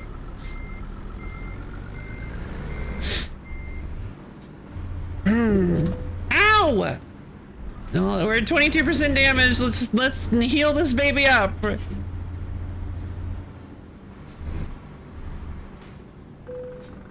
Okay.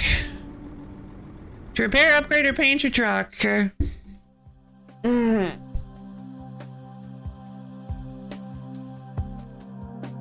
Yeah, I think that's one of the benefits of using rather unknown voice actors, is that it's much easier to see the character as their own character when it's the first time you've heard their voice in any work.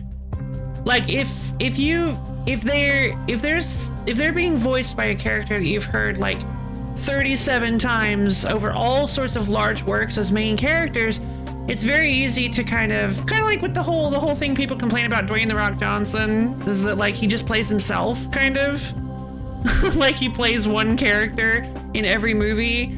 It can kind of feel difficult to see that character as like, that's it, you're playing the demo of Fugameli. Okay, sure.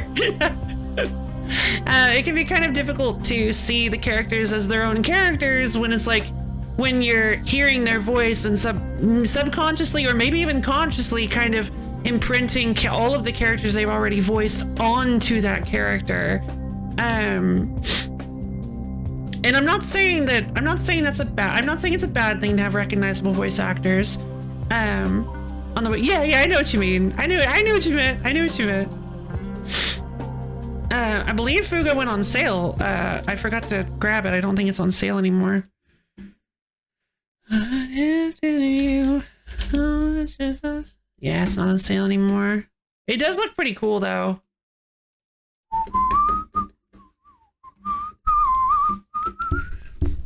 But yeah, these may or may not be kind of hot takes. I have no idea.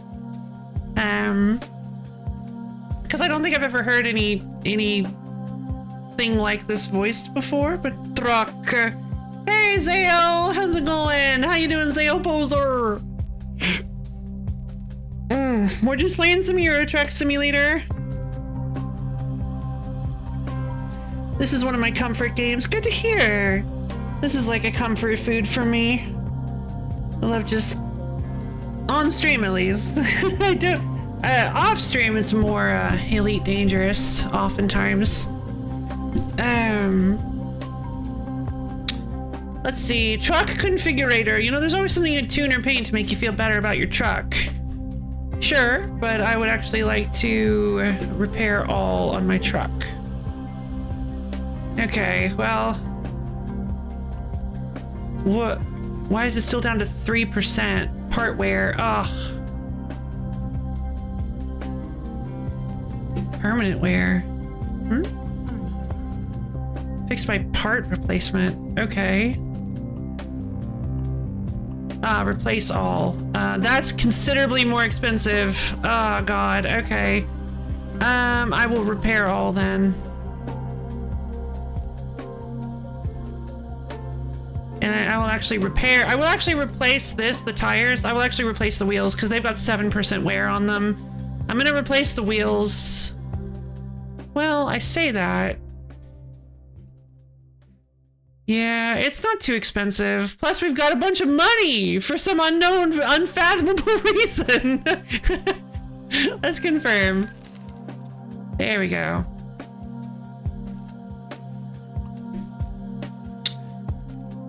Okay. Final Girl can be brutal, rough. Yeah, I feel like those horror board games can be pretty tough sometimes. Okay.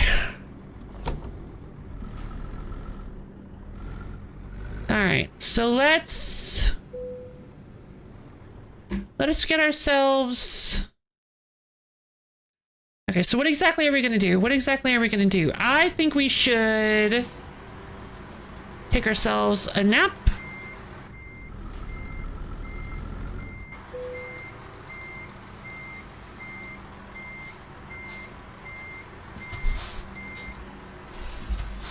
Oh, hold on. I'm not technically in the zone.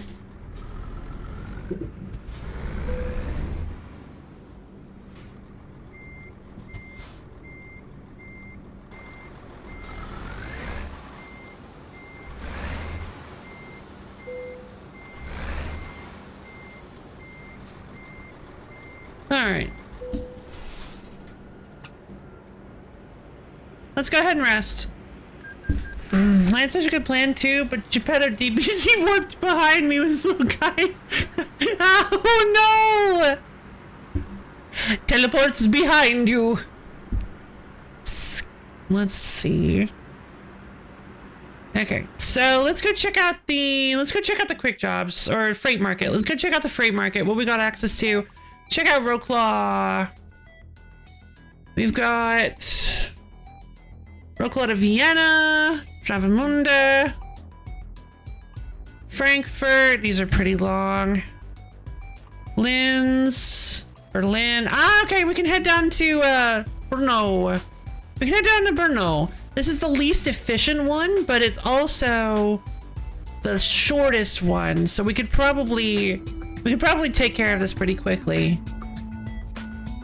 Feel dedicated, but what I've heard about yeah, no, I've long despised Attack on Titan.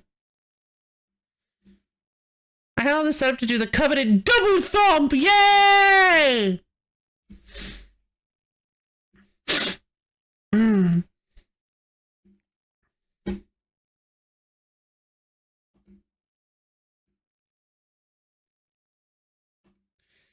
Yeah,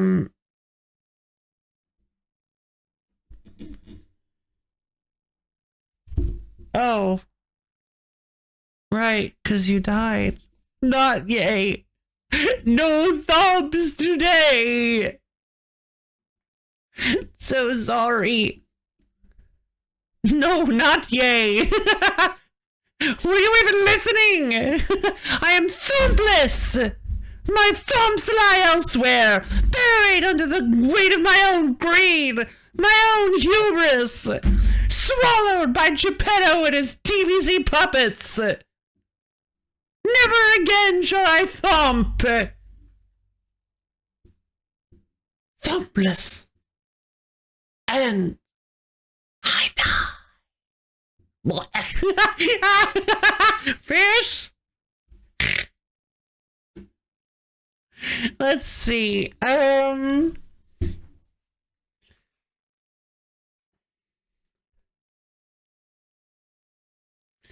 Yeah, there are a lot of people who like Attack on Titan. They liked it for a long time. I've always been completely unable to really watch Attack on Titan because it's always just been extremely, extremely depressing, and there are some scenes in it that I just straight up kind of can't watch without putting me in a bad place. It's very dark. I've had lots of opinions about Attack on Titan for a really long time. My major one is that I feel the writer doesn't really respect his characters in any way, like at all. I know this might be a hot take. I don't know. I think I've talked about this before on the channel, but the thing that really drives me nuts about the show is that the writer doesn't seem to know how to. The writer does not seem to fundamentally believe that it is possible to die with any dignity. Pretty much every character you see die in the entire show dies in possibly the most really just comically depressing or just comically like out of character levels of screaming and crying that you could possibly imagine to I don't know, may probably make the death hit harder, but in my opinion it just makes it feel like the writer doesn't respect or like his characters. And it shows a less enthusiasm for it as the things you're bringing up came to be. Yeah, exactly. Thank you. It's all Skyrim deaths. Yeah, yeah. It just everybody died. Like there's one moment. There was one moment that finally cemented my thought on this, and it was when it was in, I think it was near the beginning of season 2. It was when a character just straight up had this like fear-based regressive hallucination thing that just like completely sent her into an out-of-character tirade rant that did not make any sense for the kind of tough character she was. And I was like, what is this? It just felt disgusting. It felt disgusting. And I was just like, yeah, no, this feels like it feels like a combination of two things. They're taking shock factor way too far. Like the deaths aren't shocking people anymore. So it feels like he needs to ramp it up further and further to make things worse and worse. So that people still get that like, oh, nobody's safe. Whoa, they died feeling. But then also it just feels like maybe fundamentally, maybe even if he doesn't realize it, I do not personally believe that he thinks it's possible for anyone to die with dignity, which I'm not a huge advocate of people throwing their lives away, but I do believe that it's possible for characters to sacrifice themselves or to fight and die for something they believe in and die with some level of peace in the fact that they have accomplished something in doing so. But I do not believe any character in Attack on Titan dies with that feeling.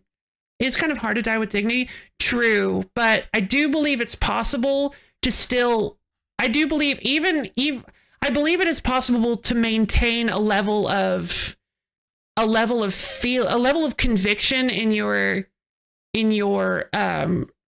actions, that even if you are dying by being eaten by a giant naked monster, like you can still say, I held the line, or I made sure everyone else survived. You can write, but the problem is that he's writing this, so he absolutely can make it so that they die with dignity because he's the one who's making this universe. So it's very telling when he never does.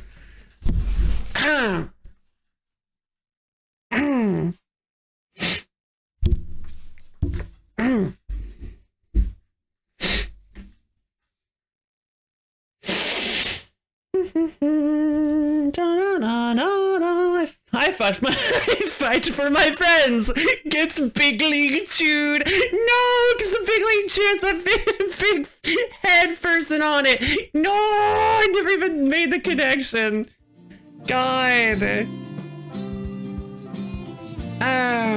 Okay, so I think we're gonna go Roll Claw to Burno just for a little bit of money, and it seems like a pretty quick one. A quick-ish one. I think we should be able to make it. It's gonna take 5 hours. Yeah, 5 hours. We can do that. We can do that. I think that's probably gonna be. That'll probably be the rest of the stream. Hopefully that won't take too long. At least the music's probably good. I've heard the same people. Yeah, I'd say the music. I really liked the original. Starting theme. It was always pretty good. Luffy, if you do want good character writing, you've got to read Dungeon Meshi. All right, I'll read Dungeon Meshi someday.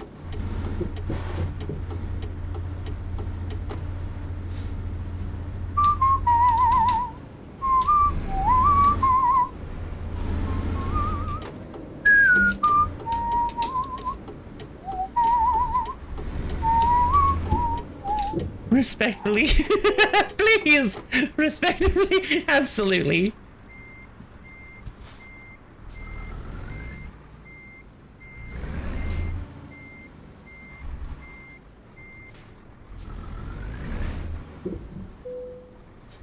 Alright, let's view the job offer. Freight market. What you got for me? Roll Claw to Burno? Let's go for it. Yeah, I think Berlin's a little too far away. 5 hours and oh, it's actually not. It's only 5 hours and 7. It's only 7 minutes. It's only 7 minutes away. What? It's like an additional 40 kilometers. Oh, I bet you it's on more highways. Okay, it's probably on more highways then. Yeah, Berlin's more efficient. Makes us a little bit more money. Let's go Berlin then. Instead. Your trailer's ready. All right, thank you.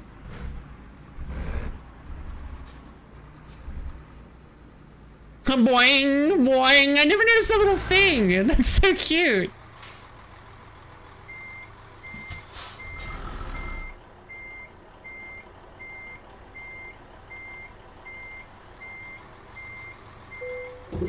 Bonk. All right. Wait, what exactly are we taking, by the way? Nookie! Yeah! All right, that's what I'm talking about. Big old potato pasta. Oh, yeah, baby. Loving it.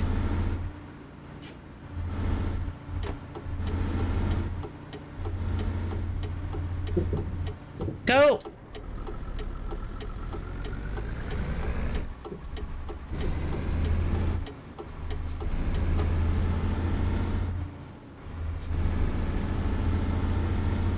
Alright, once we get out of the city, things will be a lot easier.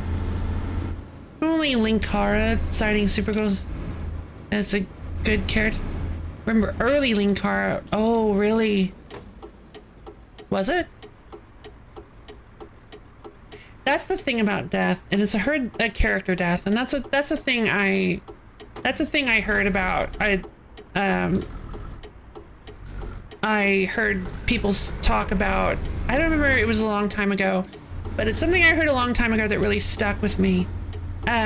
When you were considering character death, it is something that you really don't want to take lightly, because every single time, whenever you kill off a character, you are ending their story. Anything they could have ever done in the future, any plot threads you have hanging open, anything they might have accomplished, characters they might have had relationships with, stories they might have told, done, anything, that just ends.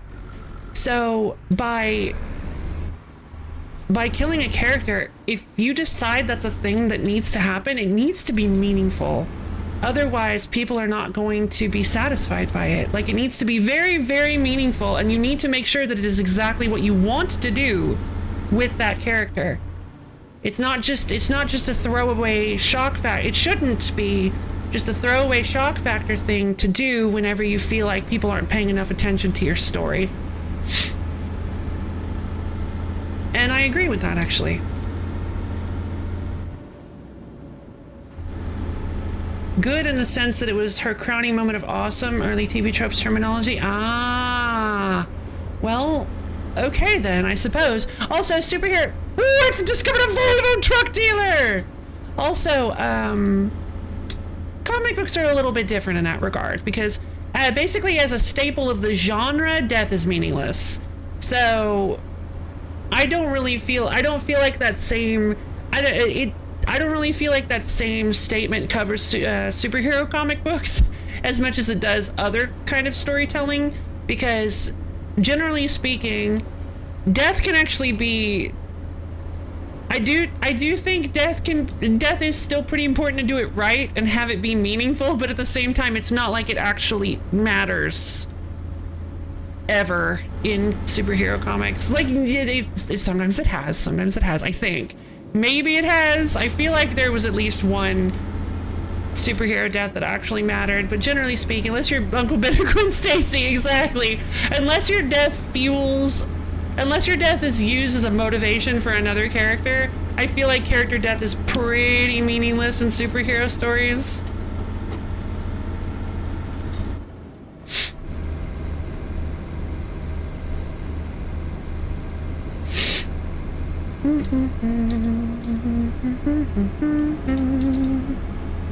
There are just countless ways to bring people back to life.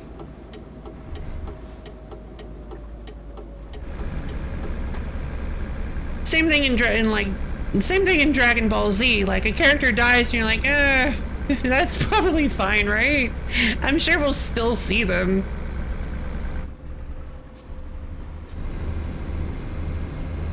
Also, the original Captain Marvel Universe, not Shazam before he was actually called Shazam. Oh boy.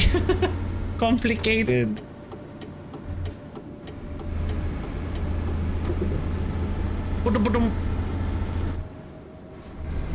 Alright, so how long do we have actually?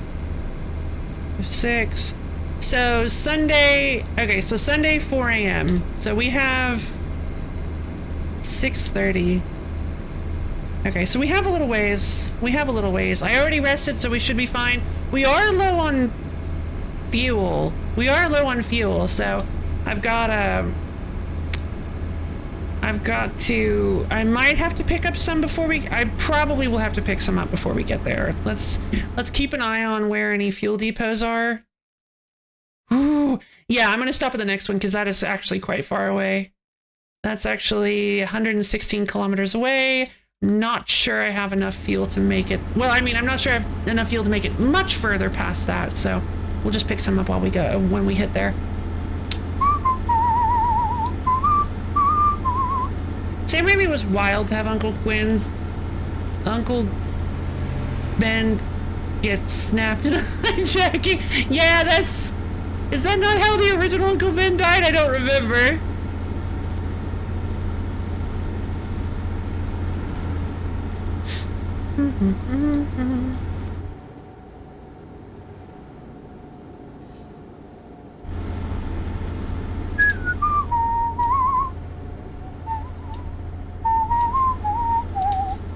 Also, I do feel like Spider-Man 3 I'm not a huge, I don't think I've ever really been a huge fan of the plot twist in 3 where it was like, the guy's like, yeah, I killed Uncle Ben, and then later it's revealed that the only reason Uncle Ben died was because Sandman got startled by the guy, and the guy was like, come on, man, and the guy's like, no, accidentally pulls the trigger. I always thought that was really, felt so pointless. And maybe that was the point, is that like, it's supposed to feel like meaninglessly tragic, even more tragic than it already was. It was supposed to feel like, wow, Uncle Ben definitely shouldn't have died then. But Uncle Ben originally died because Peter missed how the robber was his problem. So the robber went to rob them, or I don't recall. Because yeah, in Sam Raimi's Spider-Man, he didn't stop the robber of the out of spite. He didn't stop the robber. Martin Sheen's Uncle Ben was an even more pointless event. Martin Sheen's Uncle Ben, was that not, wait, I thought Martin Sheen was the one from Sam Raimi's Spider-Man.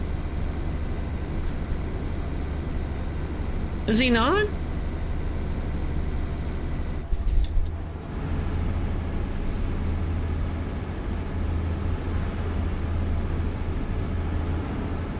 Or was that from Amazing Spider-Man?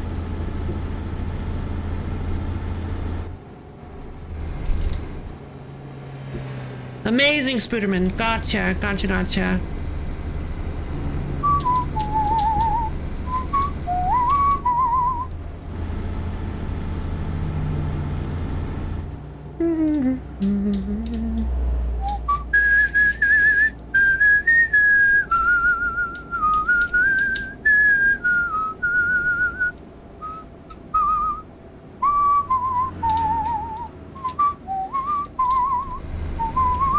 Apparently the cruise control didn't get set.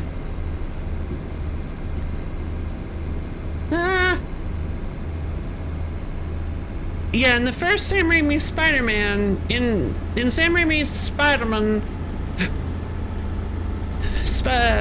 Peter gets the money, and the guy's like, sorry, you didn't last 3 minutes or something. You won too fast.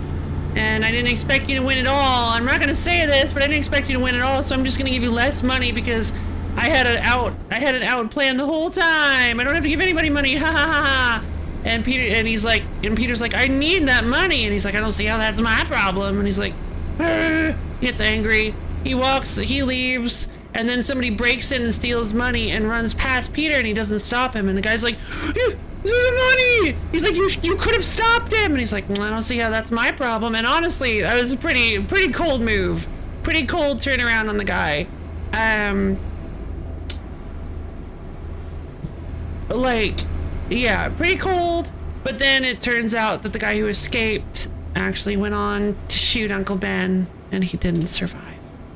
Did I just miss the gas station? No, okay. It's a little ahead of me. Okay. It turns out pro wrestling is rigged. Even ones that feature Bonesaw is ready. I've got you for 3 minutes of playtime. I love Randy Savage. Yeah, I love Randy Savage in that. He's so great.